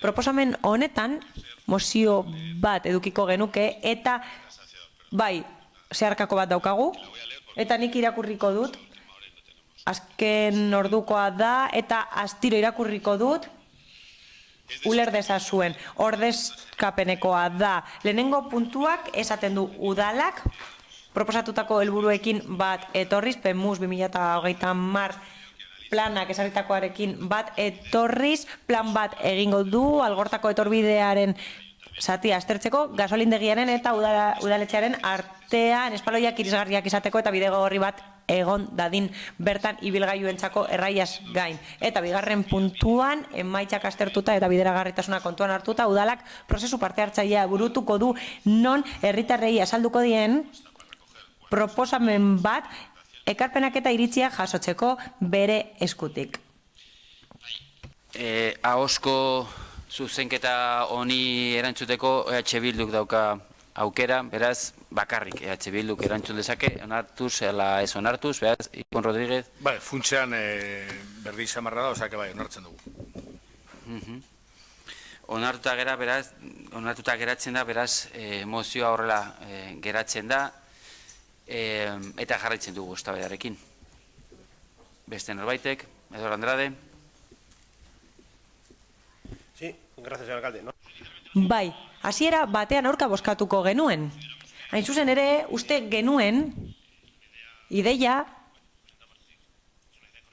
zuzena dela, baina gu ez gaude ados horrekin uste dugu desbideratu nahi dela trafikoa Foruen kalera eta uste dugu horrek ezin zuela trafikoa hartu algortako etorbidetik goiko partean zirkulazio arazoak larriak direlako, Foruen kalean, ikastetxe bat dago, zenbait etxe daude eta errepidearen oso gertu daude eta gainera estua da, bi auto gurutzatzen badira udaltzaingoaren parean arazo asko sortzen dira eta konponbidea badakigu zein izango zen aparkalekuak kentzea baina ez gaude ados, Foruen kalea ez da konponbidea eta gainera Euskal Herria trafikoz beteta dago, ordu batzuetan ilarak egoten dira, bigarren biribilgunetik aurrera, hain zuzen ere, eta hori desbideratuko bagenu, bai egia da estuak direla, espaloiak eta arazo asko daudela, baina ez dugu uste konponbidea zuzena denik, bai, adituen talde batek egingo ditu txostenak, astetu egingo du egoera eta gauz asko egingo ditu, eta hori proposatzen denez, egin dezatela eurek, aster dezaten,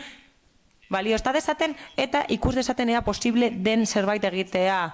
Gu hasiera batean aurka gaude, baina ostenituko gara, adituek aztertuko badute, ahi jakingo dute, gu baino beto zer egin behar den. Susana Andoio, zurea deitza. Eskerrik asko. Gu guztiz ados gaude proposamen honekin.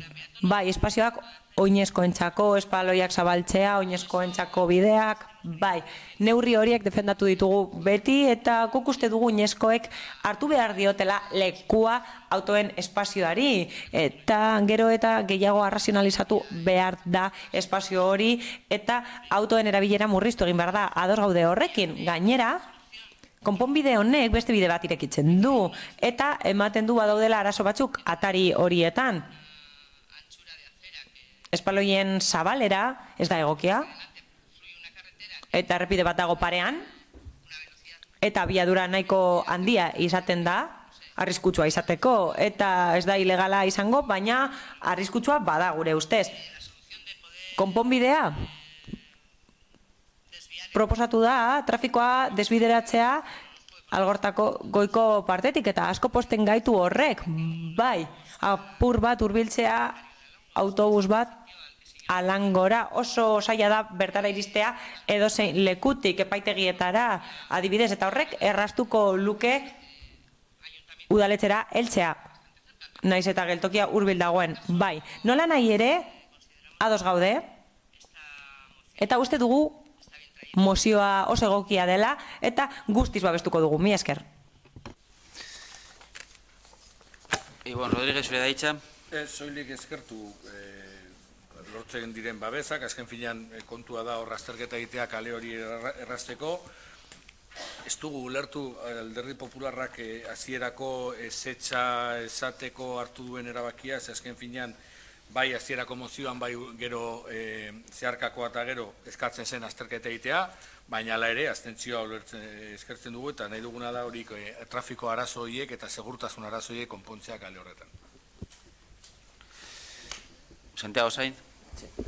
Nosotros en un primer momento...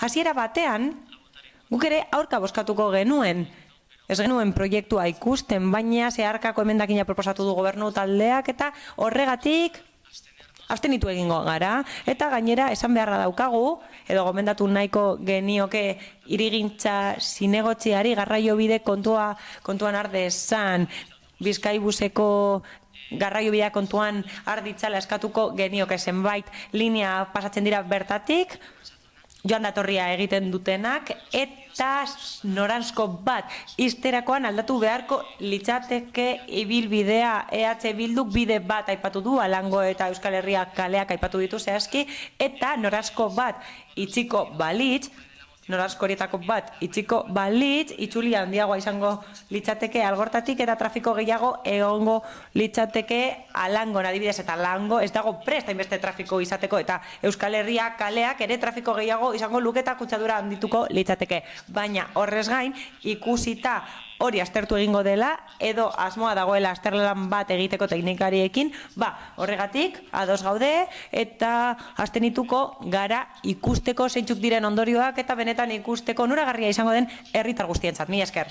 Beraz, bozketara pasatuko ginateke, mozioaren alde, jeltzaleak, sozialistak, EH Bildu eta guk gehitxo abstentzioak, Alderdi Popular eta Ciudadanos, beraz, onetsita geratzen da mozioa eta hurrengora pasatzen gara. 18. puntuan getxo EH Bildu Alderdiko Udaltaldeak aurkeztutako mozioa herri ondarearen babesa. Bai, Nerea Ijarrubia. Bai, eskerrik asko. Getzen badaukagu hainbat eta hainbat eraikin, etxe berezi, horietako asko zoritzarrez ez dira bere honea mantendu, izan ere denboraren eraginez, hondatzen nabarmenak jasan dituzte horietako asko, karrakalak, lurtadurak, mantendu ez eta asko azkenik eraitziak izan dira. Horrek, herri paisajeari eragiteaz gain, herri mailan daukagun ondare arkitektonikoaren galera dakar, bada horietako askoren bereizgarritasuna eta historia nabarmena baita. Hala, etxek zen eraikinek, kaleetan zehar herri paisaia eratzeaz gain, herri baten izaera eta historia osatzen laguntzen dute. Gainera ezagunak dira, eraikin zaharrak eta bere ingurua eraldatzeak dakarren inpaktu bizuala eta udalerriaren paisaia balioa edota kalitate bizuala mantentzearen onurak. Adituen aburuz, hori oso lotuta dago herritarren osasunarekin, osasuna ez fizikotzat bakarrik ulertuta, baizik eta emozionala ere. Baieztatuta dago nola paisajeren transformazioa herritarrengan estresak sortzen dituen, ezagututakoa jada ez existitzerakoan eta paisaia berdegunerik gabe planteatzen denean osasun fizikoa kaltetzen da. Gaurko beharrei erantzuteko herri arkitektura garaikidetzea bidea izan daiteke. Modu honetan, gaurko beharrei erantzuten jarrai genezake, baina arestean aipaturiko hartarazpena kontuan harturik. Europa iparraldeko herrialde askok dagoeneko erabiltzen duten formula da, agingarria beraz Getxon ere bai. Jakin badakigu badirela katalogatutako zenbait eraikin 2001an idatzitako apoaren atal batean kokatzen direnak. Eraikin katalogatuen zailean hain zuzen. Bertan eliza, gotorleku, jauregi eta etxetza ugari azaltzen dira. Bertan guztira 76 eraikin katalogatu topa ditzakegu. Jakina da 2001an idatzitako apoak ez diela Getxoko beharrei behar bezala erantzuten egun, etxe katalogatuen kasuan esan dezakegu Otzandiko eraikinei arreta jartzen diela, gure herria zein auzoak emblematiko egiten dituzten bestelako eraikin eta etzei kasu egin barik.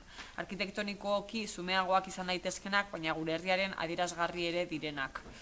Bada, errealitatea da, azken urteetan gure herriko hainbat etxe bereizgarri abandonatuak izan direla, ondoren eraitziak izateko.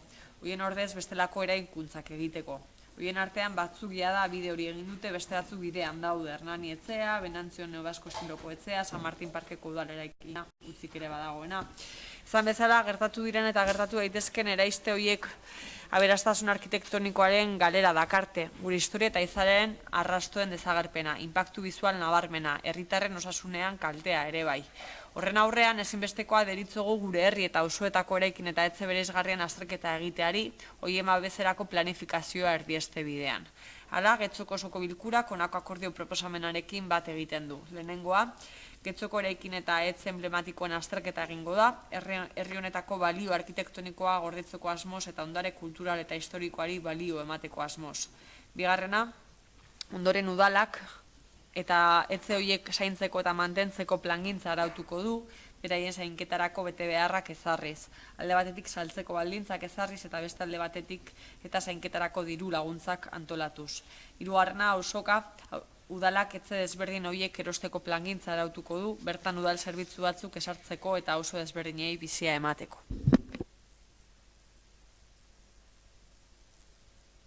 Eskerrik asko, beste norbaitek hitzartu nahi baldin badu. Joseba Arregi, zurea da hitza. Bueno, su propuesta... Zuen proposamena da zaharrak edo ospetsuak diren etxeak eta bestelako eraikinak aztertzea, eta horren ostean zaintzeko eta babesteko programa edo plangintza esarriko da, eta salmenta baldintzak esarriko dira, eta zaintzeko diru laguntzak emango dira. Salmenta baldintzen kontua ez dugu ulertzen. Guk uste dugu hori ez dela gure eskumena, eta udalak baditu diru laguntzak ondarea babesteko, eta horiek ematen ditu, uste dut, obariak emanez, eta izio eta tasa zergetan obariak daude, eta erosketa plana aipatzen da, eta hori guztiz desberdina da. Horrek ez dauka zerikusirik mantenu planarekin. Hori da eraikitako ondarea mantentzeko plana, eta guk getxoren mozioan esan bezala, gure ustez, hauze oso gai nabarmena da, eta aporen berrikuspen planean asko jorratu da. Eta proposamen asko egin dira horren gainean. Gobernuak, aldundiak eta udalak berak zenbait proposamen egin dituzte teknikarien bitartez, eta gainera herritarrek ekarpen asko egin dituzte, eta mailaren gainean jarri dituzte zenbait proposamen eta zenbait eraikin proposatu dituzte edo ekipamendu horiek babestuak izan daitezen, uste dutelako aztertu eta babestu behar direla. Beraz, azterlanaren parte ez dugu ikusten, uste dugulako hori egin dela, eta proposatzen dizuegu dokumentu horren gainean aurrera egiteko zenbait gaietan baldin eta horiek nabarmenak badira eta merezi badu jarraitzea. Edo beste elementu batzuen gainean ez bada azterlana egin eta ez badaude dokumentu horretan jasota. Eraikitako ondariak elementu asko ditu babestuta, eta kudeaketa zaila da. Zaila da kudeatzea eta mantentzea babestutako elementu horiek, eta batzuk guk jasaten ditugu, gure jabetzakoak direlako, eta gure helburua da eserrez eraistea eta nabarmentzea getxoko ondarea. Hori da gure helburua, guk deritzogun ondarea Bakeder, Santa Kara, Punta Begoña, San Martín, horiek dira ereduaren adibide. Bere garaian erosi egin ziren, hain zuzen ere, horretarako hau da, ez suntzitzeko eta ez eraisteko. Ondarearen parte handi bat titularrena da, hau da partikularrena da, eta politika kombinatu beharko dira. Hala, hirugarren puntua sartzen badugu, aurka egon behar gara. Azken finean, ekipamenduak auzoka jartzeko proposatzen duzue, eta jakin badakizuen bezala, gu ez gaude horrena alde. Santiago Sainz.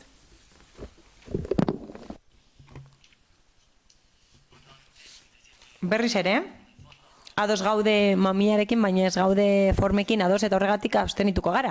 Lehenik eta behin aipatu da azterlan bat egin behar dela ondarea babesteko, baina ez da aipatzen legez babestu behar dela.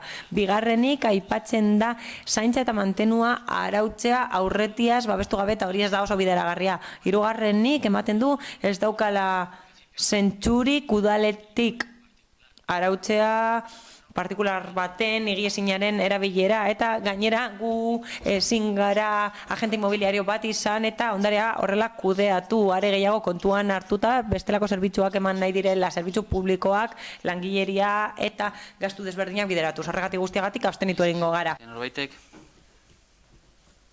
Hola, Mieba. Bai, eskerrik asko alkate jauna. Bueno, por nuestra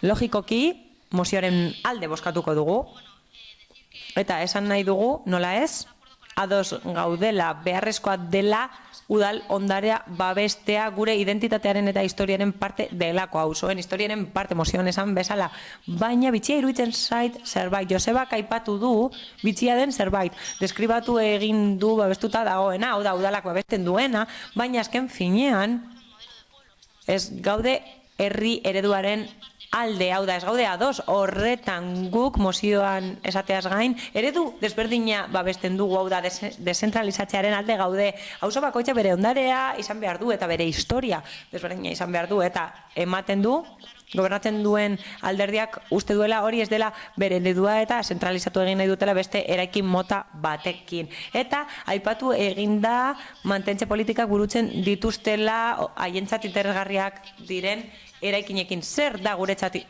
interesgarria? Zer uste dugu guk kontserbatu behar dela? Zergatik? Eta zer da eraikin bakoitza, agian pentsatzen da Santa Clara zoragarria dela eta beharrezkoa dela mantentzea, baina gero agian goaz Romora eta Nagusienetxearen inguruan eztabaidatu behar dugu garrantzitsua delako auzoan entzat. Beraz argi dago gure ereduak desberdinak direla eta herri eredua desberdina dela guretzat eta gainera gure ikuspegia desberdina dela horren inguruan, hau da, zeintzuk diren babestu beharreko eraikin interesgarriak. Ez gara ados egongo, baina EH Bilduri esan nahi digu ados gaudela eta bai alde bozkatuko dugula mozioaren alde. Mi esker. Nerea Ijarrubia, zurea hitza. Bai, bueno, eskerrik asko zuen erantzun eta azalpenengatik. Ezatea, egun, abantzea daukagula, apo berriaren abantzea daukagula mai gainean, baina egun indarrean dagoena zera da, 2001ko apoa bera da. Eta bertan, apoaren txostenean, 6. kapituluan, udaltzaintzapean dauden eraikinen erregimena saltzen da. Atal horretan esaten da, udal babesa daukaten eraikinentzat onartzen direla balio arkitektoniko esanguratsuak ez izan arren, ez da bere finkapenaren jatorri administrazio udalgaindiaren aldetik aitortu ez arren, alderdi tipologiko eta ingurumenetik udalerrian eraikitako ondaretza eraikinen parte, bai aldiz udalerriaren aldetik babes erregimen bat merezi dutela, balore funtzio historiko kultural ingurumenekoak edo simbolikoen ikuspegitik daukaten eraikinek. Eraikin hauen gainean, apoaren araudia betetzen duten edozein ekintza baimendu daitezke, eraistea baita ordezkapena ere, baina ekintza horiek baina txosten espezifiko bat beharko dute, hori da esaten dena bertan, berauen udalerriaren berezko balore historiko-kulturalen ingurumen eta simbolikoen egokitzapenaren inguruan, zeinek babes erregimen baten merezimenduan daudela baiestatzen duten. Hori da, esan bezala, egun daukagun dagoen indarrean apoaren atal horretan asaltzen dena. Zaintza honen baitan dauden eraikinen berrikuspen bat da hemen eskatzen duguna, gaur eskatzen duguna, uste dugulako, eta nahiz eta abantzean egin, uste dugulako urteak pasatu direla, eta bitarte horretan ez dela askotan zarri aipatutako apo horretan asaltzen dena bete, eta uste dugu nolabait modu honetan gaur egungo beharrei erantzun behar diola plan baten berrestapen batekin. Izan ere, izendatze hori daukaten eraikinen zerrenda eguneratu eta asotu beharrean gaude, lehen ere mozioan aipatzen dugu, ez dira bakarrik babestu behar etxetzar, jauregi eta elitzak, horiek ere noski, baina baditugu gure herrian bestein batet zagien ez dutenak balio arkitektoniko nabarmen bat, baina badaukatenak historia zein balio paisajistiko eta simboliko bat, biztanle eta herri osoarentzat. Azken finean gure herriko kaleak, paisaiak eta izaera ere osatzen dutenak, eta uste dugu hori ere zaindu behar dela. Uste dugu denbora honetan guztian ez dela arreta jarri horretan, bakarrik esan bezala eraikin arkitektonikoki balio handia izan duten eraikinei eta ez beste batzuei. Mozioan bertan azaltzen dugun bezala, inpaktu bizuala herri paisajaren ondatzea dakar hainbat etxe babesgabe usteak, eta uste dugu horreri irten bide bat eman barzaiola. Gainera, ezinbestekoa da eraikinen zaintzen errekerimenduak ere egitea, eta uste dugu horretan udalak zeregina badaukala. Hau da, udalak badauka eraikinean, erantzukizuna nolabait, eraikinak ez daitezen ondatu. Jabeek bai noski eskubideak dauzkate, baina egin beharrak ere badituzte. Eta horiek ere betetzen dituztela bermatzea ere udalaren eginkizuna dela uste dugu. Baita egin behar horietan errastasunak ematea, noski, laguntzak ematea, diru laguntzak ematea edo bestelakoak mozioan asaltzen dugun bezala, adibidez, ondaketa horiei aurre egin alizateko. Uste dugu egon daitezken aukeren artean garrantzitsua iruditzen zaigula ere aurreikustea zenbait kasutan, udalak zenbait etzeraikin bereganatzeko aukera izan dezakeen, aipatu herri paisaia mantentzea aldera gorde eta bide batez ere, beste erabilpen bat emateko. Bai, abantza daukagu mai gainean, nola ez, baina uste dugu momentuan, gaur egun eman bartzaiola irtenbidea oneriz, ez dira gutxi, azkenengo urteetan balio paisajistiko eta historiko bat izan duten etxeak eraitzi direnak, eraitziak izan direnak. Uste dugu horrek galera bakarrik ez dakarkakigula getxostar bezala, eta uste dugu horreri aurre egiteko irtenbideak eta alternatibak mai gainean jarri behar direla. Eskerrik asko, beste norbaitek, Joseba Arregi. Bueno, compartimos.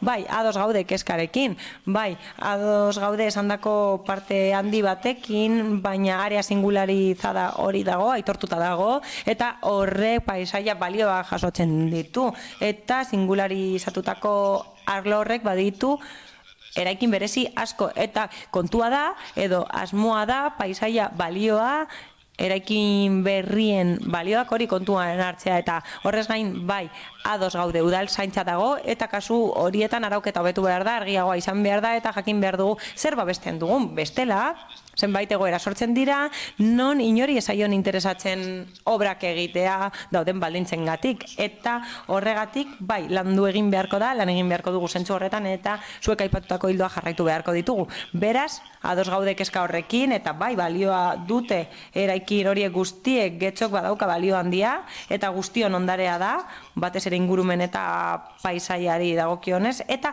horregatik lan egiteko eta laguntzeko prest gaude, nola ez? Lima bitxaskatzen, beraz, mozioaren alde, Bildu eta guk getxo abstentzioak, Alderdi Popularrak eta Ciudadanos, aurka jeltzaleak eta sozialistak, beraz, bertan bera geratzen da mozio eta hurrengora pasatzen gara. 19. puntuan, Ciudadanos udaltalde politiko aurkeztutako mozioa babespeko etxebizitzak. Santiago Sainz, zurea daitza. Aldez aurretik argitu behar da, Ciudadanos udaltalde politikotik aurkeztu dela bere mozioa aldatzeko proposamen bat, izatez barne araudiaren arabera talde batek mozio bat aurkezten duenean ezin du gero aldatu ja aurkeztua izan den momentuan, baina beti sakoneko aldaketa baldin badiran, nik egindako interpretazioan arabera aldaketak azaleskoak dira, azken batean argitzeko eta gainera nolabait hasierako azalpenetan kokatzu egiten dira eta beraz onartua izan da nire aldetik inongo problemarik gabe. Santiago Sainz, malgutasunez jokatzen beti bezala. Moción pisos tutelados. Exposición de motivos. Babespeko etxebizitzei buruzko mozioa. Guztiok ondo dakigunez, udalak dira herritarrengandik hurbilen dauden administrazio publikoak. Hori dela eta herritar askorentzat erreferentziazko erakunde bat gara eguneroko kontuetarako. Eta erantzun egin behar diegu gure gaitasunen arabera beti ere.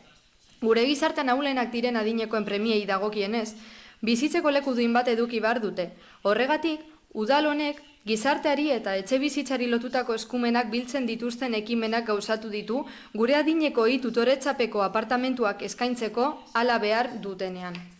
Gaur egun, tutoretzapeko 39 pisu ditugu Algortan, eta Areta da Romo inguruan, eta beren kabuz moldatzen diren 60 urtetik gorako adinekoek erabiltzen dituzte. Hori guztia adinekoak bizi diren udalerrian gera daitezen, eta nonbaiten barneratzeko premiarik egonez dadin. Bizitza estiloa beti izan dutenaren alik eta antzekoena izan dadin.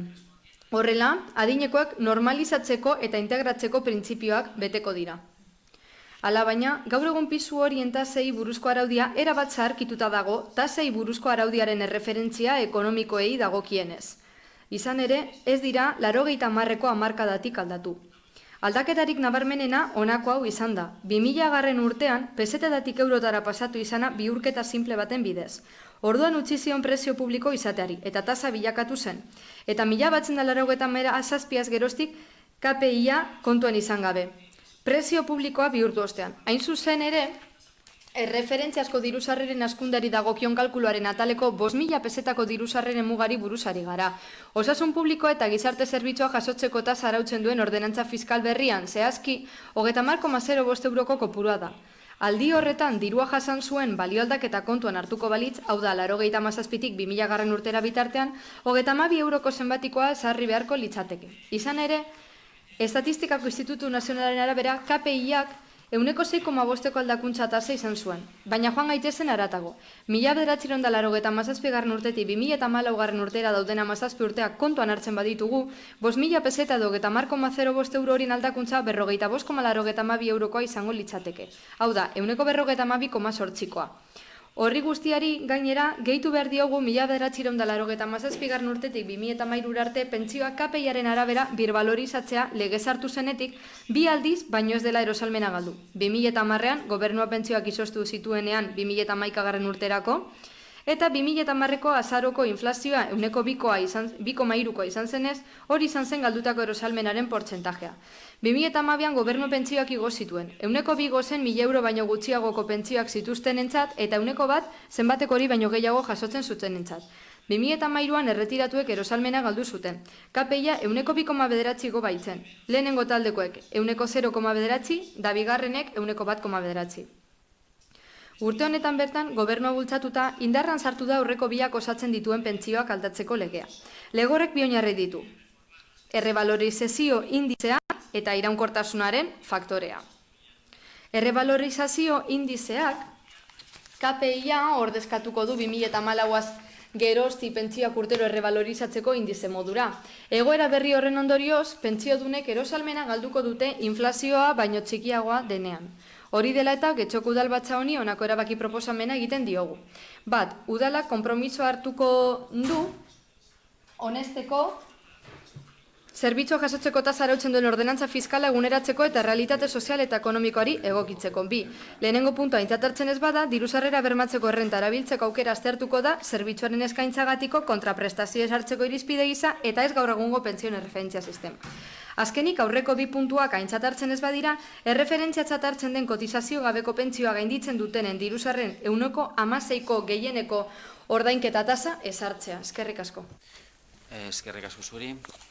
Beste norbaitek, Susana Andoio. Eskerrik asko alkate jauna. Lehenik eta behin esan nahi dugu oraingo honetan, proposatu den mozio honen kontra egingo dugula. 3 arrazoirengatik. Hasteko, akordio proposamen honen forma ez da oso argia, ez dakigu zer honetzi edo ez etziko dugun. Ez dugu oso argi zein dan behinbetiko proposamena, kasu honetan. Iragarri denez, araudia berrikusiko da, tutoretzapeko pisu hauen araudia, 2019 honetan berrikusiko da. Uste dugu berrikuspen hau, tasaren aldaketaren aurretik etorri beharko litzatekela, beraz, ordena dela eta uste dugu errespetatu beharra dagoela ordena. Ezin dela alderantziz egin.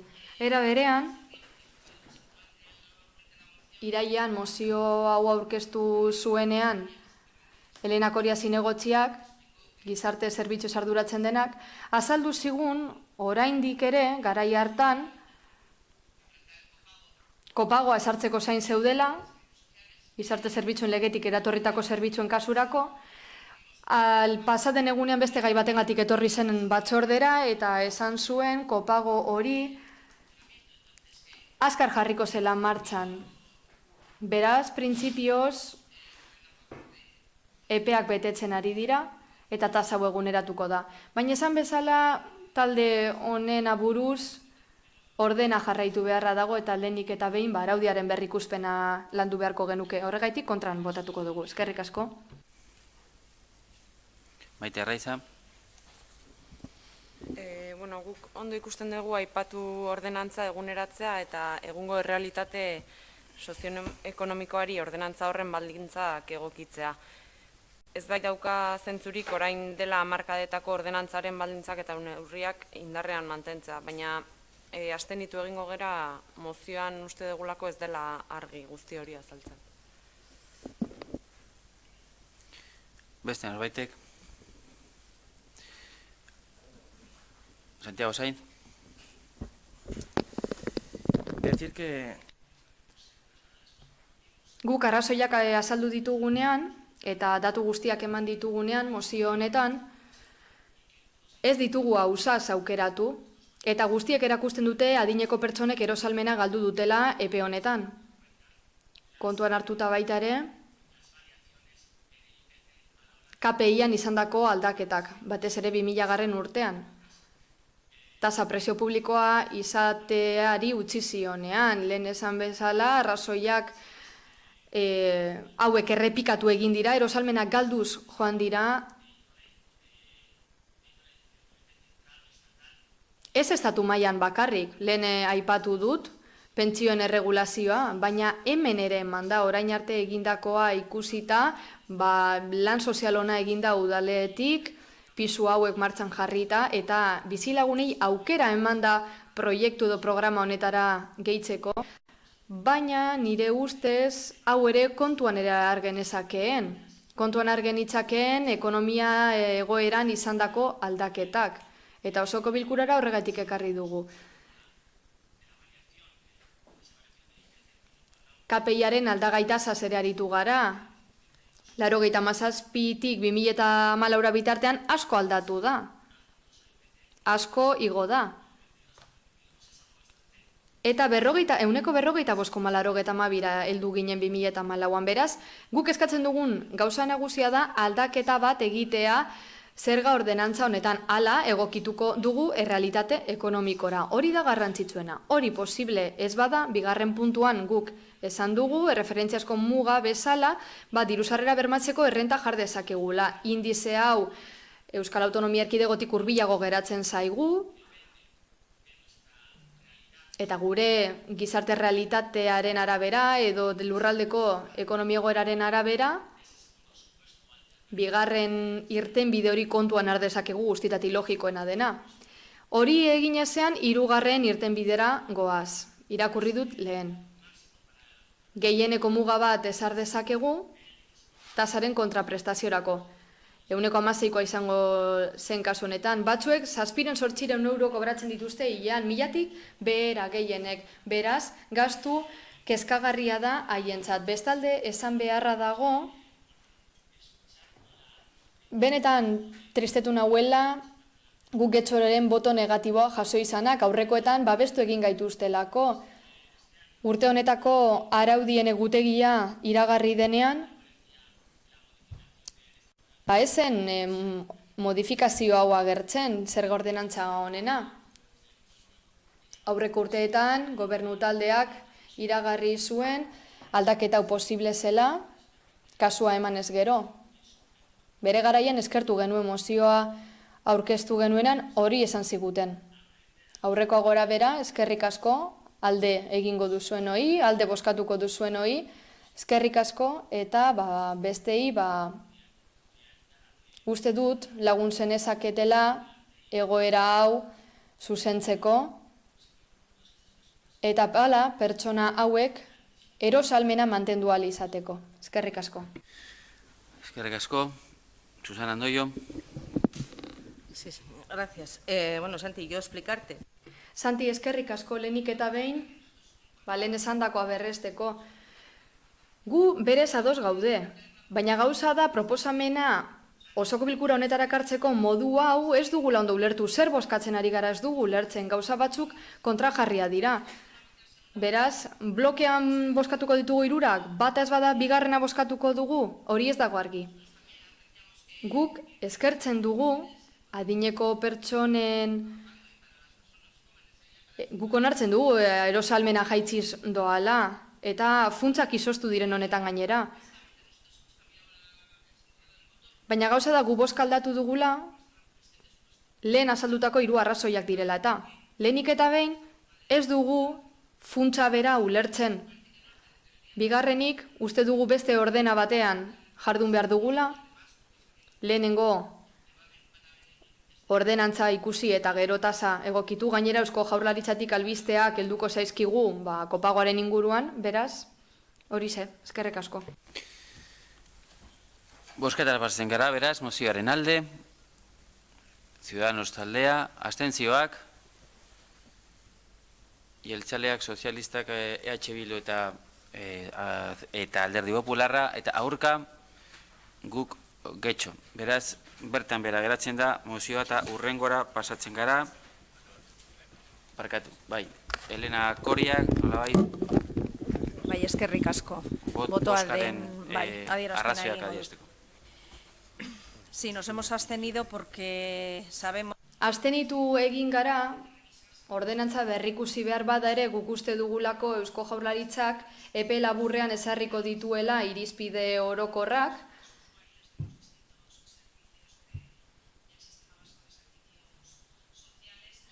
Euskal Autonomia Erkidegoko gizarte zerbitzuak arautzen dituen sistemaren arabera jarduteko, eta berak guk araudia legearen 47. artikulura egokitu beharko dugu. Azkeneko mozioarekin, 20. puntuan Ciudadanos Euskal Talde Politikoak aurkeztutako mozioa Eusko Jaurlaritzaren ASAP eta bizigune programak sustatzea. Santiago Sainz, barkatu, zurea hitza.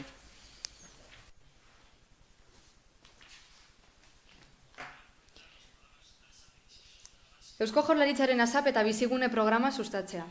2014an Getxoko Udalak eta Eusko Jaurlaritzako enplegu eta gizarte politiketako sailburu eta alokabide SA-ko Eusko Jaurlaritzaren menpeko erakunde publikoa alokairu politikaren bidez etxe bizitzaren funtzio soziala garatzekoa, lankidetza hitzarmen bat sinatu zuten bizigune programaren bidez etxe bizitza hutsen alokairua sustatzeko Getxon.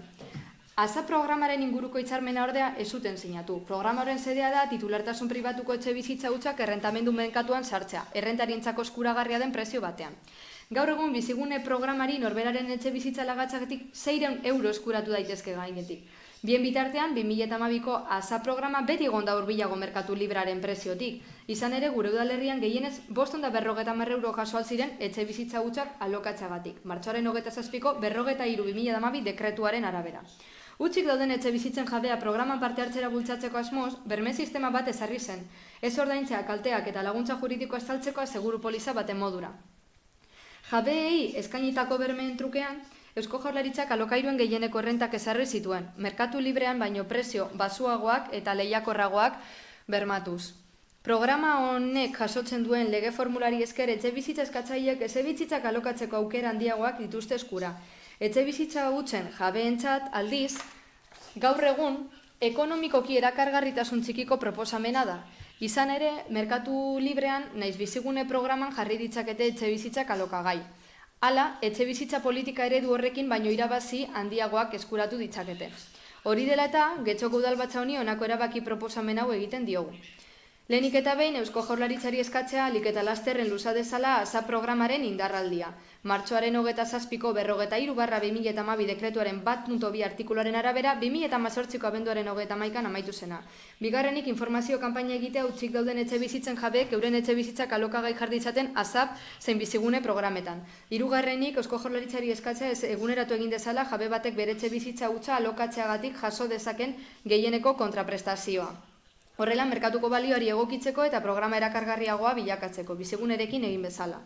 Laugarrenik, Bizkaiko Foru Aldundiari eskatzea hobetu egin ditzala etxe bizitza hutzen ASAP eta bizigune programekin bat egiten duten jabei OHZ eta PFESA zergetan ematen zaizkien hobariak. Bosgarrenik, udalak ordainketa bakarreko laguntza bat sortuko du ASAP eta bizigune programetan etxe bizitzaren titularrari exigitzen zaizkion etxe bizitza egokitzeko jarduketei dagokiona. Etxe bizitza egokitzeko ordainketa bakarreko laguntzak gastuaren 150%koak izango lirateke, gehienez ere 2.000 eurokoak. Esta sería nuestra propuesta. Hauze da gure proposamena. Jarraitu egingo dut, alkate jauna. Guk osoko bilkura honetan beti esan izan dugu, ez dagoela bide bakarra etxe bizitza arazoa konpaintzeko eta batez ere gazteen exodoari aurre egiteko, hori bizitzen ari gara Getxon. Argi dagoenez, irten bidetako bat da.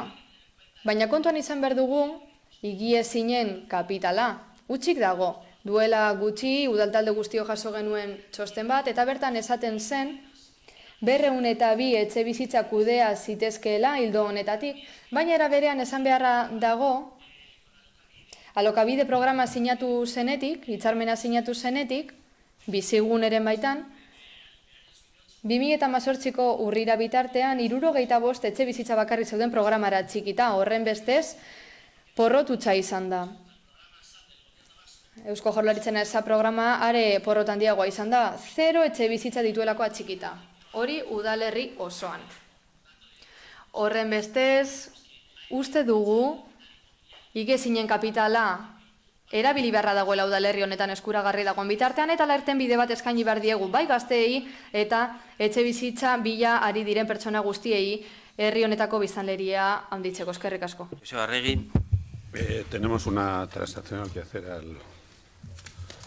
Ciudadanos. Emendakina daukagu Ciudadanosen testuaren gainean.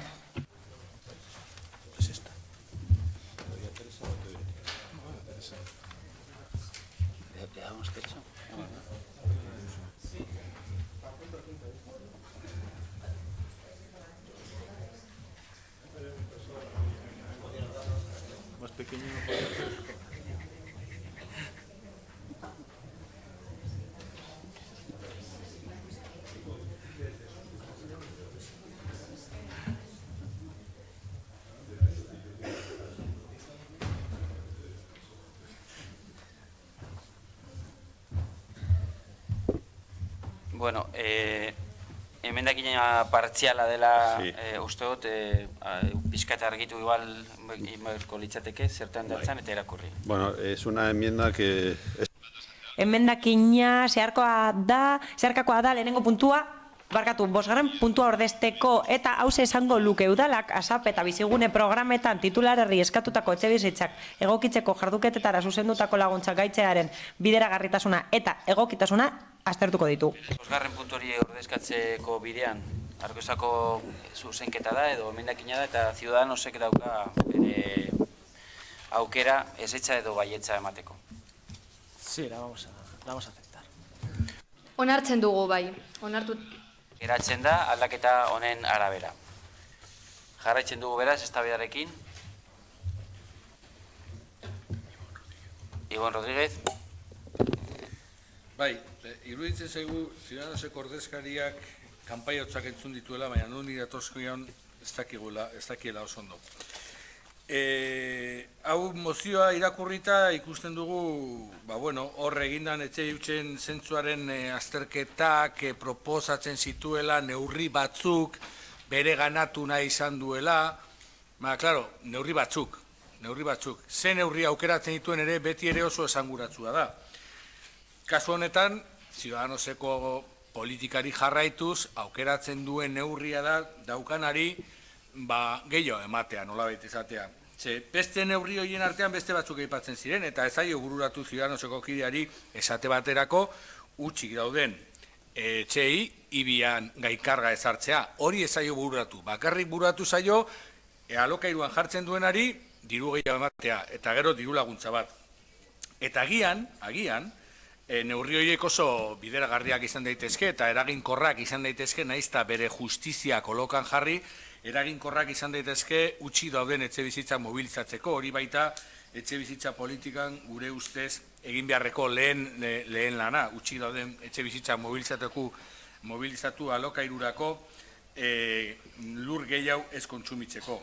Baina hori ez zaio bururatu zaio laguntzea. Eta esaten genuen guk agian bideragarriak ez daitezkela, baina bere osotasunean hartuta.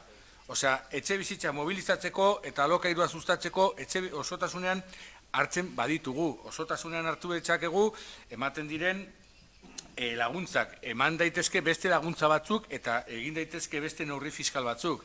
Baina, karo, kasu honetan, justo, etortzen zaigu honi, etxe bizitza hautzen zentzuaren azterketak ekarri dituen datuak eta proposamen batzuk hartu ditu, bere interesekoak bakarrik, eta beste batzuk baztertu ditu. Gobernu taldeak proposatu dion zeharkakoak, pizkat leuntzen du, Ciudadanosekoak esaten zuena, azken finean ez du zehazten zenolako laguntzak emango zaizkion, baina berdin gehatzen gara, hau da, soilik kontuan hartzen dira etxe hutsak daukanaren aldeko laguntzak, eta laguntzak bere osotasunan hartu beharko dira, neurriak barkatu, baita izan daitezke laguntzak, baina izan daitezke ere neurri fiskalak. Eta gero batzutan ezaten digu guri, Santiago San jaunak, gauzak aztertzen ditugun ondo, eta berak planteatzen du IRPFNB aldaketak egotea.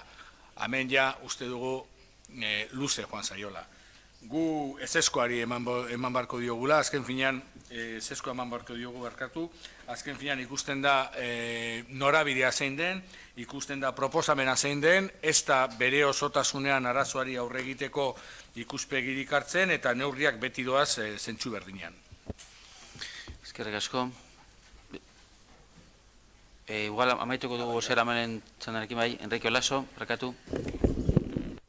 Eguerdion guztioi berriro. El programa ASAP. ASAP programak eskatzen du dirusarrera ponderatu batzuk izatea, 12.000 eta 39.000 euro bitartekoak. Horrez gain, etxe bizitzaren gaineko errentak ezin du urteko dirusarrera ponderatuen 130 gainditu. Hori 32. artikuluan esaten du. Horren bestez, Ciudadanosen mozioak merkatuko prezioetara egokitu nahi duen gehieneko errentak lortuko lukeen gauza bakarra, merkatuko prezioetara egokitu eta beraz igotzean zera izango litzateke. Bizikidetza unitateek dirusarrera pasuak badituzte, programa, ASAP izeneko programatik kanpo gelditzea, Ibonek esandakoaz gain.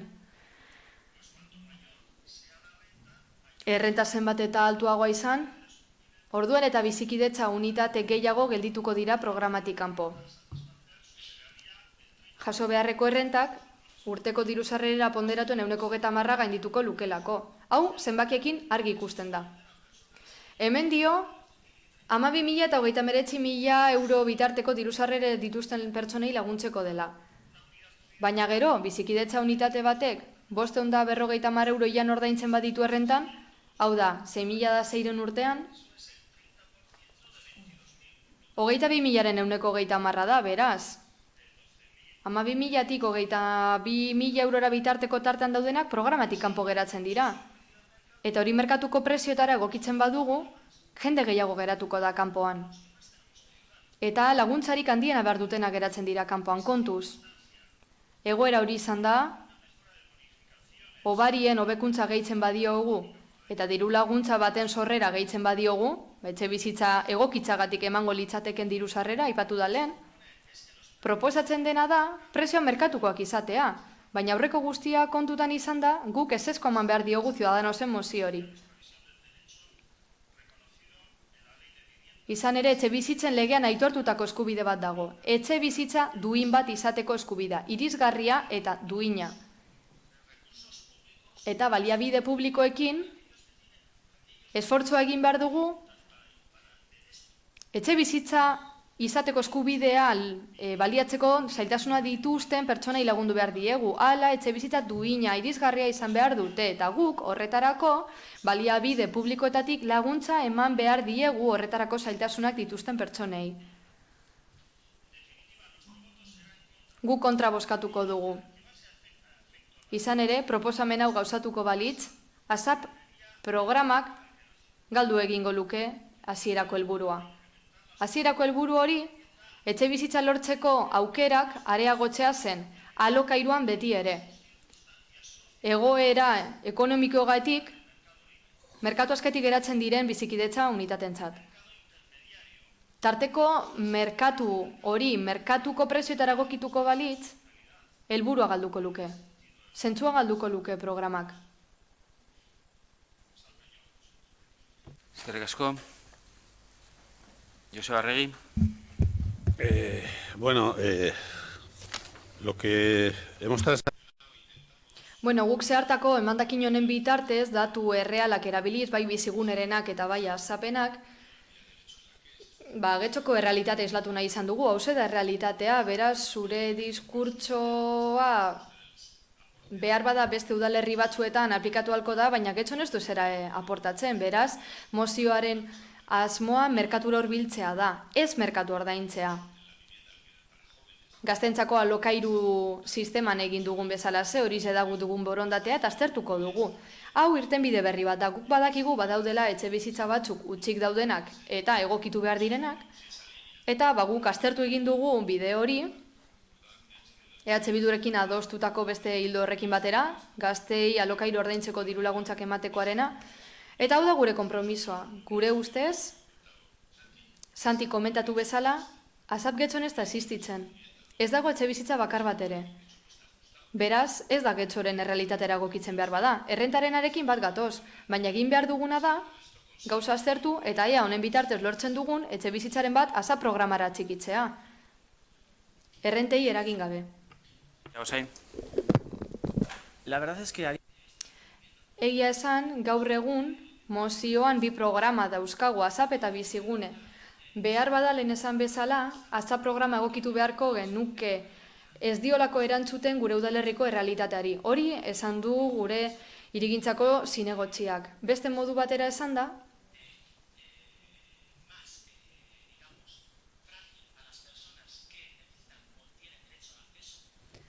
etxebizitza duin bat izateko eskubidea duten pertsonek zailtasunak dituztenean behar bada programarik hoberena, zehatzena bizigune izango da, baina eraberean kontuan izan behar dugu ASAP programa. ASAP programa Euskal Autonomia Erkidegoaren herrikutxetarako eraginkorrena da, akordio batean datza, partikularren arteko akordio batean. Prezioak erregulatzen ditu eta eguneratu gabe daude prezioiek 2012az geroztik. Eta goazen berrio KPIaz hitz egitera, inflazioa zenbat aldatu da urte batetik bestera. Beraz, hori guztia kontuan hartu behar dugu. Ezin gara aritu aspektu konkretu batzuen inguruan guztia hartu behar da kontutan. Esate baterako bizigune programa, ezaugarri jakin batzu dituzten pertsonen gana egokitzen da, eta ASAP programaren kastuan eguneratu egin beharra dago, eta gaur egun emaitza txarra da ez daukagulako etxe bizitza bakar bat ere programa honetan. Getxok ez dauka etxe bizitza bakar bat ASAP programan. Nik argi ikusten dut. Ni hemen ez naizari kontraprestazioa merkatuko prezioaren pare jartzera, ez. Hurbiltzea sari naiz, atraktiboagoa izan dadin, guk ikusi dugu beste kasu batzuetan nola egin den. Hori bai, baliabide publikoen kontura. Erantzun egin behar dugu olako egoeren aurrean. Etxe bizitza duina esan behar du jendeak eta dirua ondo gastatua izan dadila, baina eraberean kontuan hartu bata eredu liberalagoa dela eta bestea eredu protekzionistagoa dela. Eta gu atxik egin garela bigarren horretara ere, da batez ere hemen getxon bultzatu egin dugula eta autonomia erkidegoan bultzatu egin dugula. Hori gora bera, zerga onurez aritu gara. Erakargarria izan daiteke, jendea batzeko etxe bizitza programa horretara, kasu honetan ikiezinen kapitala utxik dauko.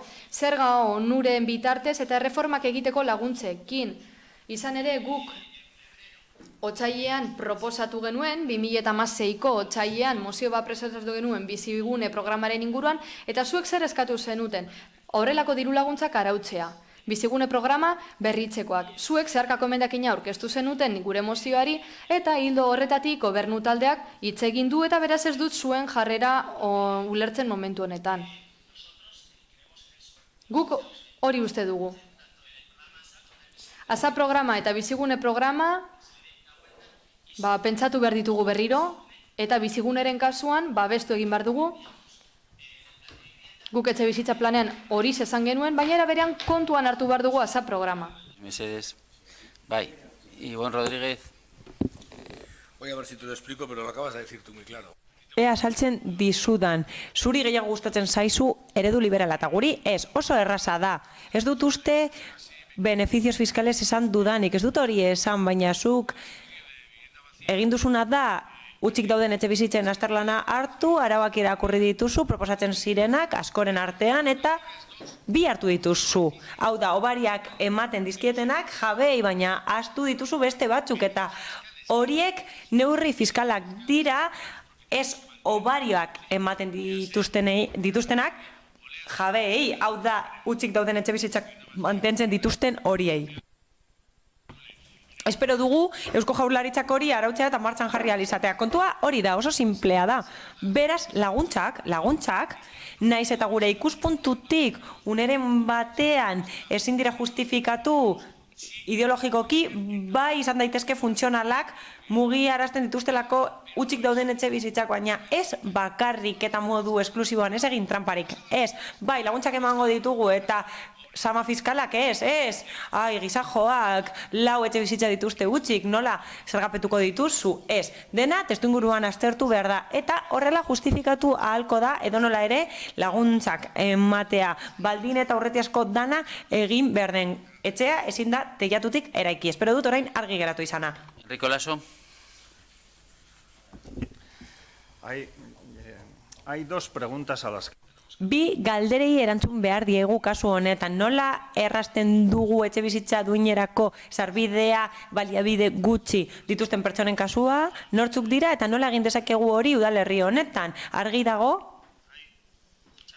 etxe bizitza asko daudela hemen getxon, utzik. Hori argi dago, beraz, begibistakoa da, Ciudadanosen mozioa hildo batekoa dela, Ibonek esan bezala, eta ematen du zentzua eukiko lukeela, neurri fiskalak esartzea, horiek baliabideak sortzeko, horretara bideratzeko. Hori argi dago eta egin beharko genuke, eta bestalde, beste galdera bat dago eta horri erantzun behar diogu ere bai, eta hauxe da.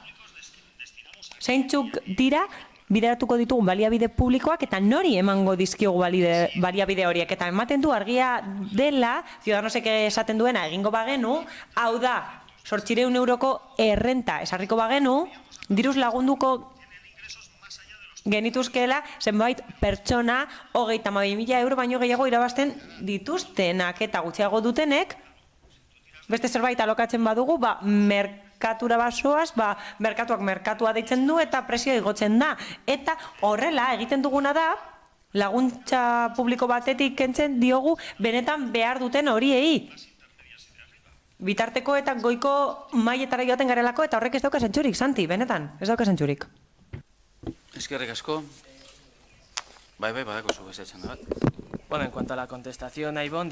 Iboni erantzunez, ez ditut aipatu sama edo errekargu horiek Ciudadanosetik ez gaudelako jabetzaren kriminalizazioaren alde zuek bezala, eta guk aldunditik puntu honetan eskatzen duguna hauze da.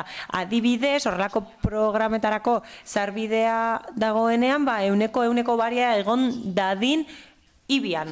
Hau da, ondasun igizien gaineko zergan. Hobe delako norbait bizitzea bertan utzik egotea baino, itxita egotea baino, eta gainera horrela okupatuta badago, gainera ez dut ulertzen, bai, azken finean ideologia da, baina ez nago ideologia horrekin ados, eta ez nago ados jabetzaren kriminalizazio horrekin, zuek egiten duzuen horrekin, eta zeharkako bat egin zenuten, eta agian zuk ez duzu gogoratzen, baina hauze da, Getxoko udalak eskubidea izango du alderaketak egiteko, barkatu, ez da hori, bilatuko dut, bai.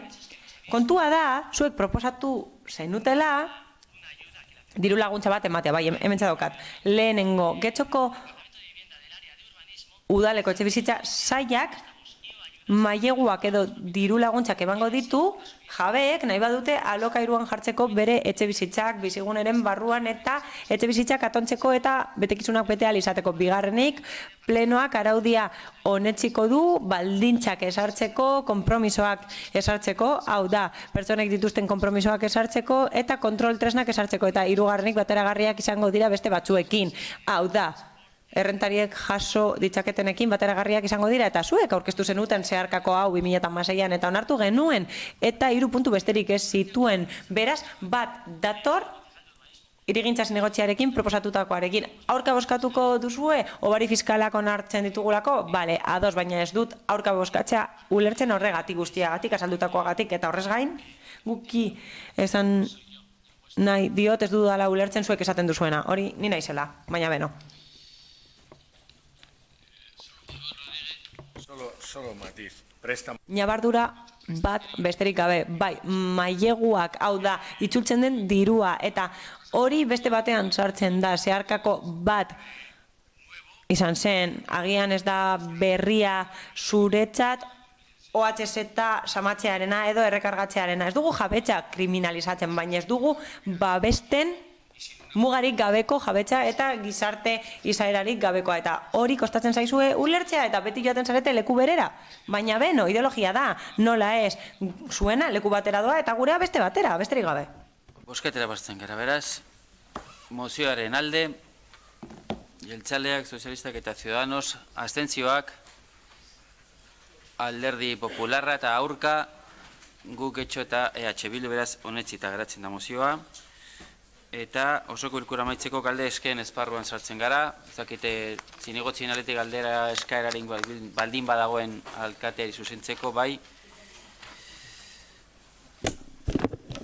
Miguel Ibabe, zure da hitza. Gracias, señor alcalde. Eskerrik asko alkate jauna, eske bat daukat eta aktan jasotzeko eskatu nahiko nuke. Naiz eta bozkatu dudan nire alderdiarekin, 2., 3., 4., 5. eta 6. puntuan alde bozkatu dugu, baina hala ere adierazi nahi dut askotan egin dudan bezala, legegintzaldia hasi zenetik, aurka nagoela. Hau da, hizkera inklusiboaren aurka nagoela. Beraz, nahiko nuke aktan jasotzea. Alde bozkatuko dugu eta bozkatu dugu, baina ez nago ados hizkera inklusiboarekin, hau da, puntuetan erabilitako hizkera inklusiboarekin, eta hori adierazi nahi dut eta aktan jaso nahi dadin eskatzen dut. Talde horretatik, eskerrik asko.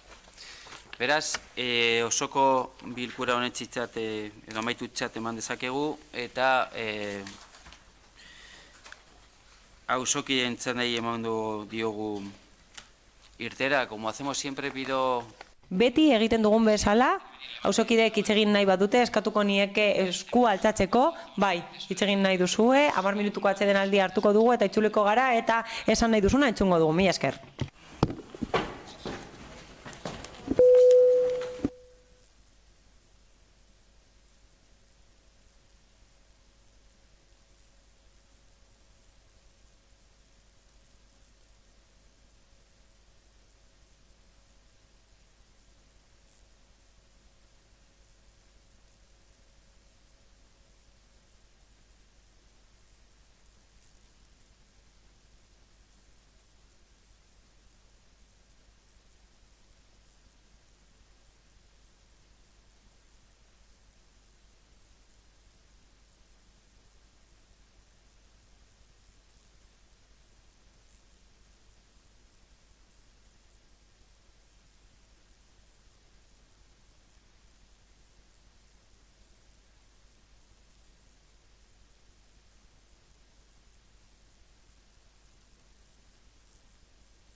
Sí, 1, 2, sí.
Bai, jarraituko dugu beraz.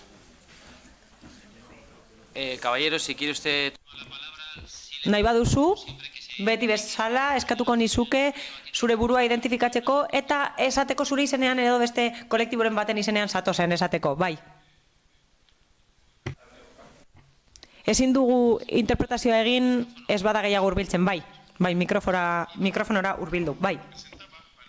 Nire burua aurkeztu nahi dut koefizienteak eguneratzeko. Tutoretapeko pisuen tasa eguneratzeko. Gauza asko entzun ditut eta ez dut orain egingo, baina gustatuko litzaidake zerbait esatea. Izan ere, kalteak eragiten dizkigu horrek. Hau da, koefizienteak ez eguneratzeak kalteak eragiten dizkigu eta beste hilabete batean eta beste osoko bilkura batean dokumentazio hau eman nizuen eta emango dizuet jakin dezazuen benetan oinarririk daukan esaten dudana, baina gustatuko litzaidake zuek jakitea atzerapen horiek eragiten digutela. Hau da, koefizientea ez da aldatu 1995-etik eta ez da hori egin aldatu nahi direlako beste gauza batzuk. Udalaren arautegi aldatu nahi da eta orain entzun dudanaren arabera guztiz harrituta nago eta Eusko Jaurlaritzara jo behar dela esan da aldaketa guztiak egiteko. Hori esan da eta egunero, hilero, kopuru batzuk kobratzen dizkiguzue eta ez daude doituta nik daukadanaren arabera, ez daude doituta eta kontuan hartu behar da eta arindu behar dira prozedura horiek eta ahalen neurrian partzialki esku hartu behar da. Gero nahi duzuena egin dezakezue, baina hilero kopuru batzuk kentzen dizkiguzue eta gu txirotasun arriskuaren gandik gertu gaude eta kontuan hartzeko eskatuko nizueke. Amaitutzat ematen dugu plenoa.